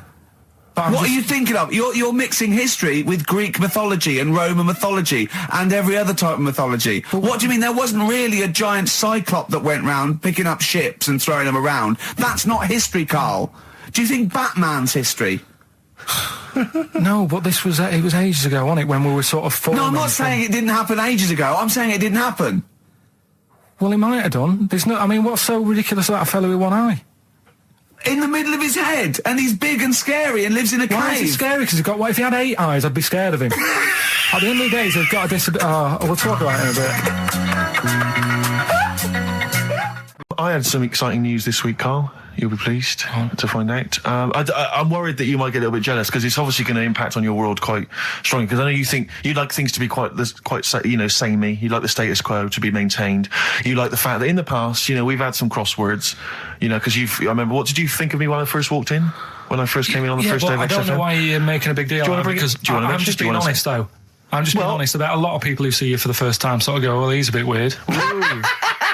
I don't know that, Steve, that you brought it up, and then you're again. But I'm sure that wasn't what he said before. No, did he say before? Well, he's a bit weird. Yeah, he looked at you, and I knew. I could see by the look on his face. You know when your kid, and your kid's sort of scared of something, and they go, "Why's your kid?" He goes, "Oh, he doesn't like pigeons or spiders." Right. It was like that when I saw Carl, and I brought you in, and I went, "What do you think of that, Carl?" I could see the look on his face that he was disturbed. Sure. And then, as he said, you get used to it, don't you? Yeah, you get used to it. And you have changed a little bit. Your hair's a bit smarter now, and you got some nicer glasses and that, I think.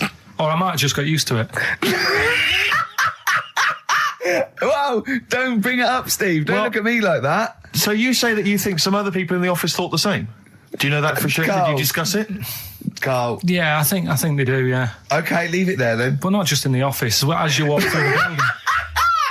Oh, it's done. worse than you ever thought. Well, no, it's not worse than I ever thought because, as you well know, Ricky Gervais. Yeah. What did I do on Thursday morning? Oh, is this the thing? For those that perhaps are not of the female persuasion listening, there's a magazine. Apparently, it sells quite well. It's one of the sort of female, kind of issues magazines. I think it's called Company Magazine. It's like your sort of, I guess it's a bit like your Moore or your Vanity Fair or whatever. Anyway, they run every year the 50 most eligible bachelors in Great Britain section. Ding dong, hello. Who's in there this year? In the 50, in the top 50 of the entire country. And then they vote, and they put them in order and see who's the most eligible bachelor. But that's 50 people, right? It always annoys me slightly because bachelor, it kind of seems like a more sophisticated word for loser. Yeah, doesn't it? Which always sort of unnerves me and also slightly. they try and do a different 50 every year, so they're getting pretty desperate to get different ones. No, because also a lot of people who are sort of like successful, are married, so there's very little to... No. Go on, then. There's a huge... I don't know if this is international. It could even be international. I'm not sure, actually. So I could be up there with the likes of Justin Timberlake, etc. So Fred Durst... Yeah, that sort of person, So anyway, this is what's exciting, right? Although I'm slightly frustrated because they were telling me that last year, all right, because what happens is the readers of the magazine, they vote for who they think is number one most eligible bachelor, right? Last year, the prize was a 2-week trip in the Bahamas. Okay, this year. I'm rather annoyed because all I'm going to win is a moped. That's the prize this year. That's the prize this year, a moped. Whoa, backtrack. What? Sorry? Last year was a 2-week trip to Bahamas, and this year just a moped. All I'm going to get is a moped. All you're going to win is a moped. Yeah, you got no chance. You've got no chance. Who else is in it? Well, I mean, I don't know lots of people you'd never heard of. I know Duncan from Blue. Ding. So you're second to him at least already. I imagine you're going to come behind the other 49. No, because there'll be people voting for me. They get to vote for me. Yeah, Steve. They'll see my photo and then they can vote for me. Yeah, didn't they also write something about me Bald round head. Yes, perfectly round little Yeah. bald man head, they said, so... 'Cause you need to know that when you listen to the radio and that. Really matters what my hair's doing. Your hair, have you given it a little polish? Because you look like a cue ball at the moment, and you've had a shave in it. I've never seen such a round head. It actually looks like a plate with ears. Yeah, well, for those that have never seen Carl, I actually, if you remember, I think he looks a little bit like Mr. Spoon from Button Moon. He does. If you've ever seen that show, and also he looks like, you know when they say they find with a little 4-foot human and it's actually 500,000 years old and they give it a name and it's the first, Australopithecus into. Right? He looks like one of them as well. Perfectly round little. He's the missing link. He looks half human, half monkey. Because he's got a slight slouch as well. So Yeah, it's I know, like yeah. those pictures where you see it going from an ape to a man. I He's one know. of those sort of in the middle. Yeah, and of course his monkey hands, his hairy little wrist to those skinny little things that he can get oranges out of holes with, and it's unbelievable. Why are you so all shaved and polished and everything? Got a wedding. What? Got to go to a wedding today, so thought I'd, clean myself up a bit. Yeah. Shouldn't he be Shave wearing my a suit or something? No, I'll go home and put something on. Oh, okay. But Suzanne said, make an effort. I sort of had a shave and that, and then I came out of the bathroom. She said, "Oh, your head looks a bit sort of eggish." She's right. She always worries about when I have a shave because I just, That's your girlfriend, Carl, I know. saying that. Just think. So don't worry about Heat saying it. And funny thing is, it's Boyd Hilton, I think, of Heat that wrote it. And he's got a little bald head. Yeah, no, don't slag him off. Yeah, but on the end of his review, does it say, written by Baldy Boyd? No, because it doesn't matter. It's a magazine. Don't worry about it. Looking forward to the wedding? A bit boring, isn't it? But you've got to do it. They're probably listening. Should we do a shot? No, it'll be a great day for them, but I know what will happen. Suzanne will see, all the fuss and that, and then she'll get ideas, and I'll have to let her down and all that. Why is it you don't want to get married again? I always forget. It's just, who's it for at the end of the day? I've been with Suzanne for 11 years, right? Sure. We're happy. Well, I am. That's what counts. You're never happy.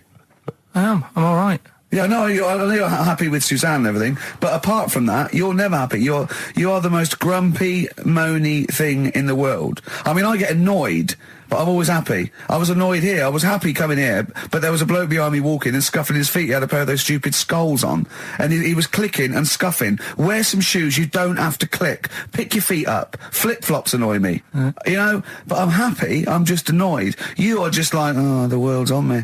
It's rubbish, this. I know the world's great. It's just sometimes people annoy me by being there, But Steve said I should be locked in one of those towers. Me and Carl went out for a beer, and it was great, wasn't it?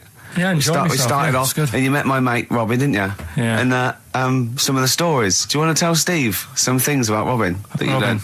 do you know him well? Yes. Well, do you know about his worm problem as a kid? Go on. Right. What I can remember is he had worms as a kid. Not sure how you get him. He never answered me. He was getting a bit touchy about it. Right. This is like the second time I met him. And I think he was a bit annoyed that Ricky told me about his problem. What Yes. now? Straight away, you not being there, instinctively, what do you think went on with this story about worms? My suspicion is rather like when you told a group of people that Robin had once suckled milk from a cow's udder. Yeah. Did he mention that as well? Yeah. Yeah. My suspicion is that, like the cow story, the worm story is not true. But And why would he get so sort of uppity about it? Well, Because it's not true. Imagine if that wasn't the first time he'd done it. Imagine if he did that every single time he was with somebody for the first time and Robin was just met them. He will tell that story to anyone. But they do say there's no smoke without fire. Robin.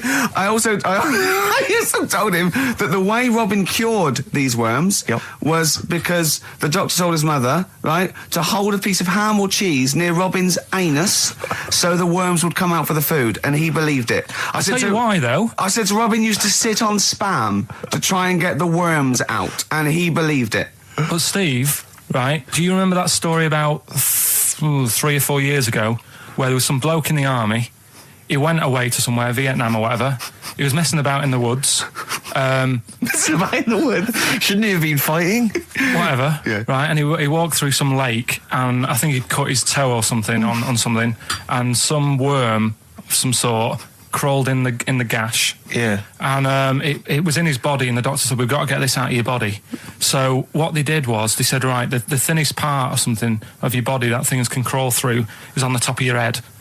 So they wrapped Where the skull is. So they wrapped some bacon.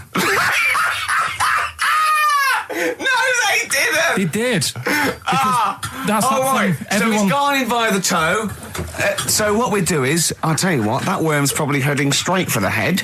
We'll put a bit of bacon on it. The thinnest part of the body is the skull. Of course it's not the thinnest part of the body. It's where your brain case is, isn't it? It's the skull. There was a reason for it. And it was like they stuck some bacon on his head. And As ever, the vital piece of information, i.e. the reason, Carl seems to have forgotten. Because the worm was in his body, and they said everyone likes the smell of bacon. Including worms. Even a Vietnamese lake worm. They love Remember last week when I said about the little fella with the bone with no brain, and you were proved wrong? No. Please. No. We were saying it wasn't a little fella. We were saying it was a stillborn child. It wasn't a little fella. You're changing it now. You weren't having any of it last week. Right, hang on a minute. I'm getting confused. There was a Vietnamese snake that went inside of a soldier. A little, like, maggot or some sort that you have to get out of your body because it causes problems. Yes, and so in order to get it out of the body, they strapped bacon to his head. Yeah. That is great. This doctor. And did that work? I think so. They had a picture of him smiling. Oh, God, what, the worm or the bloke? The bloke. Oh, dear. Honestly, I hope someone knows the story. And Right. It was about 3 years ago, I reckon. Okay. And, yeah, it did work. G.I. Bacon. So this is why the worm burrowed out of his head to get the bacon? Get to the bacon. Right. That's great. So this is why when Robin was telling his story, I was a little bit disappointed if it wasn't true. Right. Because in a way... You know Robin's never been to Vietnam. No, but what do you really think that Robin, well, as Robin said at the time, Carl, why would I sit on ham, then tell Ricky Gervais? It's a very good point. Because if he was a kid, you do daft things like that as a kid. Right. It is the telling Ricky Gervais, though. Yeah.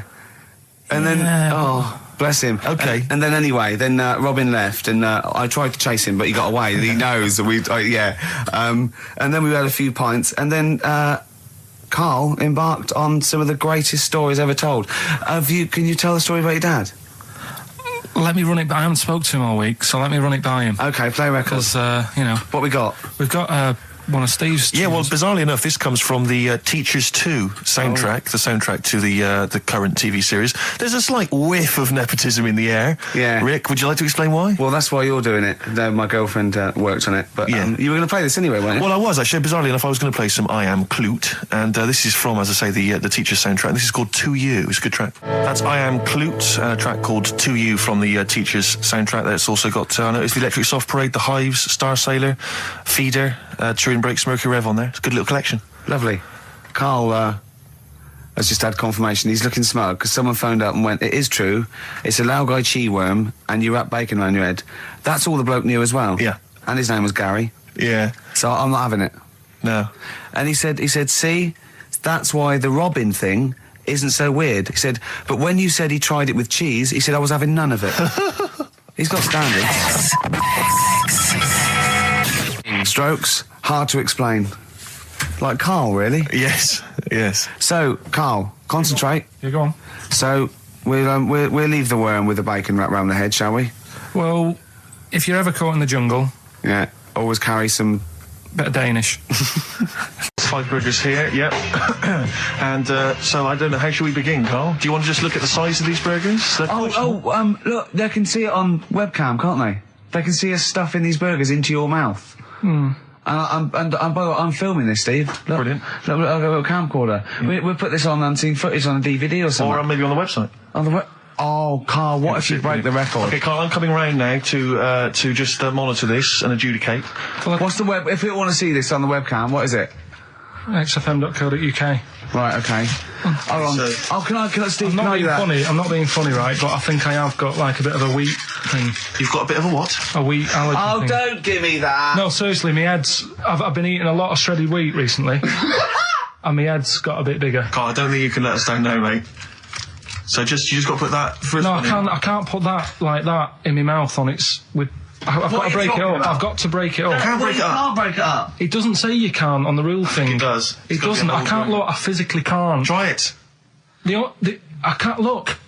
I'd have to be Jay Goody to be able to do that. Seriously, look. Oh. Try it. Yeah, I know, but you're not approaching it right. That's it. Come on! That's all. Oh, God, he's not going to do one! Keep going. That's good work. Keep going. How does he get three in? Keep pushing. Ease it Keep in. pushing. Ease it Keep in. pushing. Get one in at least. Ease it Get in. one in at least. Get one in. Ease it in. Get one in. Push it. That's one. Let's go for another one. I reckon you've got to rip it up a bit. Okay, do that then. See how many you can get in. You've got to get in 2. No, just one. No. Well, it's don't three, rip it up and pack it in. What do you do? Pack your cheeks first. Honestly, Steve, my head is swelling a bit because I have got a wheat thing, a wheat allergy. That'd be good then, there'd be more room. Right, okay, look, Carl so is now that's- just sticking it in his cheek. Yeah. Don't eat any. You can't swallow any. It's like a hamster. You've got to work like a hamster. Yeah, stick it in. Come on. He looks like Marlon Brando in The Godfather. Come on. Don't lose any yet. Right. Pack it in, then use your fingers to pack it in. Come on. Wedge it in. Like you're grouting the bath. I can't do this either. Keep going. Keep going, don't give up so early. This is part of the problem. You just give up, Carl, too quickly. You failed again. It's like your history O level. Come on, Carl. Come on. Do something That's well. what it's one, Succeed at something. Push it in. You've got nearly a half a burger there. Oh, I'll come round there. You're chewing. Don't chew. I've got a bit of food. I don't know what he said, but... Is that What, is that a whole one? No, it's not. I can see bits left. Come on, Carl. Come on, keep working at it. We keep working at it. But there's so much space in your mouth, I can see it. He's going red. Okay, we're doing another one. We're doing another one. That one then. We're doing a... Oh, are you alright? Are you going to be sick? Are you alright? Alright. Oh, God, should we play a record? He's making my eyes water now. Okay, I'll find a different one for you. Find a different one for What him. about most grapes eaten in 3 minutes? I'll go. Do you want to do that? Grapes are easy, aren't they? That's easy. Great. Come on, grapes are easy. Come on, don't make him laugh. He's choking. He's choking. Oh, Carl. Quick! Keep going, Carl. Come on! Come on! What happened? Did he just throw up? No! Don't make him laugh! Oh, Come on! we can make wine. Come on, Carl. You're doing so Come on, well, Carl. mate. I want to go. Come on. Only... Why are you making him laugh? That was a world record attempt. Come on. He's over. Keep going. Come on! You got 25 seconds. Come on. Oh, I think that was a shame actually because you were doing well, but something went wrong. I know, and I think those are bigger grapes than the ones I've seen before. They're quite big grapes. Look at his face, he looks so despondent. Come on, Carl, 8 seconds. Just a few more. 5, Come on, what's the matter? 2, 2, 1. It's all over, Carl. It's all over. Better count how many you did. You can get good at this. We can get good at this over the weeks. I think that was a fairly pitiful attempt, actually. I really thought you had a... It's interesting, actually. These are harder records than you might think. Yeah, I know. 6, 8, 10. How do you feel after that record-breaking attempt? Not happy with that. What are you not happy about? The fella who did it, was he in hospital and just had loads of grapes? I was bored. I'm sure he wasn't producing a radio programme, that's for sure. Well, to be fair, neither are you. What was tricky about it? What did you find hard? I think having Ricky standing over me, Yeah. sort of shouting, "Go on!" isn't normal. No. But that wasn't... He hasn't eaten any! Hold on, that's 50 left. 1, That's quite a poor attempt then, by the seam of it. Would you think about trying to maybe do that again in a couple of weeks? Would you do some practice and try that again? No, leave it for the experts. And I noticed a tricky point. Maybe sort of when you had about 50 seconds to go, you seemed to be spewing things into the bin. What was that? Again, mainly Ricky standing over me. So 88. He's got 88 left. Okay, so what's the mental arithmetic there? Because we put how many in? It was 150 in the thing, wasn't it? What did I say? What did I say I had left? Well, I'm not doing it again. 88. So He had 88 left. So 62. God, you're only at 62. What's the matter with you, Carl? There's people start you at 62. That is rubbish. That's disappointment. Let's leave that. So you failed on 2 world record attempts there. 62, and the record's that is rubbish. What were you doing? Oh, yeah, but like I said, I've got a small throat. I can't drink a drink quick. Ever since the Mr. Freeze Pops when I was 6, that I nearly choked on, I nearly died on, I can't go back. It'd be like asking, I don't know, someone who got run over to play Frogger or something. I tell you something I do know. Go on. Right? But I can't really get a question out of it. Go on, just tell us. There's a shadow somewhere. It's already good, isn't it? I'm loving it already. No, right, there's a shadow, I think it was in America. Yeah. And it's on a quiet road. I'm guessing somewhere like Boston, that's what I imagine. Okay. Right? No. Somewhere like Boston, and people at night used to see this shadow moving about, and they'd go, what's that? Right? And it got known, the little local town got known for this shadow, but it didn't cause any problems. People What are you talking about? Well, it was Just like, you lost me. What are you talking about? do you know, like some places get famous, like Scotland's got the Loch Ness Monster and that, but it doesn't cause any. Yeah. But it doesn't cause any problems. It doesn't exist. Go on. Right. So there's this shadow walking about on the road. And, What do you mean? No, what's he again? Rubbish. Right. So he's walking Nonsense. about. Where did you read this? Where did you He's see walking this? about. This was on the internet, and I'm sure. Sorry. Sorry. Right. I thought it was shite. I didn't know it was on the internet. Right. So this shadow is moving about, and Independently of an object. yeah, and the local mayor and that is like, yeah, it's a bit weird, but it's not harming anyone. The mayor involved. Was he elected to that post? Hey, Mayor, we got a problem down here. Seems like a shadow. Well, it's not causing any. No, it's just causing any problems. Yeah, go on. But that's the thing. It was left for years, and then it did start causing problems. I see, that's it. If you leave these shadows to go unchecked, Rick, they go crazy. Yeah. You let them run amok in the Yeah. city. Yeah. You've got to stand What down did it do? on What did it roaming do? shadows. What did the shadow do? It was pushing people off the bikes. It was what? It was pushing people off the bikes. Oh! Chimpanzee that monkey news. Right. There's this monkey, right? Yeah. And it had been, do you know you hear about monkeys being badly treated and stuff like that? Yeah. So, anyway, it goes into this home. It's 14, this monkey. It's called, Matty, right? Goes into this home where it's looked after. What do you mean home? Just like, just a little monkey home, right? Okay, so zoo. Yeah, kind of, yeah, but they haven't got any other monkeys there, right? What have they got there? They've got just other animals and that, but not that many monkeys. But anyway, because he's there on his own, again, you know... When you say monkey, do you mean a chimpanzee, by the way? Because you usually do. Yeah. I can't believe that journalist thought this was scripted. Amazing. So anyway, yeah, so it gets sort of pally with the people working there and that, and it's smoking fags, it's having a drink at night and all this, right? What do you mean it's having a drink at night? How? It's all here, Steve. I mean, we haven't really got time, but... Well, don't say it's all here like it's proof. You've got another stupid story that someone has put onto the internet. Someone sitting at home in their bedroom has put onto the internet. So he's having a fag, he's drinking a lovely glass of Bang Rock Station. Yeah, the wine that's perfect for a barbecue. Yeah. Anyway, it's loving life, it's forgetting about its past and everything, right? When this other monkey comes along, Oh no. Trouble's brewing. Go on. right? That comes in, something's said.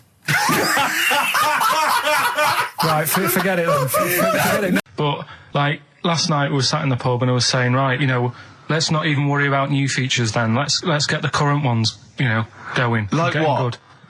Like, the one that I was trying to work out, the cheeky freak of the week. Think of that! Yeah, but I was Think of saying, that, though, as a normal conversation. yeah, As- but as a- I'd looked online, right? I didn't find that much. I found, actually, I'll tell you what I found later. Brilliant. We're looking for them, right? And then at one point, I think you said to me, go and, what about the Guinness Book of Records? Yeah, they'll have like Yeah. the best freak Yeah. in the world or whatever. Yeah, ever. So I said, yeah, bring one in. Now, you've got one at home. Yeah, I got a But you couple. couldn't be bothered carrying that in today, so I had to go out of the pub that I was at, Yeah. nip into Borders, Yeah. buy a Guinness Book of Records, Yeah. out of my own money, $18.99, Yeah. bring it back, and then you said, I don't know if I want to do this feature. So it cost me 20 quid for that. I had to buy a video for Silence of the Lambs film clip. I'm actually out of pocket at the end of this. But do you want to work with me is the thing. If you want to work with... people would pay that sort of money to work with me, Carl. You're a lucky bloke. Think how many people think, Carl, he gets to drink and sit. Yeah. Well, you making a cup of tea and I surprised, didn't I? Little surprises. Steve, last night, when I left the pub in a bit of a mood because Yeah. I was just fed up with not getting anything done. Yeah. Walking down the road, I was thinking, how can I get out of this? How can I stop having to work with them? And thinking, I wonder if I leave, I wonder if they'll be funny and they'll go, and then my boss will be giving me stick. And thinking, how much notice have I got to give out? And all this is going through my mind. I'm walking home and I got in, said to Suzanne, I'm sick of it. She's going, you need to do it when I get a new kitchen. And I was like, yeah, but how big does the kitchen need to be? I was saying, do we need a big kitchen? Can we get a small one? Have we got enough for a small kitchen? Do we need so many cupboards? Can we just have wood instead of steel? All this, trying to get out of doing this. Yeah. It's always I always feel like, because I like to think that I'm not perhaps as bad as him. Yeah, You no. annoy me in different ways. Like what? How does he annoy you? Well, stuff that, I come up with ideas, say Cheap as Chimps. Yeah. Rockbusters springs Yeah. to mind. Yeah. I 15 like Taiwan. 15 Taiwan. Let's just remind people what 15 Taiwan was. It was a little feature that I wanted to give a run, give it a little run, see if people like it. The premise being? No, there's no premise, it's just a title. No, we were going to get 15 sort of ornaments, you'd explain them, and then people would call up and say, that one's from radio. Taiwan. See? God, you just explained why I didn't think that was a good idea. Yeah, By but explaining the good... No, the funny thing is, Steve, right, I was walking down Regent Street on Monday, walked past one of these big stores, right, and they've got all famous quotes on the windows, right, Yeah. and one of them was something like, an absurd idea is often a great idea. Yeah. Do you know who said that? Go on. Einstein. Yes. Which made me wonder, if you were his mate, would he ever have done E = MC squared? Or would you have said, don't bother with that, it's not going to work? Because that's all you seem to do. Everything I come up with, Yeah. you put down. Yeah. Well, that's one thing. He's negative, right? I don't know why. I don't know why he is. What else? He messes me about. I get him concert tickets for stuff, and you say, I didn't bother going. Yeah. Yeah, that is annoying. You come in, with, 5 minutes to go with tracks that need editing. Yeah. The little bag, that bag that was free. Yeah, you got a free bag today, an XFM little rucksack thing. Yeah. You were like, oh, what's this? What's this rubbish? Yeah. Ricky said, I'll have it. They're great. He said, no, I want it. Yeah. Well, it was So- free. I needed. Yeah. I'll give that as a Well, gift or else? something. So, I mean, I think on reflection, Steve is probably a little bit more annoying than me. I won't go that far. You are annoying. If I had to go away for a week somewhere, if it was a quiet place, Well, you are again, aren't you? That's 2 holidays you had this year, I mean. if it was a busy place, I'd probably go with you because people, do you know what I mean, staring at me all the time and that if I'm walking around with Steve. No, I'm just Can I draw up a list of reasons I don't like you, Carl? being honest. What? I'll tell you, because the list of reasons I don't like you is incredibly long and getting longer. Just saying. Do you want another slap? Well, we came in to a big bunch of stuff. Dropped off like, was it Becky from Marks and Spencer? Just like lovely stuff. Food, presents for the cat, books, just, to Ricky and Steve. Ricky and Steve who do the show, right? Ricky Gervais and Steve Merchant. GQ presenters of the year. Creators of The Office, right? Award-winning. Carl's looking over. I go, maybe, it's not for you, no. And then he told me why he's grumpy anyway. Go on. Do you know what XFM are giving everyone? How long have you been here? About 6 years. What are you getting for Christmas from XFM? 2 CDs. Is that of your choice, or do they choose them? There's a list of about 30. Right. Tell them what you List of about chose. 30 CDs. I've gone for Kings of Leon album Yeah. and the Best of Bob Marley. Haven't we, given them away in the past or something? Or you could have burnt them off, couldn't you? You could have done copies. Illegal, but you could have done that. Anytime you wanted. I don't think Bob Marley minds if you bootleg his CDs. It's out of order, though, isn't it? It is bad. Although you Is that always the case? Has it always been the truth of all the time you've been here? No, it has been better than this. Yeah, although you do get paid quite well and you do have an easier time. Yeah, but don't give me the CDs then. If it was a milkman, you don't go, have 2 bottles of semi-skimmed. Happy Christmas. Yeah. That is a valid point. Do you know what I mean? You can play. Who is it who made this decision? There's no point. No point, is there? Why? Just no point. I don't like moaning anyway, just... Has it come from up top? Is it like from the capital people? Just everyone. That's what everyone gets. Yeah. Yeah, but will Christian get 2 CDs for getting up at 4:30 every day for about 5 years? And keeping this station afloat. Probably. Yeah. So that's why I'm a bit fed up. What are you listen to first, Marley or Leon? Well, you have a bit of Marley. I'll tell you what Marley's good for as well. You're going to have a little beach holiday, aren't you, over Christmas, going to Lanzarote? Listening to that on the beach, you'll realise how wise XFM are in the long run. You know, you go, well, look, they could have given me 400 quid, right? Well, I'd have spent that. But this is, you know, the legend lives the gift on. that keeps on giving. So you're probably, you know what I mean?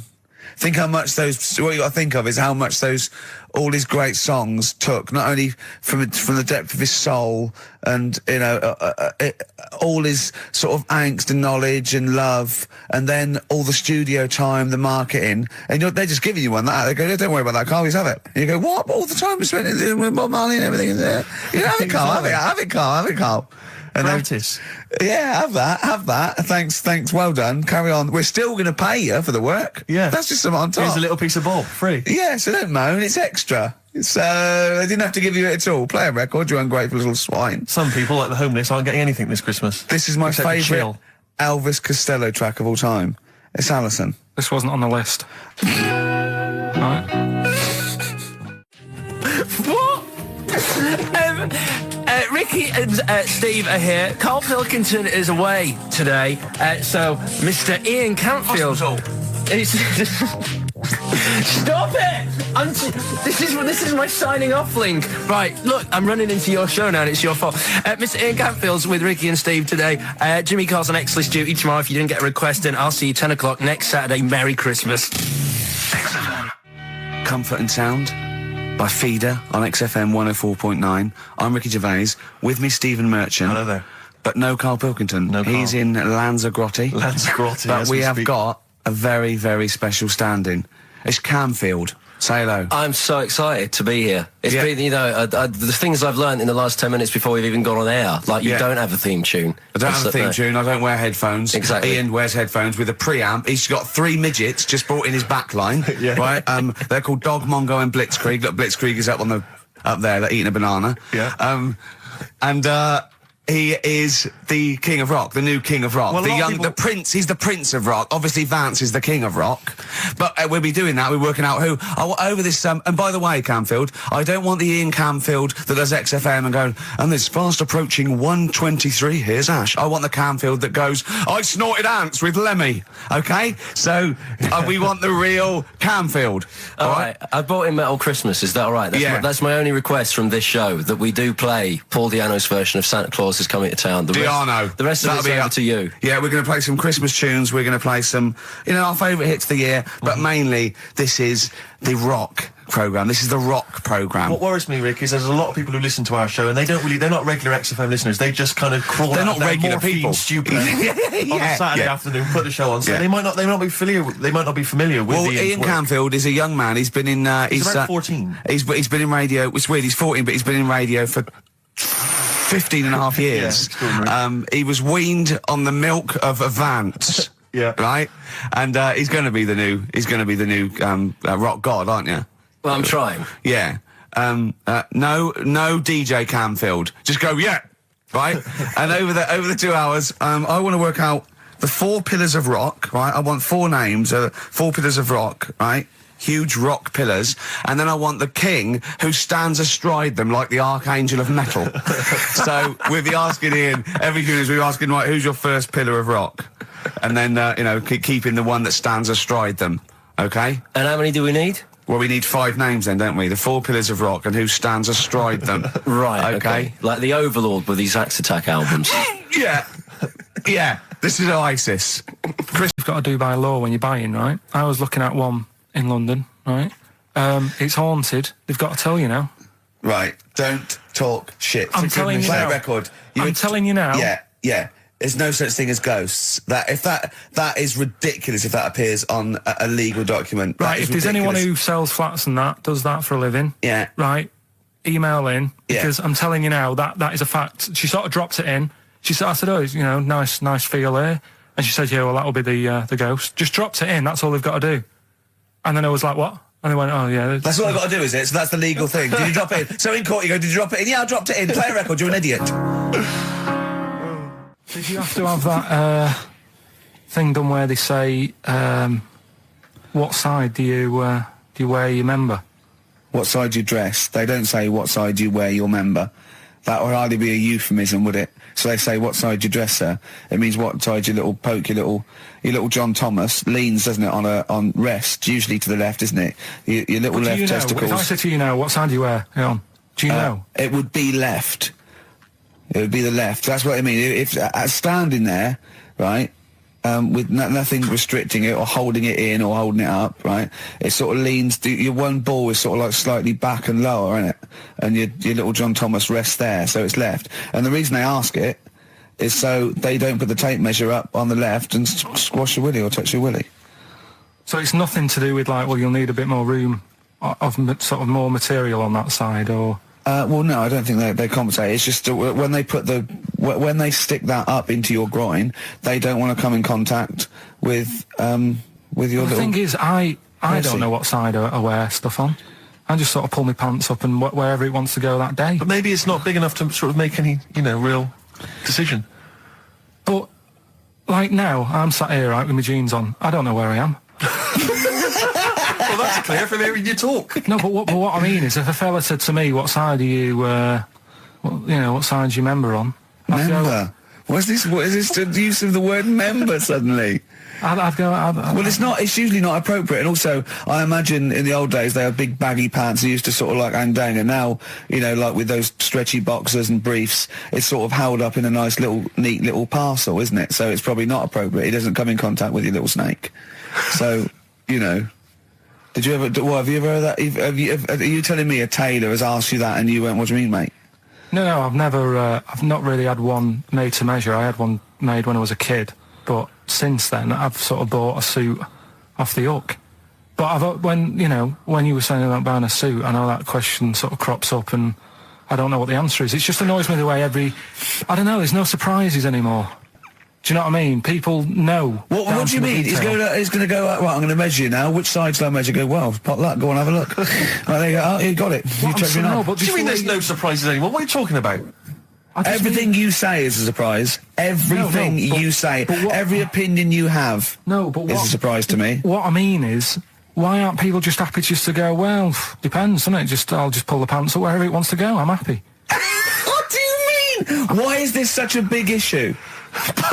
But Carl, when they ask you this question, they're not making a note of it somewhere. It's not statistical research to find out what the kind of common leaning is. It's a question so he doesn't touch it when he's using his tape measure. Just be careful. But he is being careful by asking the question. But what's wrong with him touching it anyway? If he's, I mean, it's only like a slight. Fair enough. But if he just sort of, knocks it a little bit, you can just go. Do that again? To me, it's the same as the prostate thing. It's just happening all over again. It's But a doctor doesn't go, what side's your arse on, sir? Trying to avoid the arse. He wants to go, he knows where your arse is and he's aiming for it and he wants to get it up there. He's aiming for it for a good cause. This little fella's going, well, I've got to measure his leg. I don't want to touch the knob. I'll just ask him, sir, do you mind telling me where your cock is so I can avoid it? It's a big difference. But like I'm saying to you, I'd have to have a look first to let him know. I don't know where it is now. I don't know. It could be the left, could be the right. Are you telling me you don't know where your knob is without now? looking? What do you mean without looking? How could... Well, you're saying it as if like... Should we have a guess? Well, have a look and tell us where it is. And what are you wearing? What sort of pants are you wearing? I've got my jeans on. But you got pants on underneath them? Yeah. What are they? Briefs or boxer shorts? Boxer shorts. Boxer shorts. Well, it's probably free, but the jeans are probably strict in it. I think it's probably either in the middle, dressed in, or just slightly to the left. Have a look. We'll tell the listeners after the break where's Karl's knob. It's a good competition. Oh, brilliant. We've got to send this to the Sony Awards people. Well, big question. Where was Karl's knob? That's what people have been hanging on for. Yeah. Where was it? Well, I can't believe people have been texting in. Hey, what, guessing where it is? People saying, is it in the middle? Is it in the left? It cost them 10p. It cost them 10p to find out. Just wait, I'm going to give out the answer. You don't win anything, right? Like, strike it lucky. Right? Bottom or middle? Right. It was to the left. Oh! Yeah. I went with the right. That's annoying. See, I thought it would be to the left. If not, maybe if it was all scrunched up, sitting down your lap right, it might just pop up to the middle. Just pop out, like, you know. Well, next week we'll be finding out where... In the week, I called Karl up. I said, how are you, mate? He went, not too bad. Now, as you know, his girlfriend's been away for ages, hasn't she? Covering the World Cup, the African Nations Cup. She's a sports journalist. Well, yeah. All right. Okay. I love the fact you're thinking, what does that mean? Like, well, she's not much of a journalist, Rick, to be honest. I've read some of her stuff. No, but she's not on air. She does stuff, you know. Yeah. Behind the scenes. Yeah. Sure. A lot of journalists do. You always want to make clear that you're not going out with Kate Adie. That's what you want to make clear, isn't it? Yeah. Now, so she'd seen none of the meteoric rise of Karl as a broadcaster. She's been away for the whole time a since you've sort of become... a wit. Yeah. A cult figure, to be honest. And he hadn't told her this, so, apparently he went home and she was sitting there, looking a bit grumpy, went, alright, so yeah.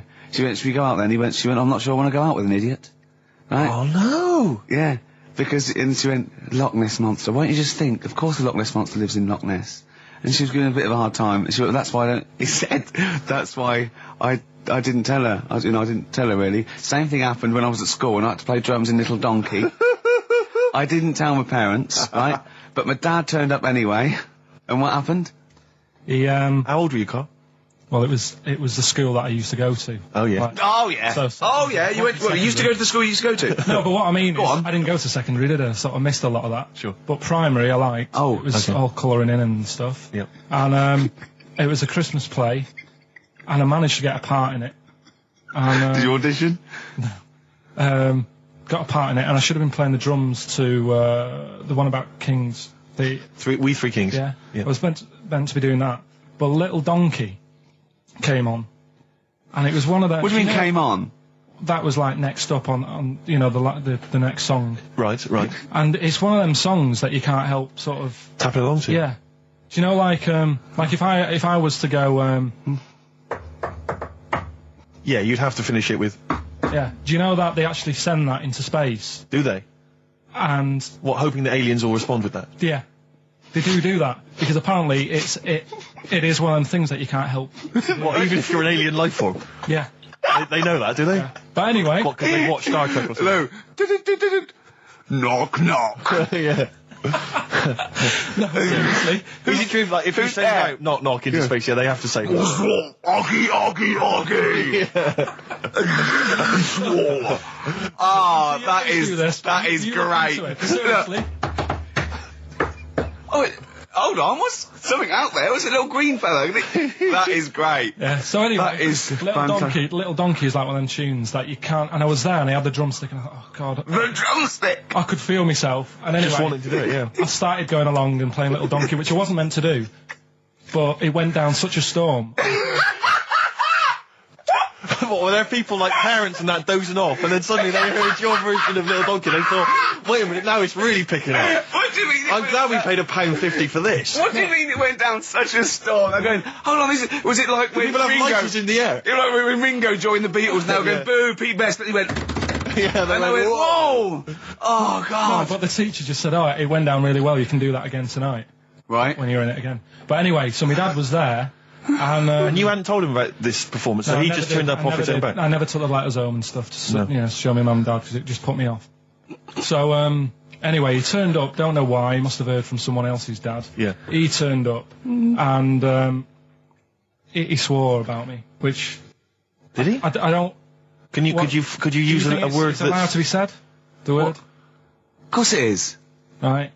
If you got a kid in the car or anything, you can turn it down now. God. Yeah. Right. But he said, there was a guy stood next to him with a camera, big video camera, filming it. And he said, yeah, film it, but try and avoid getting the twat in the hat in the shot. Because I had one of those porters, you know, the little round pork pie hats on. Right. This is so sad. What was this a nativity play? It was about Jesus and stuff. Yeah, well, there was a porter there helping him with his Of course bags. there was, I forgot. I mean, Mary and Joseph, they got there. Yeah, because it was the hope, you know, because the inn was full. Yeah. But I think the porter doubled up with the inn and the stable. Right, that was nice. So of him. he carry bags over, yeah. Yeah, no, so yeah. You're right, though. I don't know why I was wearing one of them. But I was. And And your father said that, and how did you know your father said that? Did you he told hear me it? about it later. Oh, he told you about it later? Yeah, I was talking about stuff I'd done at school, and he said, "Oh God, remember that?" And I spoke to him the other day about it, Right. and yeah, Oh, God. shame. So that was the end of your sort of drumming career, really? Because it could have been, I mean, you know, the audience loved it the night before. Yeah. You could have, like, been, who knows, a whole new world for you. Yeah. Have you done any stuff? I've never drummed. I wish I had, man. That is That's a movie story, but is that, and that's why you don't tell, your mum and dad don't know you on the radio, do they they? think when they were down the other weekend, they had to come in here. I just said, I'll just go in and press the buttons. Because they could listen on Sky Digital, couldn't they? They could do. But you wouldn't want that, would you? I don't want that. No. Play a Carl- record, and I want to talk to you again a little bit about this later. yeah. This is the Best Of Show on XFM 104.9. I'm Ricky Gervais, with me Stephen Merchant. Yes. An honest mistake by The Bravery on XFM 104.9. I'm Ricky Gervais, with me Stephen Merchant and Karl Pilkington, Yep. our producer. In inverted commas, heat put. Yeah. Yeah, they know. They know. How you doing, all right, Karl? Yeah, didn't they also write something about me bald round head? Yes, perfectly round little Yeah. bald man head, they said, so... Because you need to know that when you listen to the radio on that. Really matters what my hair's doing. Your hair, have you given it a little polish? Because you look like a cue ball at the moment, and you've had a shave in it. I've never seen such a round head. It actually looks like a plate with ears. Yeah, well, for those that have never seen Carl, I actually, if you remember, I think he looks a little bit like Mr. Spoon from Button Moon. He does! If you've ever seen that show, that's and just- also he looks like, you know when they say, they find one with a little 4-foot human, and it's actually 500,000 years old, and they give it a name, and it's the first, Australopithecus into, he looks like one of them as well. Perfectly round little, he is the missing link. He looks half human, half monkey. Because he's got a slight slouch as well. So Yeah, it's I know, like yeah. those pictures where you see it going from an ape to a man. I He's one know. of those who are in the middle. Yeah, and of course his monkey hands, his hairy little wrist to those skinny little things that he can get oranges out of holes with. And it's unbelievable. Why are you so all shaved and polished and everything? Got a wedding. What? Got to go to a wedding today, so thought I'd, clean myself up a bit. Yeah. Shouldn't you be Shave wearing my a suit or something? No, I'll go home and put something on. Oh, okay. But, yeah, Suzanne said, make an effort. I sort of had a shave and that, and then I came out of the bathroom, she said, oh, your head looks a bit sort of eggish. She's right. She always worries about when I have a shave, because I just, That's your girlfriend, Carl, I know. saying that. Just think, so don't worry about Heat saying it. And funny thing is, it's Boyd Hilton, I think, of Heat that wrote it. And he's got a little bald head. Yeah, no, don't slag him off. Yeah, but on the end of his review, does it say, written by Baldy Boyd? No, because it doesn't matter, it's a magazine. Don't worry about it. Looking forward to the wedding? A bit boring, isn't it? But you've got to do it. They've probably listening. Should we do a shot? No, it'll be a great day for them, but I know what will happen. Suzanne will see, all the fuss and that, and then she'll get ideas, and I have to let her down and all that. Why is it you don't want to get married again? I always forget. It's just, who's it for at the end of the day? I've been with Suzanne for 11 years, right? Sure. We're happy. Well, I am. That's what counts. You're never happy. I am. I'm all right. Yeah, no, I know you're happy with Suzanne and everything, but apart from that, you're never happy. You are the most grumpy, moany thing in the world. I mean, I get annoyed, but I'm always happy. I was annoyed here. I was happy coming here, but there was a bloke behind me walking and scuffing his feet. He had a pair of those stupid skulls on, and he was clicking and scuffing. Wear some shoes you don't have to click. Pick your feet up. Flip-flops annoy me. But I'm happy. I'm just annoyed. You are just like, oh, the world's on me. It's rubbish, this. I know the world's great. It's just sometimes people annoy me by being there. But Steve said I should be locked in one of those towers that princesses used to be locked fairy in tales. fairy towers, so because everything annoys me. But you're grumpy. I'm not. I'm all right. Oh, right, okay, listen, we better play a record, soon, but, coming up, Steve, I went away with Carl. Okay. It was a little present from Jane. It was a golfing day. I could take someone, took Carl. It was a brilliant day, absolutely brilliant, but it ended with us sort of drinking and chatting and me saying, right, I'm going to bed. Because Carl said the most ridiculous thing he has ever said. Think of that. That's something. Oh, sometimes, Carl, I think you're on another planet. Here's the only ones. Foo Fighters, Best of You on XFM 104.9. I'm Ricky Gervais, with me, Steve Merchant and Karl Pilkington. All right. Carl's had a bad week. I'm going to say it straight away. He tries to rule out stress in his life, but he's had a bit too much stress this week, haven't you? One, a phone call from his mum, stressed him a little bit. Right. Something he said in a magazine about his auntie. Came back to haunt him. Auntie Nora? Auntie Nora, yeah. Don't name her. Oh, She no, knows don't who name she her. is. No. Okay, we won't name her, right? We just say it's the one who farted for 5 minutes and as he saw a skirt when he was young and found it like a split tennis So ball. it could be any of me aunties.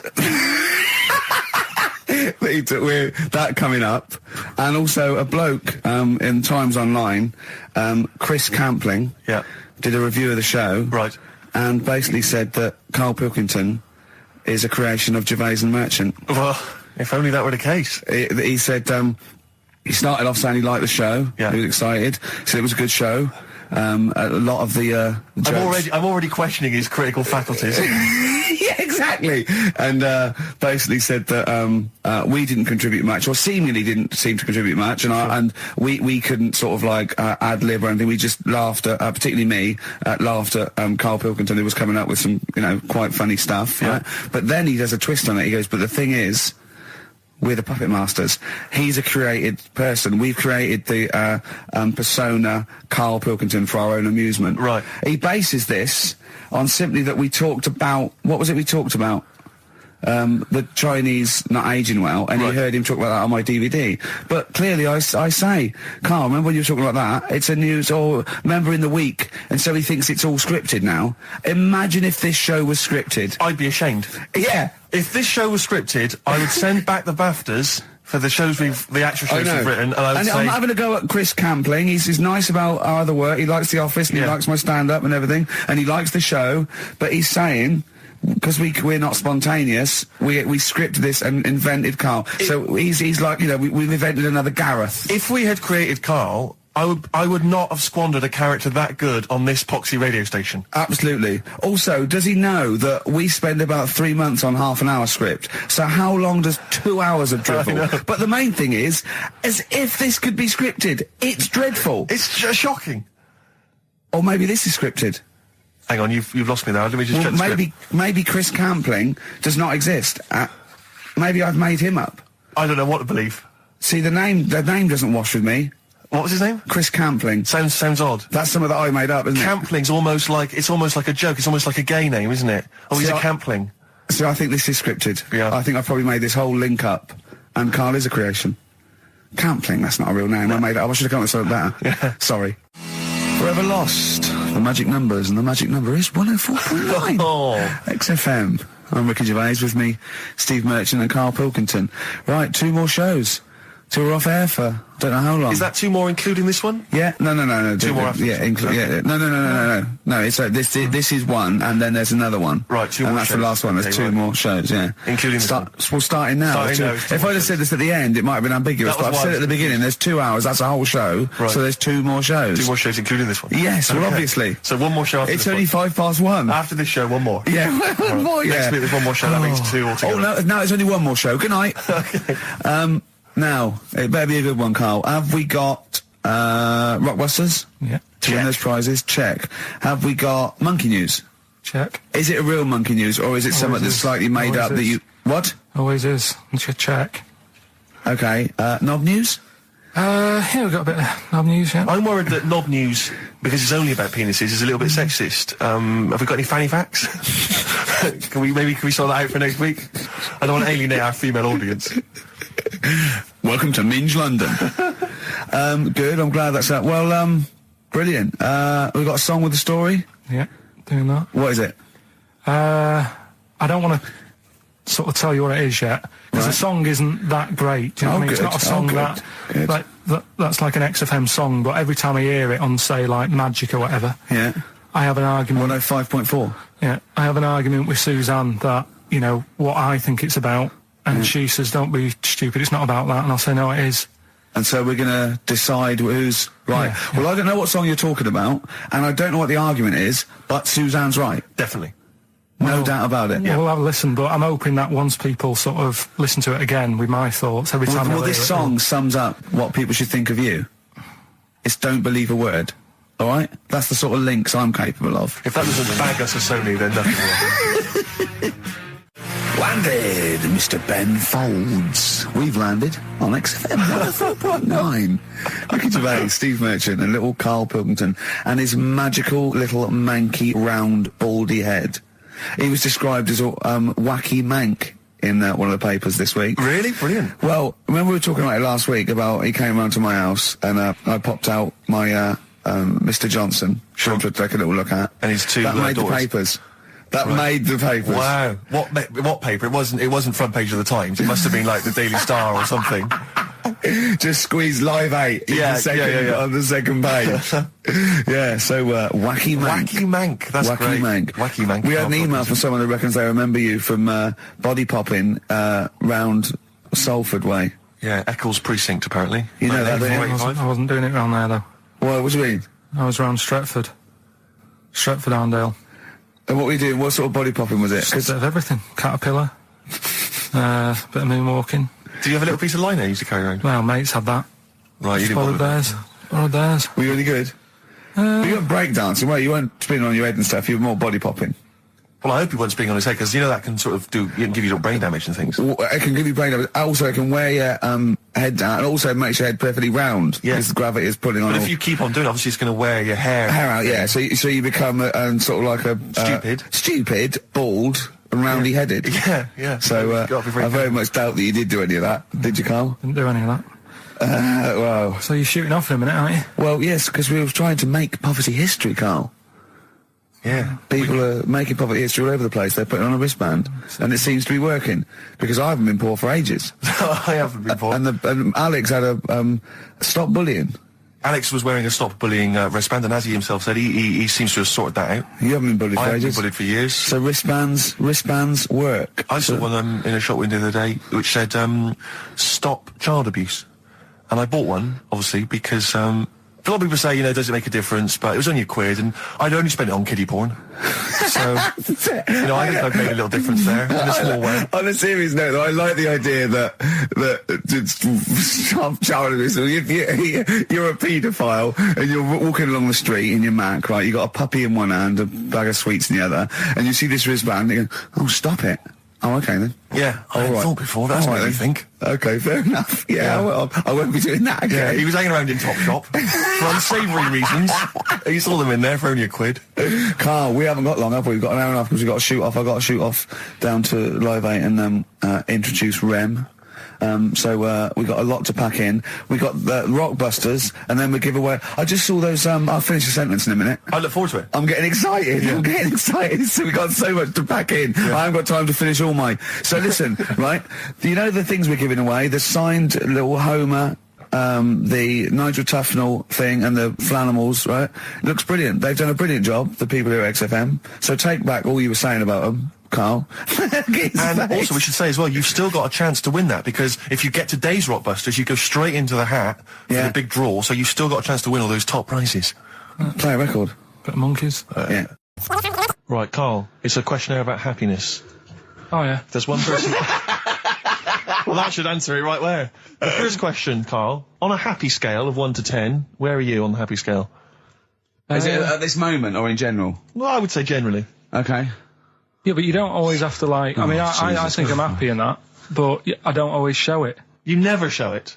No, but it doesn't mean I'm not happy in that. Like, I'm all right at the moment. I'd say I'm probably on a... It's probably on about an 8. I was probably at about a 9 when I woke up, right? And then... sort of fell out with Suzanne over a haircut. Yeah. Right? She went for a haircut and came back with something that I didn't like. Sorry, what did you say? So when your girlfriend walked to the door, she had her hair done, you said, "I don't like it." All right. You Well, say she could that? tell by the look on my face. I said, But don't you say, no, I'm happy with it, I just can't tell. I'm loving it. because then she won't have it done again. Oh, you've gotta Carl, I let just people cannot know. get over you. I really can't. No, I but cannot. you haven't seen it.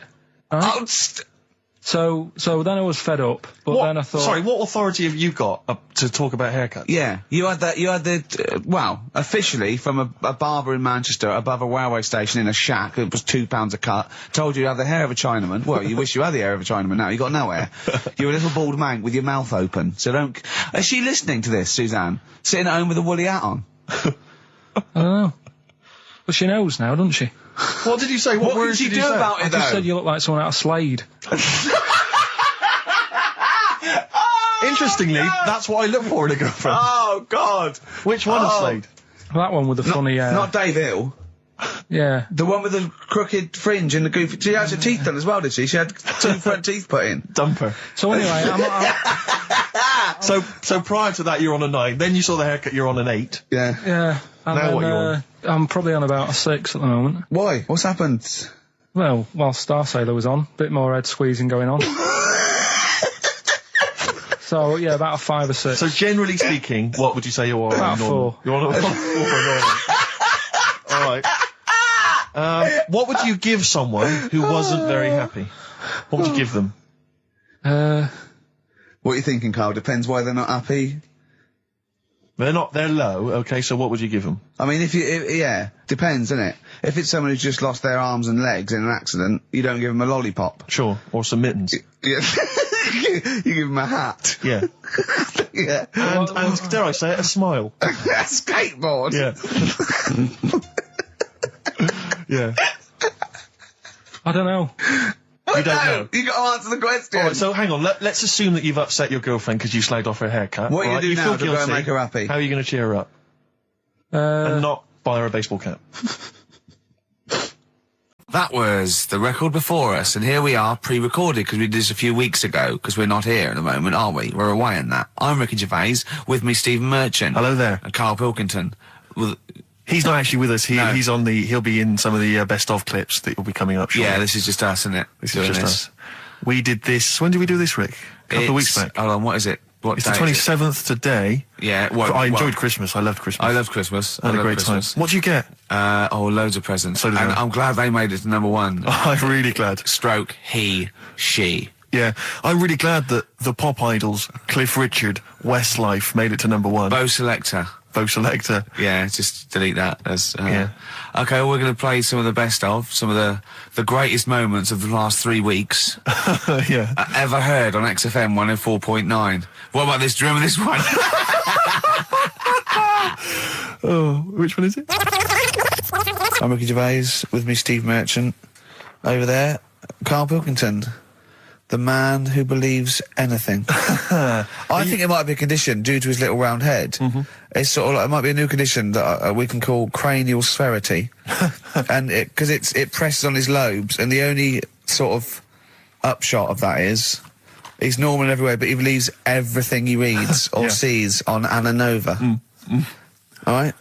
Talking of which, Rick, I don't really follow the news. No. It's mainly boring, isn't it? Wars and stuff. Yeah. But I don't know. Well, yeah. Well, it is a war. It's all this nonsense before and after. When it's a war, it's, it's in the middle of the war. You can watch it on telly. True. You get results. True, You know what I mean? Like, do you know what I mean? Yeah. Like a test match or something. But it's all this rubbish before and after. It drags on. This recent war seemed, I thought, just generally, it was better presented than the previous one. Because I remember Well, they're getting- the first Gulf War, it was often during the night, and I couldn't stay up. Yeah, and stuff. because I think the American had rights to it, like the Tyson fight, so we had to get it at 2 a.m. Exactly. Which is annoying. They had it at, their prime time and that. Yeah, and a lot of it yeah. was in black and white as well, A when lot the of it bombs was went black in. and white when the bombs going in. So, this no, time but there seemed to be a lot more colourful yeah, stuff. it's much better coverage. I think there should win awards Yeah, well, I'd like to for see it. awards, So, yeah. like Channel 4 won for cricket. Yeah, I mean, a few times as well, I was quite pleased to see they actually had footage of the bombs exploding. Yeah. some buildings and stuff. No, good. Well done. Generally, good good on you. stuff. Well done. Good on you. Yeah, I don't know if Costs a lot though, doesn't it? It isn't a costly War's thing. a lot more. When you got something like, a Jimmy Carr game show, which probably costs about £100. Yeah. Like half an hour war I costs know. millions. It's almost man. as expensive as like Terminator 3 or something. Yeah. But I mean, But then, you got a variety. Exactly. Sorry, Steve, you were talking, mate.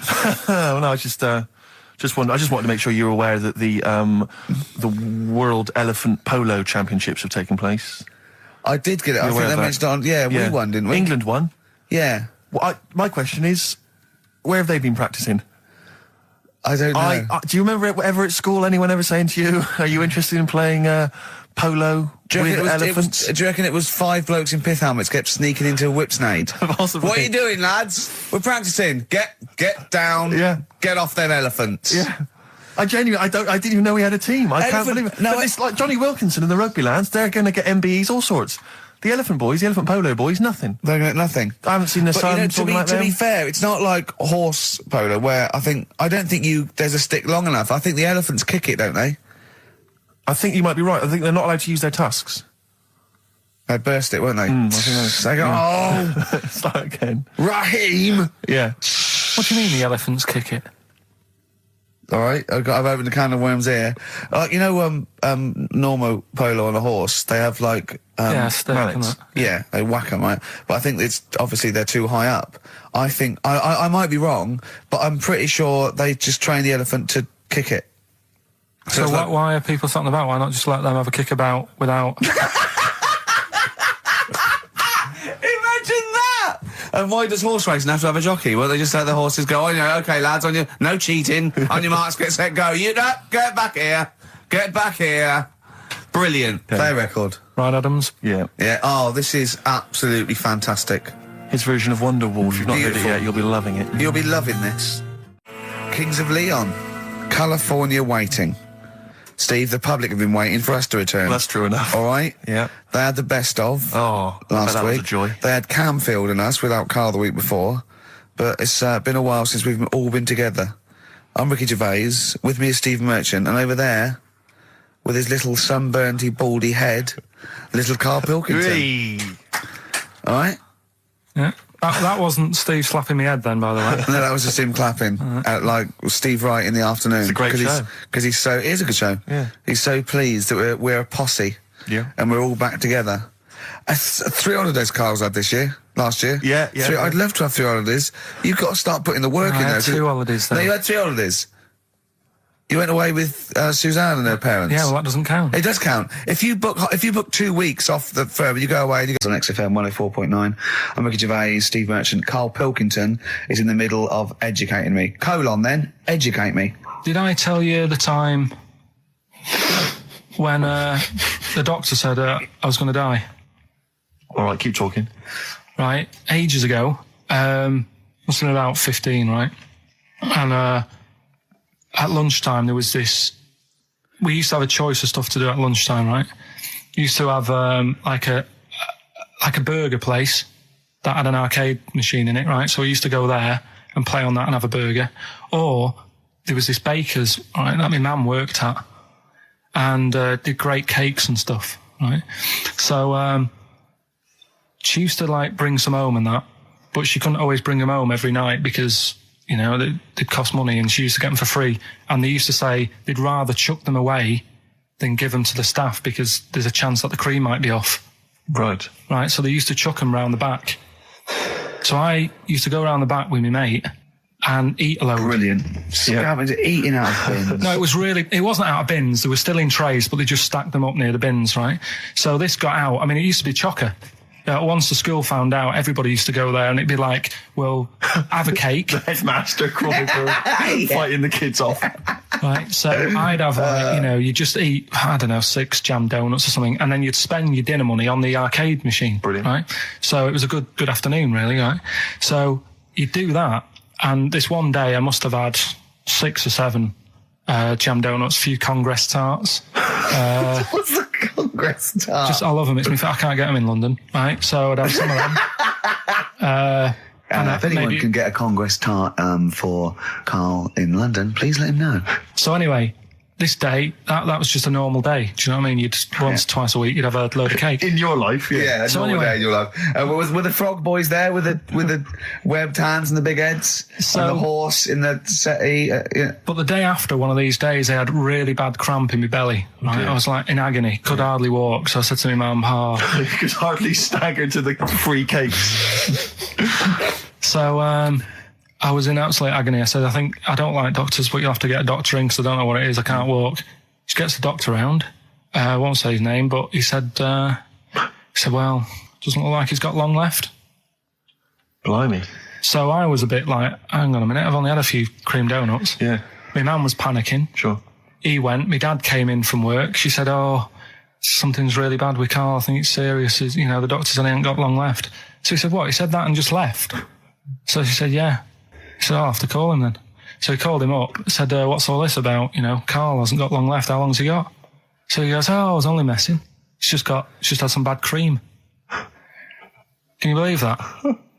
Well, the thing is, I like the fact your mum didn't ask any questions. I know. She didn't But go she into doesn't. detail. Can you explain more, doctor? No, I got to shoe off. But she doesn't. She doesn't like talking. I don't want to diss you or your family, but I imagine if I was there, I'd have known the doctor was joking. Yeah. That's all I'm saying. I mean, I sound very arrogant there, but I imagine he went, what's he been doing? Yeah, I had about 6 cream cans. Oh, right. Oh, wow. He hasn't got long to live then. I'll see you later. Yeah. That's what I think the doctor did. Yeah. I just like the idea your mum just let him go. Yeah. Terrified, thinking, well, I'm not going to probe him. He's that's it then. Dad comes in. Hi, honey, I'm home. Anything happened? The doctor said Karl's going to die and then left. Did he? I'll call him. So, how was your holiday go? Well, I didn't really count. It wasn't a really good holiday. Can I have them days back, please? My New Year's resolution is to be nicer to you.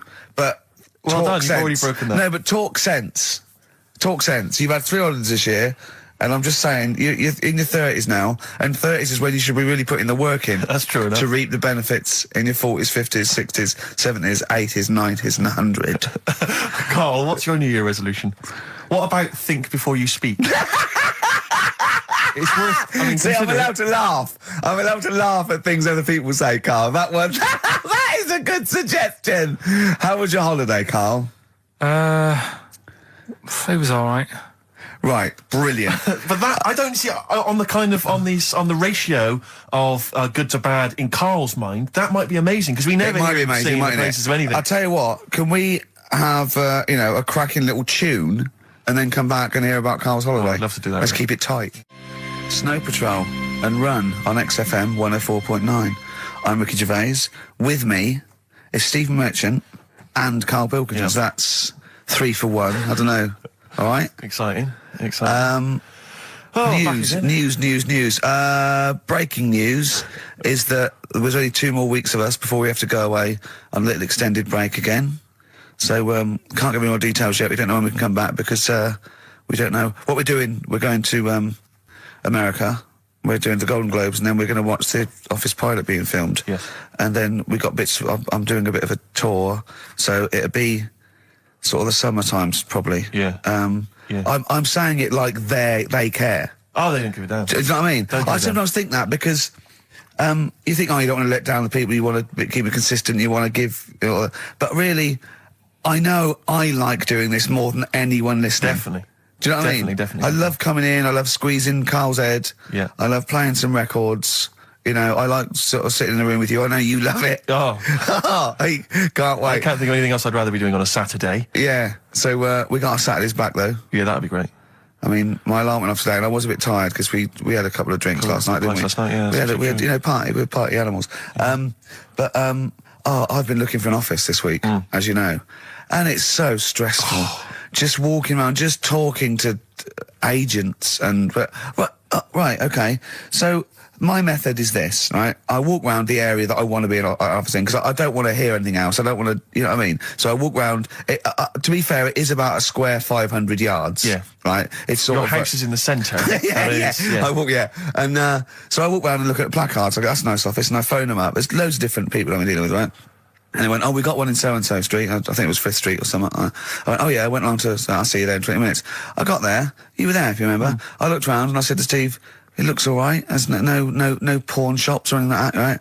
And Steve went, well, it is next to a brothel. And I looked, and there on the next thing, like, model, first floor, Susie, 03. I thought, and I phoned him and I said, do you know what? Don't bother coming here. No, I said, no, I said, because it's next to a brothel. He went, yeah. I went, right, okay. Just for future reference, I don't want an office literally next to a brothel, right? When I go to work, I don't want to walk past prostitutes. Call me old-fashioned. Yeah, right? as you're going into work, there's a prostitute. Yeah. Morning. Morning. Oh, she's got a cappuccino. Yeah, Starbucks, yeah. Business good? Yeah, it's a bit slow at the moment. But it picks up later this evening. Does it really? Good. And I said to him, I've got so my New Year's resolution is being like a little fascist when it comes to business. And I said, also future reference, no crack dens and no wild animals in the porch. And I just can't believe it. There's always something wrong. We went to one, right? It got there, right? And a woman said, "Oh, I'm new here." She didn't know what keys she was using. And she went, "It's the 3rd floor." And she went, "There's no point. We won't both get in the lift." I went, "Right. Will you get a desk in the lift?" Right? She went, "I've got a chair in the lift before." Brilliant. So, just find me an office, Rathbone Place, sort of Percy Street, Charlotte Street, Dean Street. Yeah. Yeah. 1st or 2nd floor. I'm worried we're going to get emails from estate agents, phone calls from them. You know what those people are like. But I don't look at the emails. True. Fair enough. So, play a Fair record. enough. Fortune Faded by Red Hot Chili Peppers on XFM 104.9 with Ricky Gervais, Stephen Merchant and Karl Pilkington for the last time. Yes, we've said that before, of course. So don't get your hopes up. Yeah, we've had some highs, some lows, some laughs, some tears. Karl, you concentrating? A lot of tears, mainly from the audiences. Yeah. Now, before we get into talking about maybe some of the hijinks we've had, looking back, looking forward as well. Yeah. I came in, Karl was sitting at the desk, he went, all right. I went, all right, yeah. He went, see that Alan Clark diaries? I went, no, I didn't. He went, no, a lot of people talking about it. He went, I've never kept a diary. Keeping a diary will always get you into trouble. And I said, like Anne Frank. What did you say, Karl? The woman in the cupboard? That's what he said. The woman in the cupboard. And I went, save it. Save it. You never speak to Karl off air. Save it all for when we're on the wireless. He went, but what did she do? What did she do except be in a cupboard? What did she have to write about? And I said, well, her thoughts. Do you know Anne Frank? That's all I know about Anne is there's no point pretending it. Anne! That I know stuff. Yeah. Right? Well, tell us everything you know about Anne Frank. She was in a cupboard. Yeah, what else? If she didn't do that, I wouldn't know about her, seriously. That's all I know about her. Yeah. So what did she do? But what do you how do you think we know about her cupboard because of her book, don't we? But hang on, what in the bigger scheme of things, why was she in a cupboard? I don't know. Right. I honestly don't know. You don't know anything else about Anne Frank beyond the fact that, to quote you, she was in a cupboard. Well, what's she done then? You tell me, why should I know more about a woman Firstly, in a I cupboard? don't think she was in a cupboard. She wasn't in a cupboard. She was in an attic. All right. Yeah. So what was she doing? She was hiding from the Tidying Nazis. She was hiding from the Nazis. But isn't that the first place they'd look? Sort of work from the top down. Carl, they weren't specifically looking for Anne Frank. They weren't going, where is she? Where's Franker? If she gets that book out, we are in a deep shit. We've got to stop the book. They were just looking generally. She was 13, 14, she was hiding, she was Jewish and she was hiding, lived in Amsterdam, didn't she? Yeah, as much of her family were having to hide, being helped by, friends, non-Jewish friends. In a cupboard. Cupboards, And how long did she sort of hide up there for? Until she was caught. Long enough to write a book. So she even got caught after all that? What do you mean, so she even got caught? We're talking about one of the great, humanist tragedies of our times, and you're going, she couldn't even stay hidden. What do you mean, didn't she get caught?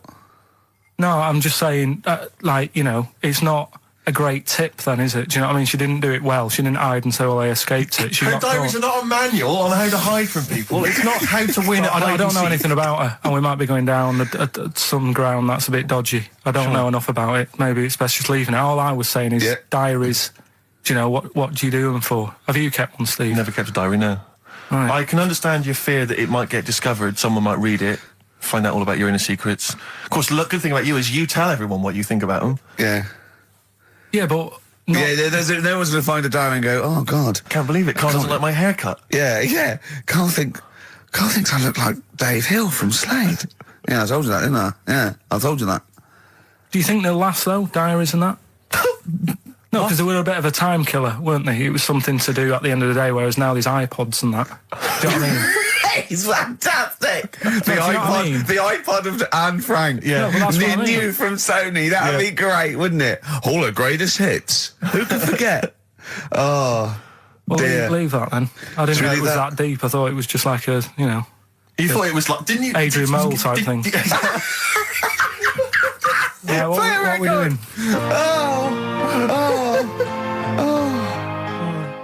Since you've been gone by Rainbow, since we've been gone, Steve, what's been going on, mate? Well, so much has happened, hasn't it, in the world? You know, politics and stuff. There's been an election and the like. I'm Ricky Gervais, with me Steve Merchant, and our producer, I say producer, It's funny, yeah. Karl Pilkington. All right. Yeah, very good. We've been away for a while. I think the last show we did was January 2004. Yeah, yeah. And nothing's changed. Nothing's changed whatsoever. Nothing's been mended. I mean, I'm pretty sure I threw that away in the bin Yeah, before I left. Yeah, there are some of your old bacon rinds from that sandwich. yeah. All left over there. The spare ribs on the floor. Yeah, nothing's changed at all. Oh, no, that's not true. The listenership has changed. It went down slightly, didn't it, on the last radio? Well, I don't know. I don't know. Is that what happened? Did it go down slightly, Carl? A little bit, I think. I don't think XFM gets new listeners because I think what happens is, because the reason it goes down just very slightly each time is that their old listeners die. Yeah. You know, old Definitely. Cure fans dying of... Yeah, you know, smack addictions. Gout. Yeah. yeah. But anyway, well, I haven't listened to this station for a year and a half, so that's increased by 1, Yeah. which is probably quite a high percentage. Exactly. I mean, I suppose that my question, I suppose, to you, Rick, would be, you know, why now? Why have you come back now? You know, I was a bit bored of sitting at home. You know. Okay. Yeah. Because we're just here for 6 weeks. 6 weeks. Well, we're standing in for Adam and Joe, aren't we? Yeah. Yeah. How the tables have turned. I remember when they were standing in for us, but Yeah. I don't know. but the only reason I'm here is because my housekeeper cleans between 1 and 3. Oh, right, that's a good idea. So I just want to get out of the house. And are they listening to XFM? Well, no, she doesn't speak English. You know, I'm not made of money, Rick. You know, if I can help out, you know, a young immigrant lady, then I will do. And there are so many things I can do for her in so many ways. Yeah. But her, you know, picking up my old tea towels and stuff is ideal. So that's why I'm here. But all I'm worried about is I think people kind of associate with the name Ricky Gervais. They associate a certain level of quality. You know, your live stand-up DVDs, there's a level of quality. You've put a lot of work into them. You've honed it. The TV work you've done, likewise. Should people expect the same from the radio show? Definitely not. No. Definitely not. Those things that, you know, you sit down, you know, we sit down, we write them for a long time, write them for a year maybe, then film them, and we worry about everything. This is, I'm not even sure I'm talking into the mic at the moment. I was actually doodling, as you saw there. Yeah. I'm eating a sandwich as we speak. Yeah. You know, although we do like music, that is true. That's absolutely right. Should we play some great records? Rockbusters. Yes. I don't want you to have monkey news right now, because we've just had a little story there. Sure. You don't want to, don't want to go too far. Yeah, go on. So we'll get Rockbusters out of the way. Have we got a winner? Yeah, come on then. It worries me that we've had very few entries. I think that even your mental fans aren't getting these, which is really worrying. They must be terrible clues this week. All right, well... Has anyone got them right, Steve? I think there's just one guy, yeah, who I suspect has won in the past. Well, There we are. so what? Right, the first one. If you go out of France by boat, you might as well buy your fags when you're on that, because you'll get them a lot cheaper. Brilliant. Right? Yeah. BF, Yeah. buy it ferry. Right? That's like, What? buy on ferry. What? Buy on What's ferry. Brian Ferry? What's that? Is that a band? What is it? I don't know what it is. Brian Ferry. Brian Ferry? What's that got to do with buying on a ferry, though? Just because it's quite close to it. Buy on, buy on ferry. What? Buy on ferry. Sorry, That's the what's your first first language? The second one. That's rubbish. That doesn't count. No, Brian it's not. Ferry. Brian Ferry, Brian Ferry. There's this little foreign cafe. It's growing its own steak. That's Delamitri. The third one. What? Sorry, what? What is that? What is that? Delamitri. Delhi is a little foreign cafe. Yeah? A meat tree and that. A meat tree? A meat tree? What were the initials for that? just D for that. Just D for that? So not DA. So you didn't even give them a chance to get the group. Well, they got it. Well, no. No, they didn't. Right, it's the end. Go on, right. Go on. Deli Meat Tree. Deli Meat Tree. One word. D. Or any letter. They claim their own M. meat. M's in it. Go on. Okay, so Bayern, I love Bayern Ferry. And I just point out, Rick- Oxymusic was brilliant. I love Oxymusic. Go on. Can I just point out, Rick, that we've had David Bowie? Deli Meat Tree. Yeah. I don't see why necessarily Aidan, who emailed in, why he doesn't get to win, because he emailed in dire steaks. Seems to me just as valid, as far as I can tell, but Deli Meat Tree it is. And the last one, if there was a Jamaican fella on the Titanic... I'm looking forward to this. With a little bit of fear. Jamaican fella, if he was on the Titanic, he probably would have screamed this. Yeah. That's Christ de Berg. Oh, I don't know what to do. Stunning. So who's the winner? I'm not going to give it to anyone. I just don't... What's the Jamaican bit got to do with it? Just a D. Just Christ de Berg. Say it again. No, I think they've worked it out now. Say it again. Christ de Berg. And who's that? What? Who's that? Who's what? Who's Christ de Berg? Chris de Berg. Who's the winner, Steve? Do you know what? I'm going to give it to Aidan because he just treated you with nothing but contempt. Steve Martin emailed in again. He got the first two, and then the last one he just emailed. I neither know nor care about this answer. I'm tempted to give him each one. Do you know what you've done there, don't you? Go on. You've put the nail in the coffin of Rockbusters.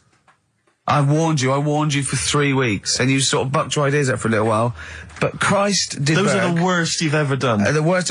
Deli Meat Tree. So and didn't it just put D, and then Bayern Ferry. Bayern Ferry. Bayern Ferry. So is that it then? Aren't we doing it? Play anymore? record. Aren't we doing it anymore? I'm ashamed. You're an idiot. Are we doing it anymore? I'm just going to keep saying you're an idiot. Play a record. Are we doing it? Coldplay, Speed of Sound. Steve, I know you like an insight to my musical taste, Always. but that's my favourite Coldplay track of all time. I just thought I'd just throw that in. Not a fan of clocks? No, I think I've overplayed Parachutes a little bit, and but that's my favourite one. Like it. I'm afraid to say I'm a bit of a Philistine when it comes to Coldplay. That sounds the same as all the other ones. I'm sorry to say. Oh, you'll have to meet these boys one day. Yeah, and well, I'll tell them to their face. I don't care. A little bit rock and roll. I don't care. Well, I'm Ricky Gervais. That little funny little Wurzel type voice over there is Stephen Merchant, and with us our producer Karl Pilkington. All right. Whenever we say producer, of course, that is in inverted commas. Yeah. Done with the fingers. Well, he didn't have it. I wanted to play some off my iPod today to record it because they didn't have it here.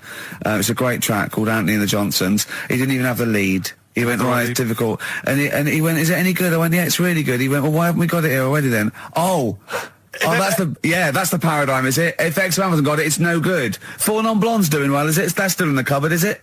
Unbelievable. We're a little bit annoyed today, aren't we, actually? I'm really annoyed. Yeah. All that stuff we did last week, that Landau sent us some sparkling wine, and we thought, right, you shamelessly plugged it. Yeah. How many times you mentioned it? I Like must have 20 mentioned it about times? 20 times. Well, the finale was hitting Carl on the head with a cork. That's on the website, by the way. Okay. RickyGervais.com. Go there and see Carl being hit in the head with a cork, right? Yeah. We said, look, send us free stuff. We'll talk about it. Nothing. The cupboard literally is nothing. empty. The cupboard is bare. No one has thought. I tell you what, there's those guys from The Office. Yeah. I mean, let's be honest, Rick. We are taste makers. We're Yeah. opinion formers, you and Yeah. I. Yeah. And you'd have thought if anyone was going to send us some free stuff. Yeah. You know, it makes me unbelievable. fume. And do you know what it is? It's because people, PR people and that, they've realised no one's listening. But not only are we going against all our principles and losing our dignity just for some free stuff. And integrity. And integrity, yeah. we're going against XFM policy because obviously they would have got thousands of pounds for Landauer to be mentioned last week. come on, 20 times. No, it wouldn't. It's 40 It's quid. isn't it? XFM, Rick. It's 40 quid. Yeah. 40 quid for a 9-minute advert. Exactly. So advertise your quality stuff here. Yeah. Jeff's Garage. Cheaper than some other garages. Anyway, actually, if Did there we is a play an advert once for a tattoo parlour? Yes! Do you remember that? I'm sure we played an advert for a tattoo parlour. What tattoo parlour can afford to advertise on a radio station? Unless it's a tin pot one like this. Oh, God. Oh, I've got some good music today, though, Steve. Oh, really? I hope so. I'll be the judge of that. Go on, what have you got? AC/DC. Oh. An Honest Mistake by The Bravery on XFM 104.9. I'm Ricky Gervais, with me Stephen Merchant and Karl Pilkington, Yep. our producer. Right. In inverted commas, heat put. Yeah. They know. How are you doing, all right, Karl? Yeah, didn't they also write something about me, bald round head? Yes, perfectly round little bald man head, they said, so... Because you need to know that when you listen to the radio on that. Really matters what my hair's doing. Your hair, have you given it a little polish? Because you look like a cue ball at the moment, and you've had a shave in it. I've never seen such a round head. It actually looks like a plate with ears. Yeah, well, for those that have never seen Karl, I actually, if you remember, I think he looks a little bit like Mr. Spoon from Button Moon. He does. If you've ever seen that show, and also he looks like, you know when they say they find with a little 4-foot human and it's actually 500,000 years old and they give it a name and it's the first, Australopithecus into. He looks like one of them as well. Perfectly round little. He is the missing link. He looks half human, half monkey. Because he's got a slight slouch as well. So yeah, it's like those pictures where you see it going from an ape to a man. He's one of those in the middle. Yeah, and of course his monkey hands, his hairy little wrist to those skinny little things that he can get oranges out of holes with. And it's unbelievable. Why are you so all shaved and polished and everything? Got a wedding. What? Got to go to a wedding today, so thought I'd, clean myself up a bit. Yeah. Shouldn't you be wearing a suit or something? No, I'll go home and put something on. Oh, okay. But, Suzanne said, make an effort. I sort of had a shave and that, and then I came out of the bathroom, she said, oh, your head looks a bit sort of eggish. She's right. She always worries about when I have a shave, because I just, That's your girlfriend, Karl. I know. Saying that. Just think, so don't worry about Heat saying it. The funny thing is, it's Boyd Hilton, I think, of Heat that wrote it. And he's got a little bald head. Yeah, no, don't slag him off. Yeah, but on the end of his review, does it say, written by Baldy Boyd? No, because it doesn't matter, it's a magazine. Don't worry about it. Looking forward to the wedding? A bit boring, isn't it? But you gotta do it. They're probably listening. Should we do a shot? No, it'll be a great day for them, but I know what will happen. Suzanne will see, all the fuss and that, and then she'll get ideas, and I'll have to let her down and all that. Why is it you don't want to get married again? I always forget. It's just, who's it for at the end of the day? I've been with Suzanne for 11 years, right? Sure. We're happy. Well, I am. That's what counts. You're never happy. I am. I'm all right. Yeah, no, I know you're happy with Suzanne and everything, but apart from that, you're never happy. You are the most grumpy, moany thing in the world. I mean, I get annoyed, but I'm always happy. I was annoyed here. I was happy coming here, but there was a bloke behind me walking and scuffing his feet. He had a pair of those stupid skulls on, and he was clicking and scuffing. Wear some shoes. You don't have to click. Pick your feet up. Flip-flops annoy me. But I'm happy. I'm just annoyed. You are just like, oh, the world's on me. It's rubbish, this. I know the world's great. It's just sometimes people annoy me by being there, But Steve said I should be locked in one of those towers that princesses used to be locked in fairy tales, because everything annoys me. But you're grumpy. I'm not. I'm all right. Oh, right. Okay, listen, we better play a record soon. But coming up, Steve, I went away with Karl. Okay. It was a little present from Jane. It was a golfing day. I could take someone, took Karl. It was a brilliant day, absolutely brilliant. But it ended with us sort of drinking and chatting and me saying, right, I'm going to bed. Because Karl said the most ridiculous thing he has ever said. Think of that. That's something. Oh, sometimes, Karl, I think you're on another planet. Here's the only ones. Foo Fighters, Best of You on XFM 104.9. I'm Ricky Gervais, with me, Steve Merchant. And Karl Pilkington. All right. Karl's had a bad week. I'm going to say it straight away. He tries to rule out stress in his life. Yeah. But he's had a bit too much stress this week, haven't you? One, a phone call from his mum, stressed him a little bit.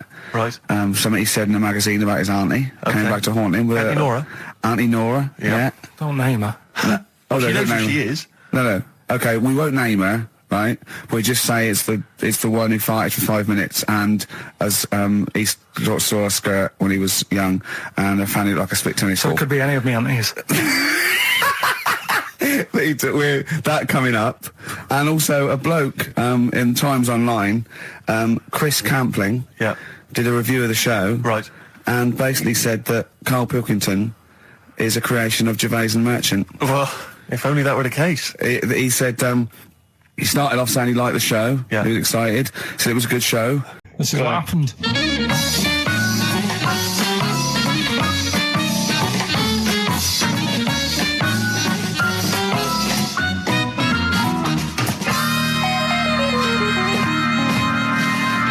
Now, what I'll do, I'll tell you as much as I know, and then you can fill me in if I'm right or wrong. And then at the end of it, we'll get to the bottom of whether we need them or not. Okay. All right. So first of all, the first thing that I found out is that they have 18 knees. That's not exactly possible. They're insects, so they have 6 legs. Yeah. And a knee is usually the junction between femur and tibia. That's sort of classic human knees and every other animal knee. So with 6 legs, you can only have 6 knees. Could somebody sort of got mistaken for seeing one that was a bit double jointed?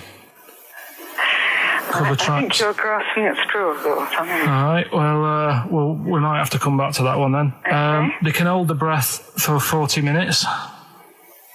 Well, they don't do that because they don't breathe in the same way as us. They breathe through little spiracles, holes down the side of the body. So, no, they're not a very apt simile because the method of breathing is so different. What do you mean? Because insects have a totally different system. They don't have lungs in the way that we do and just breathing through one part of the body. They're actually breathing through every segment of the body all of the time. So even though they've got their mouth shut, they might be able to Their mouth has slide. nothing to do with breathing. So Only just feeding. so you see, maybe that's where someone's gone wrong. Someone's got hold of one and sort of taped its mouth up or something, and Thought it was- got bored after 40 minutes Again, and said, "Well, we'll call it that's a right." pretty unkind thing to do to an insect, even to a cockroach. Yeah, but it's all. Can't do that. Yeah, but No. Pretty unkind thing to do anything, even a cockroach. something else I found out. Yeah. They can live for a week without an head.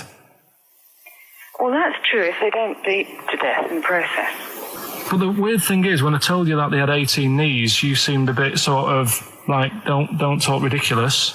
But then we're talking about an animal that can live without an head. So there's a little bit of truth in that one, yeah? Yes. Why, when it was invented, has it got that facility?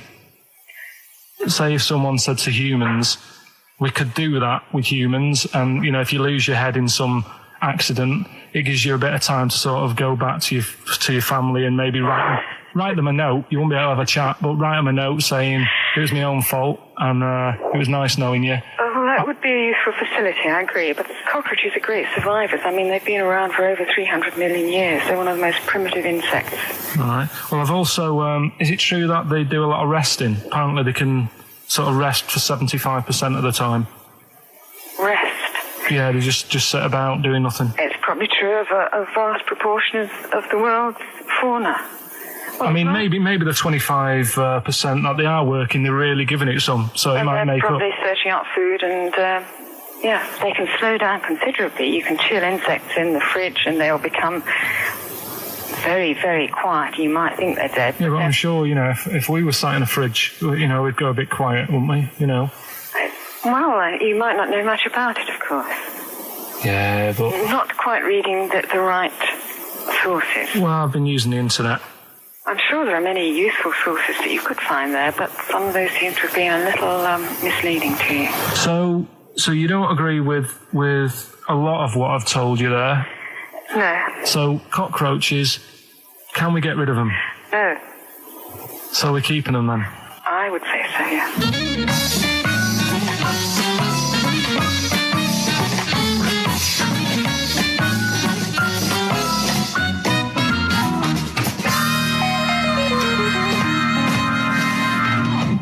I think we should get her on more often because she sounds like she'd be a bit of an ally really, because she knew immediately that you were talking nonsense. Me and Carl went out, right? With me and Jane, Carl and Johnny and Gigi, wasn't it? Gigi, Is it important who went? No. Okay. But we're walking down the street. Carl was there, though, and he can back me up on this. We had a curry. We were walking back, and this little funny homeless fella, didn't he? He, I got to tell you before I go, didn't he? Yes. He came up to me, right? And he recognised it. And he came up to me and he went, he said, I've just nicked 5 of your DVDs from HMV. And he shook my hand. He was so happy with it. And I went, right, excellent. He went, all I do is I just swing the bag over the top. Like that when I'm going out, and he had a bag full of DVDs, didn't he? And he was so pleased to tell me that he'd stolen. That great. He said they're going like hotcakes. Yeah, he said they're going up. Of course they are. Yeah, you're nicking them. Yeah. I know. We get paid for them, though, don't we? So not the stolen ones? Don't we? No. What do you mean? Did you sign them for him? I know you would, you idiot. What? So he just nicked 5. Yeah. Well, Yeah. Did you say he was homeless? Was he? Well, he don't know. Maybe. No. Surely, how would he have seen the show? He'd just walked past Curry's one morning. Dixon's. Yeah. That's any idea. Seen a trailer for it. I thought, interesting. I don't know if he was homeless. I didn't go into his home Sure. life. He shook his hand though, and But he made Carl look smart. Do you know what I mean? So, how does he sell them? Where does he sell them? Does he go to people and go, do you want an Office DVD? They're not nicked. yeah, £4. yeah, exactly. Are these stolen? No. No. A lot of the jokes. I'm already questioning his critical faculties. Yeah, exactly. And basically said that we didn't contribute much, or seemingly didn't seem to contribute much, and we couldn't sort of like ad lib or anything. We just laughed at, particularly me, laughed at Karl Pilkington, who was coming up with some, quite funny stuff. Yeah. Right? But then he does a twist on it. He goes, but the thing is, we're the puppet masters. He's a created person. We've created the persona Karl Pilkington for our own amusement. Right. He bases this on simply that we talked about, what was it we talked about? The Chinese not aging well, and Right. you heard him talk about that on my DVD.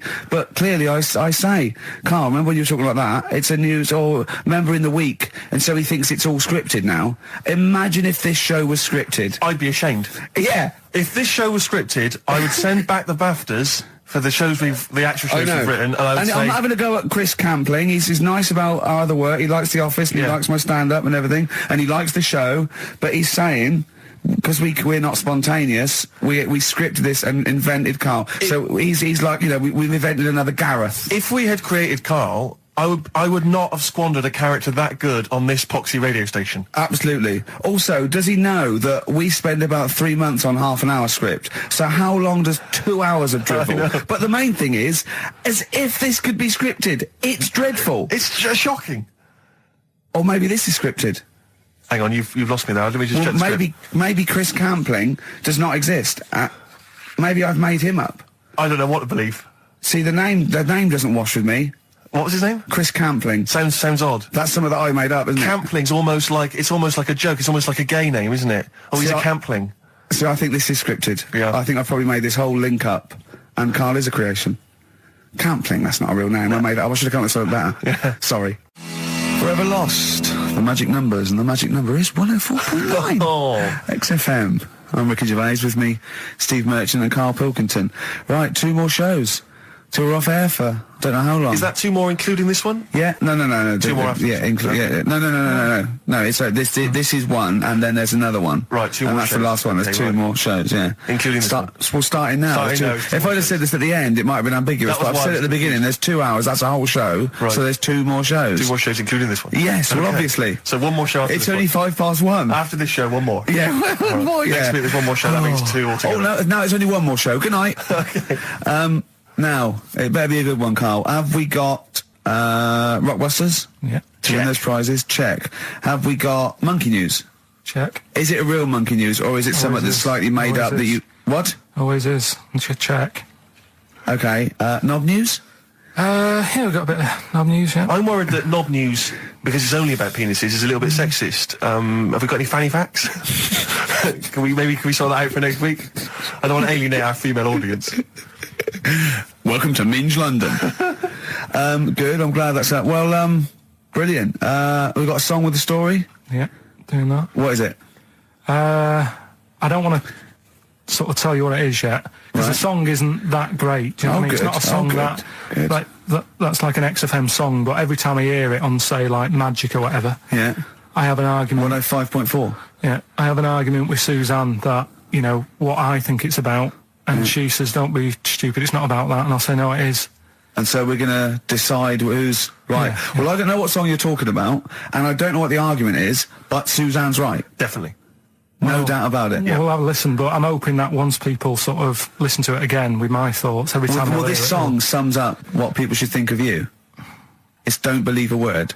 All right? That's the sort of links I'm capable of. If that doesn't bag us a Sony, then nothing will. Landed, Mr. Ben Folds. We've landed on XFM 104.9. Ricky Gervais, Steve Merchant, and little Karl Pilkington, and his magical little manky, round, baldy head. He was described as a wacky mank in one of the papers this week. Really? Brilliant. Well, remember we were talking about it last week about he came round to my house and I popped out my Mr. Johnson, showed him to take a little look at. And his two that made daughters. the papers. That made the papers. Wow. What paper? It wasn't front page of the Times. It must have been like the Daily Star or something. Just squeeze Live 8 in on the second page. So Wacky Mank. Wacky Mank, that's Wacky great. Mank. Wacky Mank. We had an email from someone that reckons they remember you from body popping round Salford Way. Yeah, Eccles Precinct, apparently. You know that, don't you? I wasn't doing it round there, though. What do you mean? I was round Stretford. Stretford-Arndale. And what were you doing? What sort of body popping was it? Just a bit of everything. Caterpillar. Bit of moonwalking. Do you have a little piece of line there you used to carry around? Well, mates had that. Right, you didn't bother with that. Borrowed theirs. Were you any good? But you weren't breakdancing, well, you weren't spinning on your head and stuff, you were more body popping. Well, I hope he wasn't spinning on his head, because you know that can sort of give you little brain damage and things. It can give you brain damage. Also, it can wear your head down, and also it makes your head perfectly round, because the gravity is pulling on. But if you keep on doing it, obviously it's going to wear your hair out, yeah. So you become sort of like a...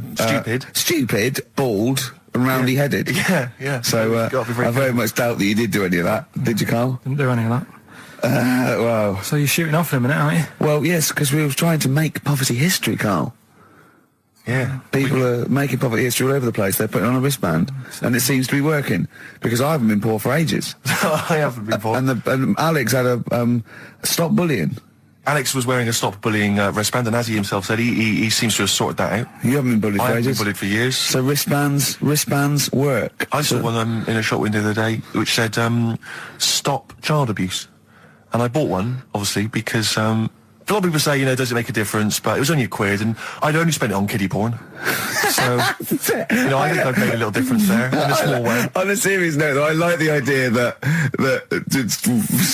child abuse. If you're a paedophile and you're walking along the street in your Mac, right? You got a puppy in one hand, a bag of sweets in the other, and you see this wristband, and you go, "Oh, stop it."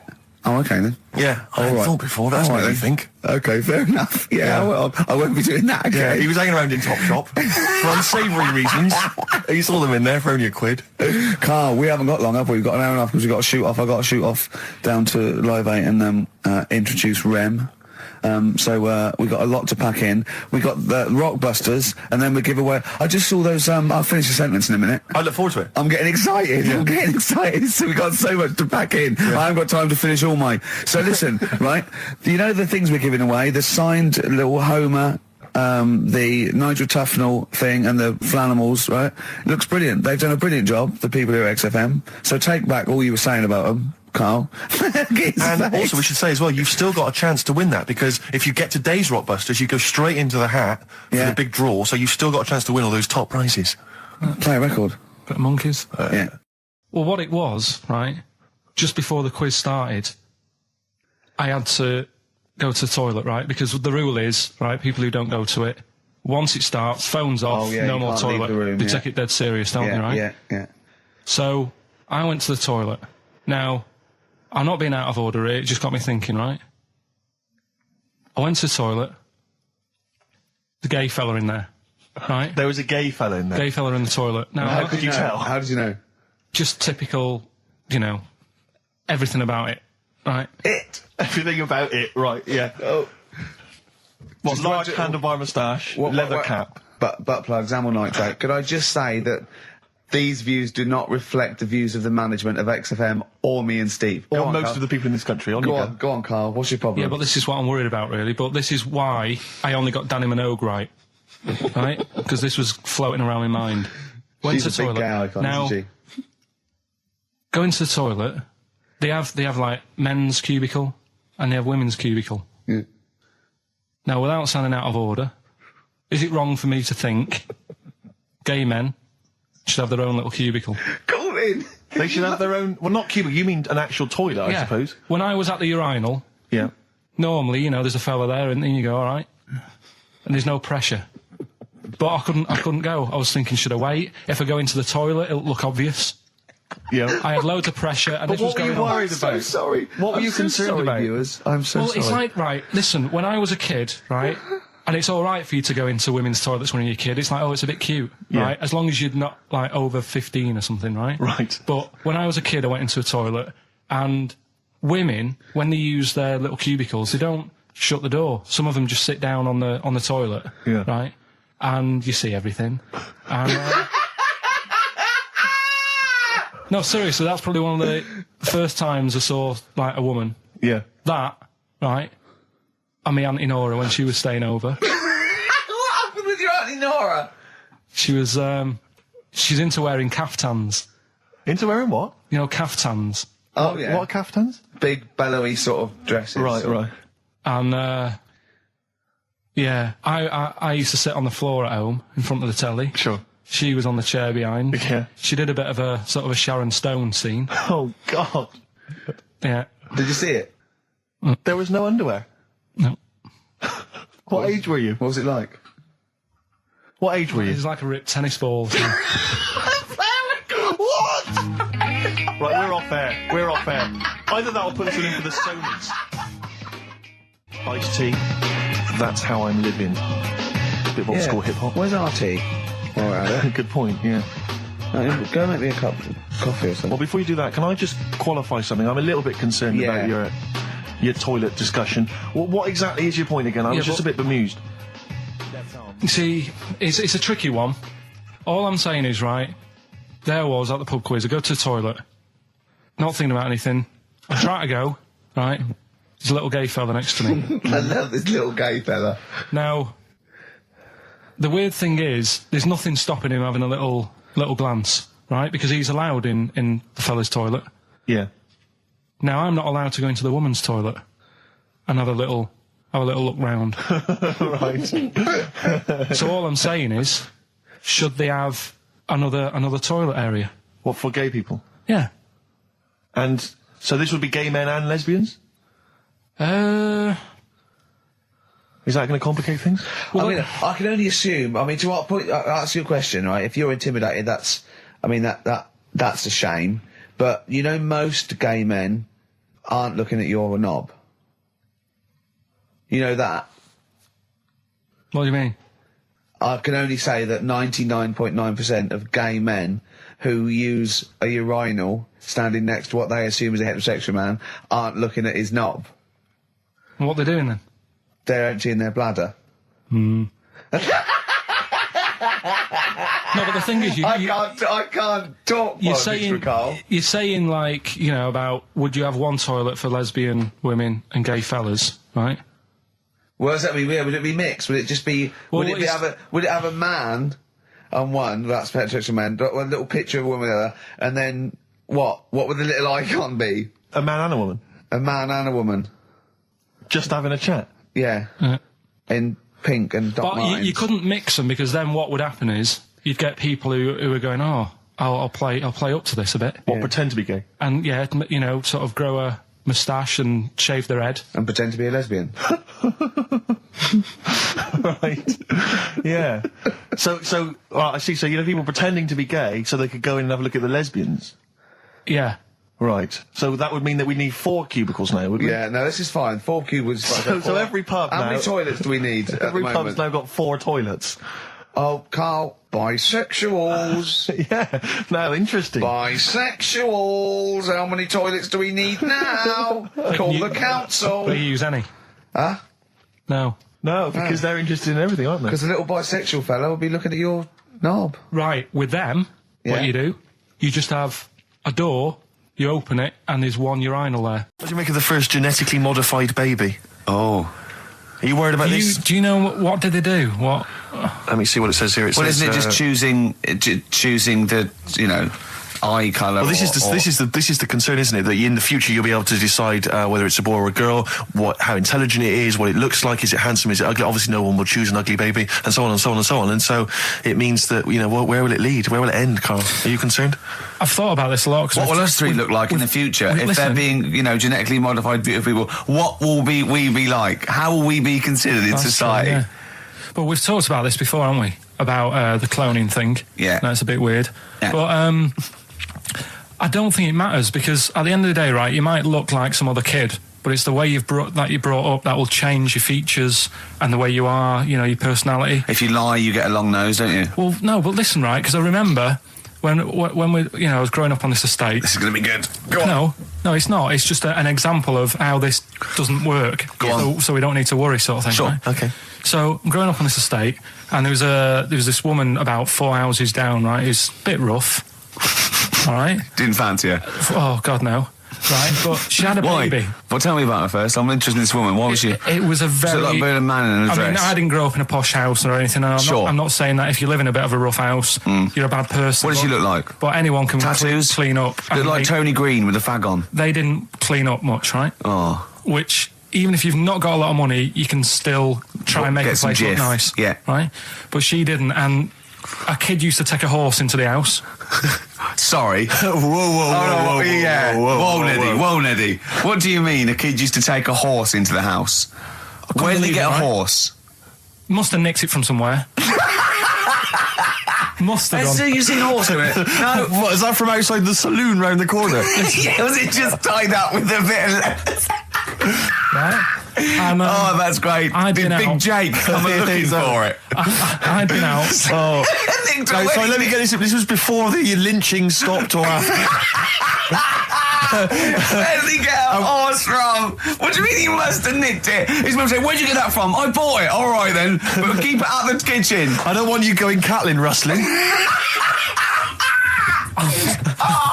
Where did he get a horse from, Carl? And how long did he have it for?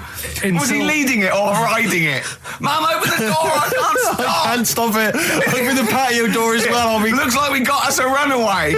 What do you mean? I don't know, but the thing is they couldn't afford to buy one because they're not cheap. So I'm just guessing. Maybe that's wrong of me. But I think... He had a horse? Yeah, right. So that's why the family didn't have any money. They'd spend it on the horse. No, I don't think, that's what I'm saying. I don't think they would have bought it. So anyway... Yeah, it's wise to whisper, Carl, in case they're listening. Yeah. And they could be in the room next door. It's not buying it, it's keeping it as well. Oh. So I was like in the car with my dad coming into the avenue, and you used to have to drive down it to turn round. And, and sort of go back to our house. You had the traditional method of transport. Yeah. And the horse was in the lounge.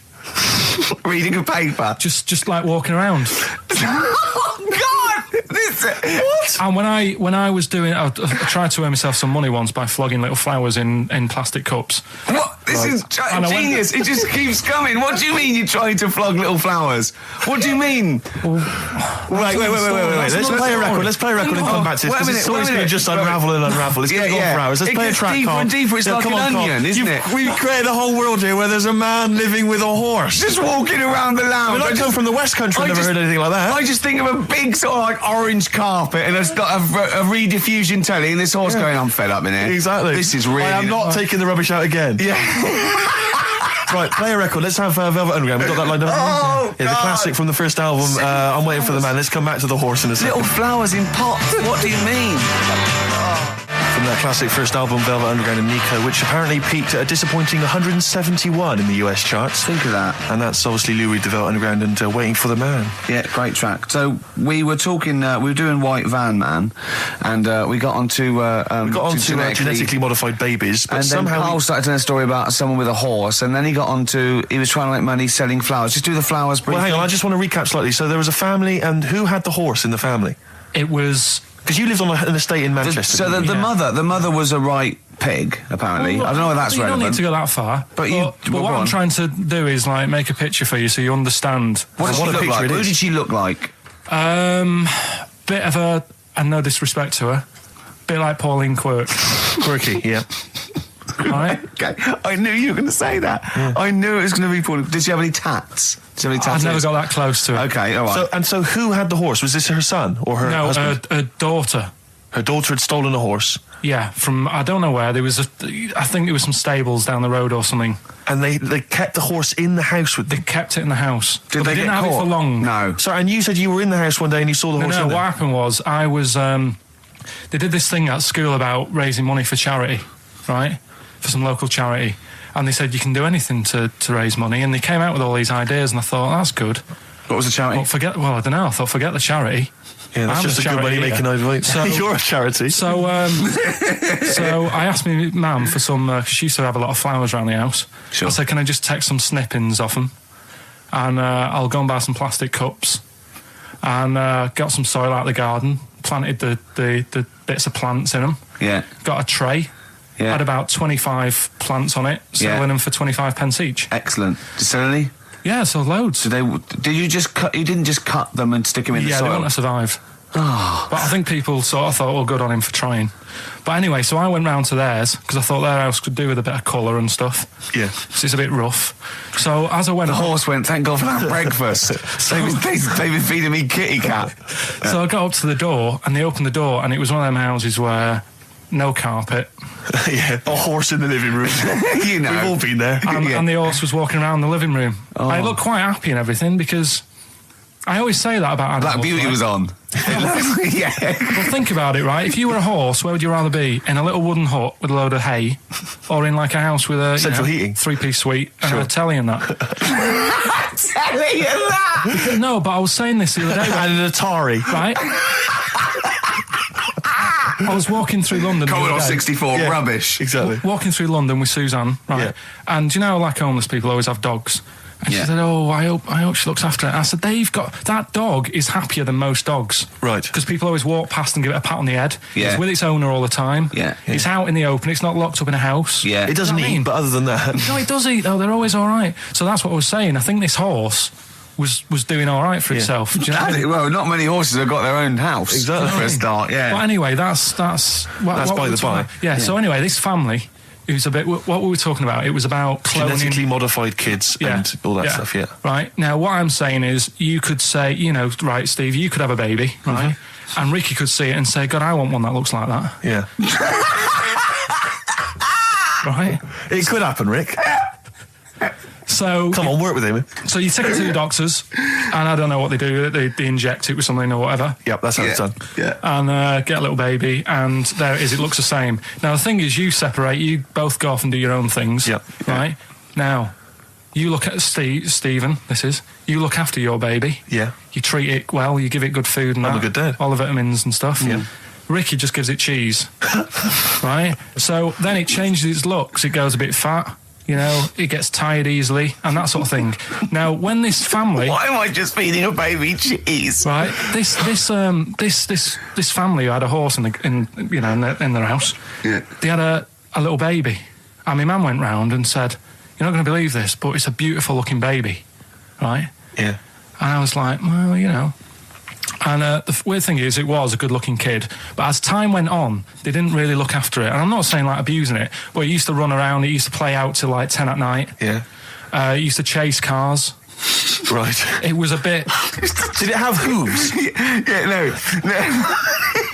Chase cars. Right. What sort of kid chases cars?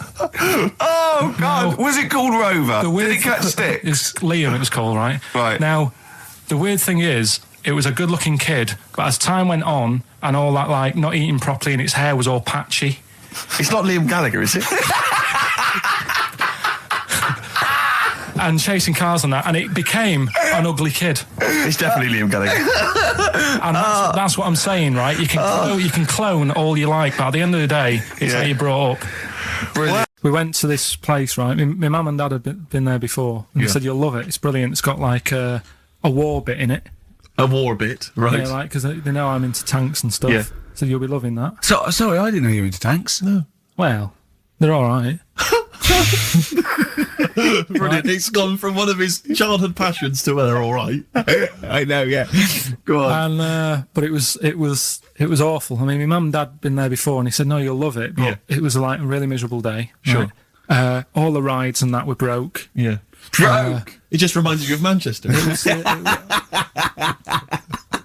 My dad just ended up. He was more interested. There was a really fat family there. Well, presumably he was breaking into the machines, trying to scoop off the cash. I like the fact that those poor fat family were going, why are those people looking at us? Yeah. Oh, do you want to ride one? No, but we're not a ride. They were massive, and he just like, look at that, look at the state of that whole family. Yeah. Just fat. Bloaters, yeah. All right. No, down. but because fat, there's no need for it, is there? And he was really like, oh God. And then he wanted to follow them into the House of Mirrors to see what they'd look like. But my mum had got bored. She went off to buy a little Snow White figure. She couldn't believe her luck. It was only $2.99. Yeah. She thought it was going to be really expensive. Sure, so she she's a bought classy one of them. So she enjoyed that. And then my dad says, come on, we go in. It's rubbish, this. What, the fat family wouldn't let him play with them? So he just said on the way home, he said, I can safely say that I never want to go there again before I die. So that was that. And then we went home. Why would he ever give you that information? In case it was like a secret birthday present. Yeah. Oh God, what if they get me a trip to here? Or if he's in a coma and you go, I'll tell you what, bring him out of it. That fat couple. yeah. By his bedside. Yeah. But Suzanne said she now realises why I am the way I am after spending like a week with them. Well, She they said- told her that they dropped you on your head as a kid, or No, just like, the way they act and that. right? Yeah. They were saying things like, Suzanne, so, why is the moon out at night and the sun in the day? Oh God. Yeah. Oh God, there's three of them. Suzanne, can you tie my shoelaces again? It was the bit when my dad said, don't waste money on a coffin for him, just put him in a bin bag. 4.9. So, Carl, just take us through the moment where you gave this gift. Firstly, So you went into Boots, right? You thought, alright, 100 condoms. Brilliant. Okay. Did you wrap it I don't up? know if it was 100, probably 80. Right, okay. Yeah. Right? You don't want to go mad, do you? Wrap them up. I'm just resting easy knowing that he's not trying to breed. Right? No. Yeah. So I got her them.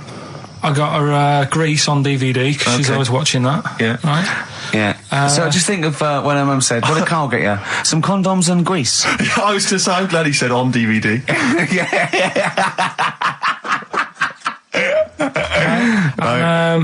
She was surprised anyway, right? Because Yeah, I bet she was. no, when she got she was thinking like jewellery. no, right? That showed her.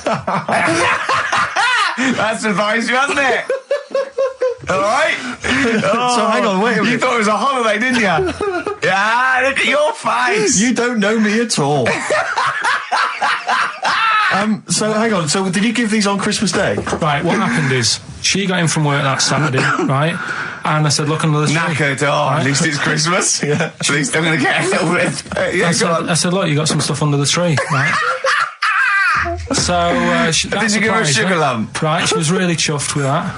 But she said she was a bit puzzled because I didn't know we had any wrapping paper, right? So I ended up using wallpaper. You didn't take it off the wall though. You had some. No, it was some left over, right? So she said, why have you used wallpaper? I said, well, I didn't have any paper and you were getting in a bit and I wanted you to have a surprise. So she said, can I have a feel of them? I said, yeah. Presents. You thought, right, I've got the right thing. Yeah. Right. And then Christmas Day, I said, no, don't get carried away. It's nothing really good. We said we weren't going to buy each other much. So there you go, open them. Yeah. Go on. And Can I just ask, had you received your present from her yet? yeah. So what had you received? What did he have? Had some shoes, Nice. right? Getaway game for PlayStation. Nice. I'm just totting up Just the tie value up the value of this. those. Go on, yeah. And So- just also think about how much fun and pleasure you get from them. Yeah. Although, of course, condoms, I can see the Well, see the appeal. Well, right. Okay. Yeah. So yeah. I think But I can. also add to that bit 150 quid for a meal. If you're going to start Mindless. totting up, 150 quid for a meal. I bought some shoes, 72 quid. Yeah, that was after the event, though. Doesn't matter.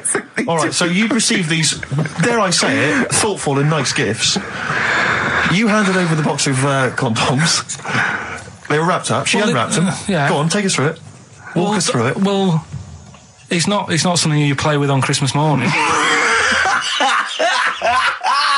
Oh God! Oh, But when she opened what them, did she say? What did she say? Well, I wrapped them twice as well, so she thought it was something really good. Extra Like, protection. Right. And So she thought it was something really good. and then So the disappointment would be doubled. Yeah, go on, yeah. then she just opened it and went, "Oh yeah, so what's on the telly?" And that was God, that. That was ungrateful. that. What an ungrateful woman that is. Well, she got stuff. Fancy not wanting I told her. a box of economy condoms from Boots. I said to her about the thing about, it's all about the surprise and that, innit? Yeah. You explained that to her? Yeah. What, after she'd unwrapped it? Yeah. And she was all right about it. Yeah. She understood. Rick, I suggested to him that he buy his girlfriend a gift. I'm worried I've done more damage to the relationship by suggesting that than if he had just forgotten. Next time you've got to go shopping for her yourself, Steve. I think I might do. You've better go shopping for her yourself. I'm glad it's all over though. It's mental. Yeah. It annoys me. The whole thing annoys me, and she knows that as well. Yeah. She should know. What? She still insists on having Christmas once a year. Well, Wow. I'm no, but anyway, what did you get? I can't think what you bring to the relationship, Carl. I don't know what it is she's getting from you in this relationship. It's like she's doing all the work. 80 times. Oh God, God! I love it. You're brilliant. I know what she's getting. He's the. What? No, he's not thoughtful. No, but he's thoughtful. He's the best he can do with the brain he's got. Do you know what I mean? Right. He's doing his best. He's absolutely doing his best. There's no. He's working at the limits of his powers. Do you know what I mean? Though he's done as well as he can with what he was given. Sure. Yeah, and that's admirable. Yeah. It's like, I think he's done better than you'd expect. I bet his teachers didn't even think he'd get this far. Do you know what I mean? What, find a girl? No, well, yeah, a job, a girl. Yeah. Do you know what I mean? Clothe himself. He's done really well. What do you think, Carl? You think you've done well? I think I've done all right compared to some of my mates. What are they doing now? Probably not that much. Do you know what I mean? Mrs. Matthews said I wouldn't be an high flyer. I think I'm doing all right. Yeah. Do you know what I mean? I have a holiday every year. Got somewhere to live and that. Yeah. Got a new flat, haven't you? Yeah, so where are they then, the condoms? Did she show them to her family and friends? No. Take them into work? Look what Carl I'm surprised she told Ricky, actually. I was a bit disappointed in that. Yeah. Because I didn't go shouting around. Well, she was so excited, Carl, clearly. She was just so pleased and proud. And then he said, you can get wigs for dogs in Tokyo. That's his scientific fact. And I went, what do you mean? Dogs, if they need a wig? I said, if they need a wig, what? Dogs going bald? And he went, like, this is fine to him. He went, it's a stressful city, Tokyo. The world's all right with Carl. He's always got an explanation. I've only ever seen him confused once. When in Edinburgh, he looked out of his window one day and he saw a bloke putting a parking ticket on some rubbish. Yeah. And that genuinely confused him. Yeah. He couldn't work out, could you? It's a bit weird, isn't it? And the woman breastfeeding her 8-year-old child, you didn't like, did you? I don't like that. But what's the name? Animals with wigs. I kind of thought, after I put the phone down to you, I kind of thought about it, thought, yeah, it's a bit daft, that. Are you sure he's not the ageing pop group? No. The Animals? But when you think, have you ever seen like a bald pet? No. It's weird. What do you mean? Because my mum, we had a cat, we used to get through loads of cats because we lived on a... Oh, God, it started early today, isn't it? What do you mean you got It's through a only lot 10 of cats? past 1. What are you doing? No, Running a restaurant? We lived on... Oh, God, what do you mean? No, we lived on like a main road. Oh, yeah. Right? So Yeah. we used to get through a lot of them. My dad It was kept their saying, risk. stop wasting money, it's not Stop good. wasting money, not wasting cats. Right, so anyway, we had this cat that was ill all the time. And It's just bag of nerves, probably. Yeah, malingerer. Yeah, I'm terrified. I'm going to which house? Rome. Oh, God, bloody hell. Rome. Don't let me go to the Pilkingtons. and it, for some reason, it kept being sick all the time. Right? Yeah, that is nerves. That's definitely nerves. So my mum kind of thought, I've had enough of this, and she shaved it. Whoa. Whoa. Now, I know you're not vets in your family, but what correlation did your mum think there was between you being sick and shaving it? Because it kept being sick, and it was a pain to wash, because it kept getting So caught she up. wanted a dry wipe cat. So Why didn't she just varnish it? What? it's weird. It's weird. Though. So now he's cold and sick. No, but not all of it. She left sort of the back half, but sort of from its waist, sort of. I love that. Shave it because it's sick on itself. And That is it was the genius. weirdest looking thing. I mean, normally I like cats. I'm always like giving yours a stroke on the head and that. Yeah. But as soon as she did that, it was like, oh, Yeah. can't touch it. And then So now it's sick, cold, and hated. Yeah. Carl.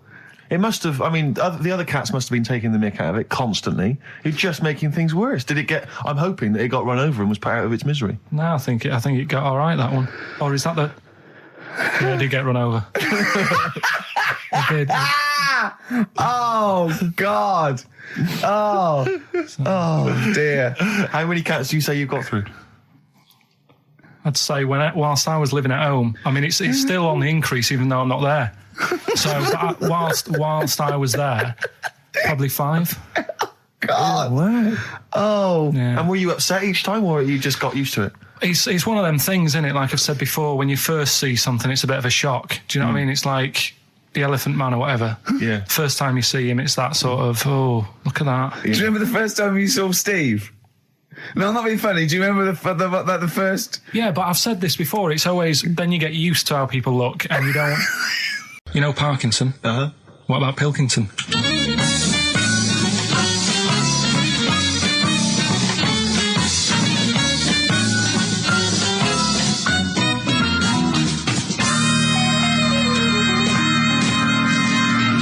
Welcome to Pilkington. Thank you. My guest today is Taryn. She's a plugger. You're still a plugger, aren't you? No, do co-management. Right, now. she does co-management, but she was a plugger. She looked after Therapy, Raging Speedhorn, Slash, all the big names, yeah? But we're not here to talk about music today. We do a lot of that on XFM. Today we're talking ghosts. Now, Ricky and Steve, who I do the show with, they're not having any of it. So I said, well, I know someone who, gets on with ghosts. There's a lot of them. So I thought I'd get you in today, have a little chat for a couple of minutes, just to sum up the story so they get an idea of what happened. You had a horse, yeah? You had it in some stables. Yeah. He hasn't let her speak yet. You went to, look after it and that, play around with it, take it for a ride Went and out that. riding, Yeah. 2 of your mates were in the stable where your horse is. Not my stable, in the opposite stable. In the opposite stable. And I heard them giggling and They're getting messing up to about and something. that, yeah. You heard them having a laugh. So you thought, right, what are they up to? So you go in and they're messing about with a Ouija board. Yeah. Right. So this is where you come in. Did you get involved with the Ouija board? Unfortunately, I did. Right. And what happened then? I was like, oh, you don't believe in this? Oh, let me have a go. Right. And ask a few questions, put our hands on, and it actually started moving. So a lot of the stuff you asked it, did the things happen that you Yes, asked? they did. Right? So that's scary for a start, right? We haven't even got to the ghost bit yet. So you mess about Trap with that. soul, Yeah. I like to call All right, him. trap soul. So you're messing about on the Ouija board. You say, right, I've had enough of this now. Yeah. I've got all the answers I need. Yeah. You go home. I didn't like them. You go in the house and it's a bit nippy. The flat is absolutely fine. It's when I went into the bedroom. You've got to remember, it's a very, very warm, hot evening. Right. And walk into the bedroom and note it is cold, colder than usual. But I'm actually quite glad because it's so hot. Right, okay. Completely ignored the fact that the windows were all shut but the curtains were blowing. Didn't sleep well at all. Right. Next evening, same again. Freezing. Yeah, very, very noticeably colder. Curtains blowing. Yeah, I'm fast asleep, get woken up, the wardrobe's opening. So at this point, this is where we clear up. You're not on crack. You're not. Oh, never touched drugs in my entire life. You're not a drinker. No. I will have the odd glass of red wine. Yeah. Right. That's all right. They recommend that anyway. You say it's good for your heart. What started happening was, as the week progressed, I also felt the bed covers at one point at night fold over, double bed, the bed covers fold over, and it was like someone was getting in the bed next to me. But you've got to remember, when you're in a deep sleep, you're not quite thinking, and you're thinking, I'm losing it. I was getting more and more tired, more and more a little stressed. I'm really thinking I was having a breakdown. The final straw was when the clothes on the end of my bed that I just throw hit me. How come you were going back home at night? Because I was sceptical. In fact, 6 months ago, I just said, I don't want to go there. People will think I'm mad. But you know what? I don't care. Yeah. I know there's more out there. Well, brilliant. Well, cheers for that. And thanks for being a guest on Pilkington.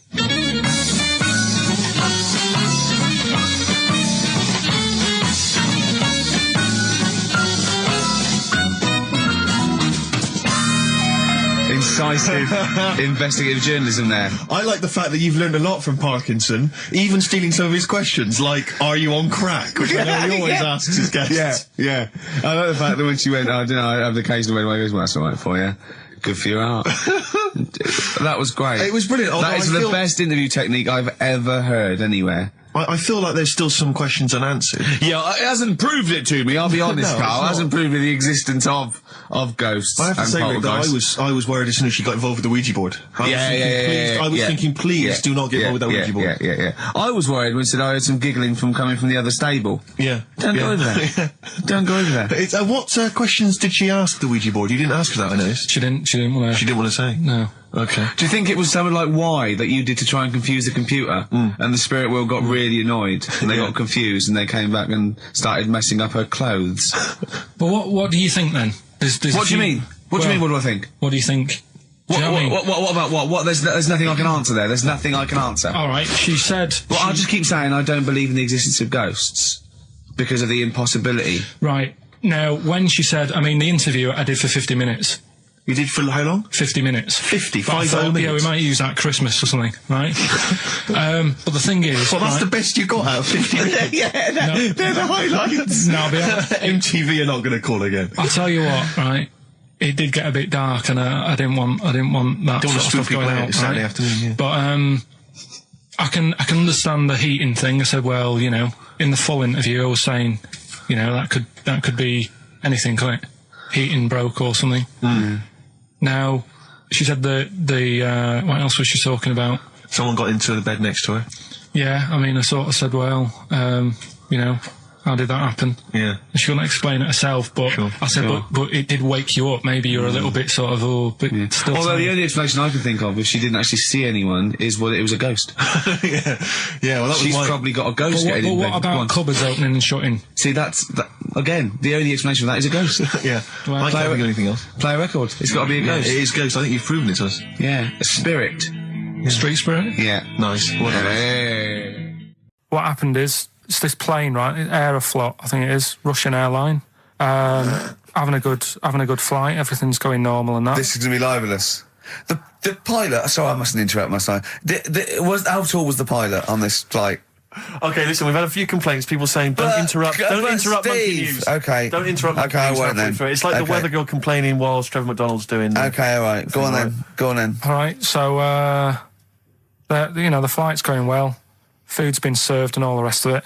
Anyway, someone gets upset about not having many nuts. Right, they've not got enough nuts. They hand the nuts out and that. One of the sort of passengers is going mental. Because it's like, well, What's he saying? He's just What going language mad. is he talking? Is he Russian or English? So anyway, there's a bit of a fight going on. Fight starts happening. People are going, "What's up with that little fella?" Right? The little hairy bloke. So they sort of drag him. What's wrong with Bob Hoskins? And why is he screaming? Why isn't he talking in his usual Cockney accent? Why is Bob Hoskins screaming and grabbing at nuts? So you've ruined it. Right? Come on. What have I ruined? Right, Rick, turn his microphone off so we Okay, can't interrupt go on. you. Right. So anyway, so there's a fight going on. Nuts are going everywhere. Right. So anyway, so they manage to tie him down. They get him on the floor, tie his legs up and that. Right. His little legs. Get him to. Come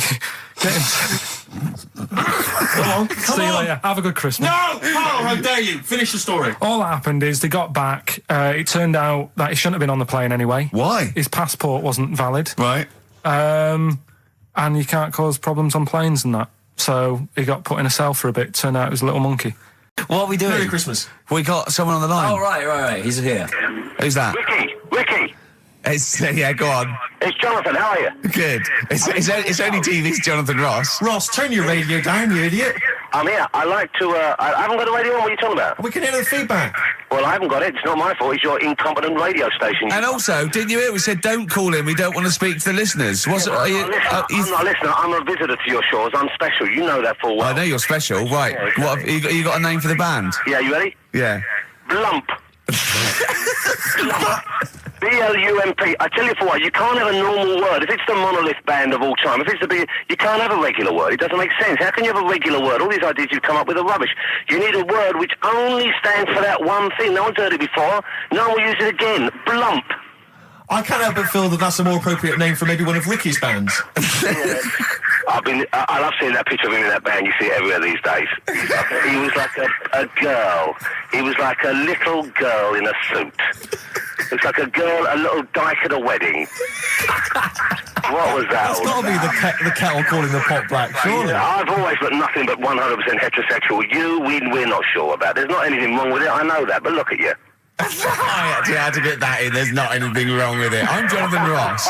Oh dear. I was thinking the other day, right? Oh, yeah? The Comedy Awards. Yes, sir. You didn't have to say some awful things about poor celebrities, poor has-been celebrities with coke addictions and fat lips and faces that where surgery's gone wrong and everything. And when they're on the show, they're going, "Oh, you look lovely."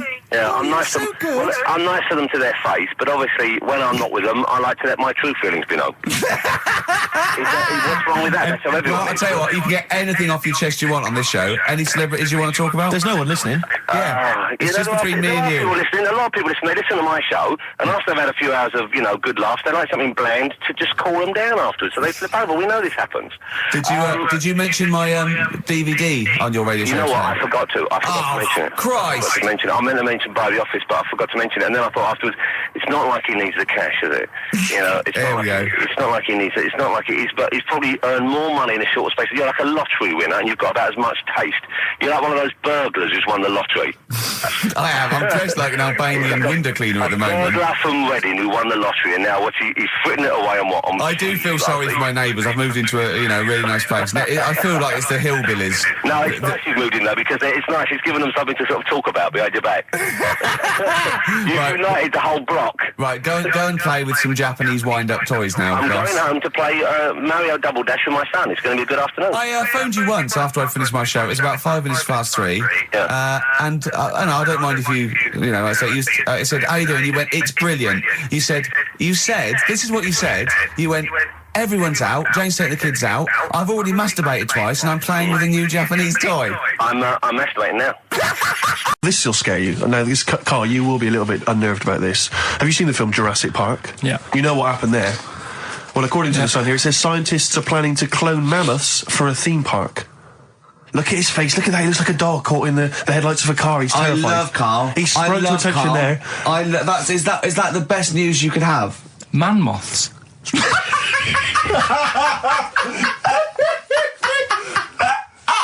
Right, yeah, man moths. I man love moths. the fact that that's why he was so excited that they bred a man moth.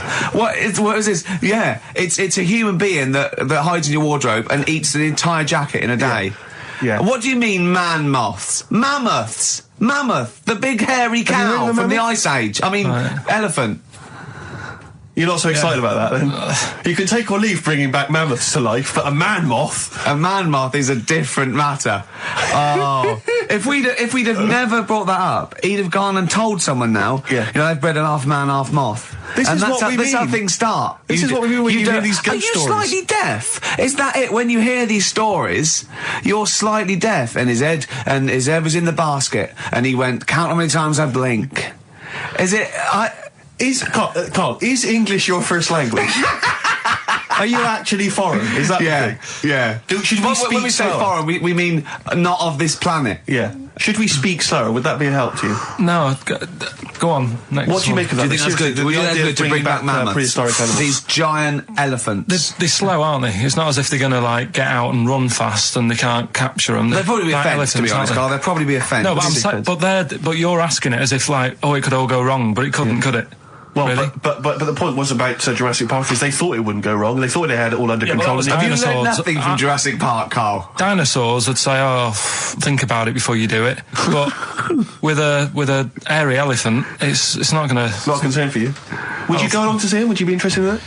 If it was in the area. He's great, isn't he? I'd love a queue, Nothing right? impresses No, him. but what I'd like to do is Carl sitting like Yoda in a little cave, and I'd just like to see people like Tony Blair and, you know, Stephen Hawking's in a queue, and they go and say, "Carl, got a bit of a problem." And thinking of cloning a man and a moth. Problem? Not an issue. No, if I'm in the area, I might cruise around and have a look at it. Otherwise, just don't send it near my clothes. Oh, that's fantastic. Hippopotamus? News. Right, well, this one, it's... I'm not going to take the credit here. I heard Christian talking about this on breakfast, right? Because it's a good story that happened. Basically, I don't know if I told you about it last week when we were having our spaghetti. But, I think you did. Right, I know what it is. I know what this is. Yeah, I've not heard this. right, there's a little midget. Right, there's a circus, I'm loving it already. circus going on somewhere. I think it was in America. And, Is that present day or old times? I'm talking like in the last 3 weeks. Okay. Right? Little midget, circus, really packed out show. People are loving it. Steve, you'll ask the same question I did, I know. So there's a little midget jumping up and down on a trampoline. What circus is this? Right? I pay good money to see it. So everyone's clapping and he's getting carried away. Because he can't believe they're loving it. I didn't know they'd like a little person on a trampoline, but they love me. But you know what it's like when, if there's a crowd of people sort of encouraging you to sort of go higher and stuff. Yeah. And I'm sure he knew it was getting out of hand. But he was jumping and he was coming down the road going higher and he's going really high in the air, right? So he's doing this, crowd are clapping. There's a hippo, right, just sat next to the trampoline getting ready to come on and do his act. Oh, right. I thought he was in the audience. Getting ready to do his act, Steve. So the He's a hippo- ventriloquist.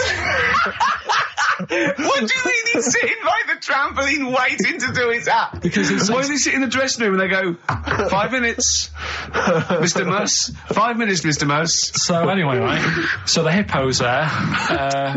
He's getting annoyed, is he? Because the midget's He's going, how can I follow this? This is really annoying. They're going to be, no. So He's thinking, he's already done the trampoline, my pogo stick act is never going to work.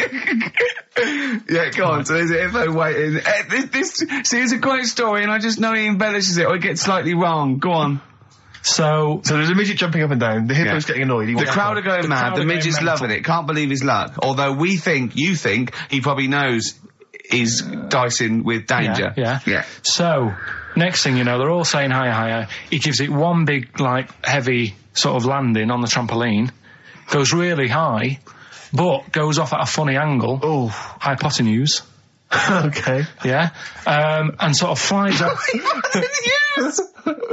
Hypotenuse! Sure. Flies off at a funny angle. Oh, dear. Hippo's there, swallows him whole. Crowd are clapping, thinking that's why the hippo was waiting there. Rubbish. Rubbish.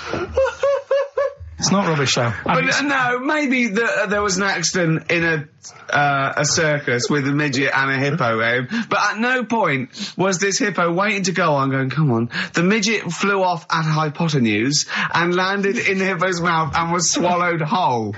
This is what you embellish it. That is great. And what's I that? have to say though, Rick, when I heard midget, trampoline, hippopotamus, I was thinking accident waiting to happen. Yeah. So.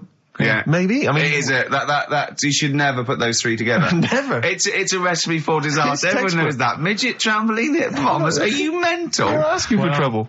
Well, you know when he told me it, he said, and the midget, he didn't mention the hippopotamus, and he said the midget went on, and soon he fell off, and the hippo ate him. And I said, sorry, what was the hippo doing there? He went, it's a circus. Steve reckons in ancient Greece, right, it was better to shag a bloke than a woman. And I went, well, yeah. I mean, that's about the male being sort of a first-class citizen. Yeah. Much better, wasn't it? An aspiration the to point sleep with a was, Carl, beautiful man than a beautiful woman. Women were lower class citizens, Yeah. so therefore men were seen as higher class. So to have sexual relations with a man there was no shame in that. No. In fact, it was looked upon. And I as a said, different- well, it's, ancient Rome. I said, Nero, he'd sit in his big jacuzzi and he used to get, pretty boy men to just go into the water and just nibble at his testicles while he was having a wash. He didn't do that. He did. No. Yeah. And he's not a gay fella. No, well, no. I mean, I don't know about Nero, but I mean, it wasn't a case of a big delineation between what was heterosexual and what was gay. It was just, whatever you... So what did this fella do then? This one who's having his... Well, having he his was little pretty much top boy, Nero, for a while. He was in charge. And, and you did what you were told. If, Caesar or... But why were people going round there? Why didn't they go, oh... No, they weren't dropping in. It wasn't like the door was opening. I'm just going to see what Nero's doing. It's not like when I pop in here to see you. Normally what would happen is he'd say, come back to my place, I got a book for you. Yeah. You'd pop in. But he'd come out in his pants. Elton John would be on. You'd have probably been like a delivery boy or a stable boy or something, and you'd have popped round there and you'd have gone, there at Nero, there's the tablets of stone you wanted. And they go, Pilkington, why you are here? Pop under, I don't know why he's French. What is that? I don't know why he's French. Just pop under the water and nibble at my testicles and you'd have done it. Because he was Nero. I wouldn't. He would have. There's no way I would have done. Well, you would What have. have I done? I've dropped a pizza off. Yeah, you why put am I around to there? Nero's place with the pizza. Right, I'd say I've done my job. Right? Yeah. That's not the sort of tip I wanted. No, he'd have said, get the little baldy chap to nibble at my testicles, and you'd run the water. I wouldn't have done it. No, Well, you I might put my head on the you wall. hadn't done it, right? No, I wouldn't have done it, so. Can I just say this, Steve? Not only would you be nibbling his testicles, you'd have been going mad. You'd have been noshing him just for extra. You'd have been doing everything he wanted. You'd have been going, he'd have gone, I didn't ask you to do that. You'd have been going mental. They'd have been chewing, slurping, smacking, poking. You'd have chopped, you'd have gnawed his packet off. You think you're eating Walker's crisps. There'd be bubbles. 4 million tons of concrete, please. They're an absolute death trap. Yeah, what do you mean fill them in? Do you know what a volcano is? Just a hole, isn't it? That's happened. Well, it's more than the happened back hole. It's in- more a portal to the magma in the centre of the earth. Back in 1730 it happened, and they still haven't sorted it out. Well, when you say it happened, volcanoes were made a lot longer ago than 1730. No, but the one that did Lanzarote in. Right. Sort it out. What would you suggest? Well, How tidy can it they up. fill it in? It's joined. It's all joined. No, but what I'm And saying is, it was the a- big it was- plates of the earth are all joined. It All was the a disaster, magma's wasn't it? joined. With the trade centre thing, that happened. They cleaned it up, sorted it out, they've moved on. That's what I'm saying. Whereas Lanzarote have just gone, leave it. It happened back in 1730. You misunderstand me. How, in the name of God, can you fill in a volcano? You ignorant twit. No, but it's not just the holes. They've actually left the lava everywhere. That's what I mean. It's not just the big holes. There's lava everywhere. But it's molten rock. They can't just pick it up like they're like a carpet. Put it in the holes. The holes are there ready. Just push it all in. That's what I'm saying. What exactly is there then? Is it just a kind of moon-like kind of surround with just kind of dust and rock? That's exactly what you see. I was there when the Mars thing went wrong. Yeah. I would have just sent a camera crew there, filmed a bit of that, right, and say, here we are. This is it. Ignore the little coffee shop in the background. Right? This is Mars, because that's what it's like. Just loads of dust. Holes everywhere. Tidy it up. Little round-headed aliens complaining. It's Whinging. just like Mars. Yeah. So is there what's the best bit about the holiday? Come on, pretend you're Judith Chalmers. I have been doing. I would have done all. I would have said that. Don't bother. Right. I mean, the hotel was good. Yeah? That was all right. What was that like? It's all right. Just, clean. That's all you want, isn't it? See, that's not quite what Judith Chalmers does. She doesn't go, what's the hotel like? All right, yeah, clean, isn't it? All right. What was it like? What was it? 3-star, 4-star? Did that have a swimming pool? What was the room like? I had a swimming pool and that. Yeah. Yeah, it's good. I think it was one of the better ones on the island. Okay. Nightlife? Wasn't really. And there was a bar. There was some bands playing. Yeah. Not very good. Food got a bit boring. Yeah. It was always the same food every night, but they sort of themed it and made out as if it was different. So, like, on Mexican night, it'd be chicken with a nacho on it, Right. and Chinese night, sort of chicken with a little prawn cracker on it and stuff. Sure. But that got a bit boring. That's me just turning on my phone, because I want to read to you a text that I got from Karl. I think you sort of sum up the holiday in this text, don't you? Do you remember I it? can't remember. Let's have a look. Let's have a little look. Let's go Instantly, through what it. did Suzanne, your girlfriend, make of it? Similar view to you? That they should fill in the holes? Yeah, it's just that thing. You see, I went on a coach trip, right? And you go and see the volcanoes. Like I say, there's 36 of them. Yeah. Which, how many do you need? And when we're on the coach going round all these volcanoes, the fella on the front's going and look out your left window at the moment, and there's a volcano. And if you quickly look out at the right-hand side there's another one. Right. And on the left, he's just like, all right, we've seen it. Sure. Do you know what I mean? Yeah. And that trip, I mean, we'll talk about that trip in a bit. Right, this is the text I got from Karl, right? All right. Been up to a volcano. Been in some dead artist's house who built his house in the lava. They said they would show me science with volcanoes, but all they did was chuck some water in a hole and it shot up in the air. No dwarves in the canteen, no scousers here, but there is a Swede woman with a big head. She looks effing gormless with a cap on.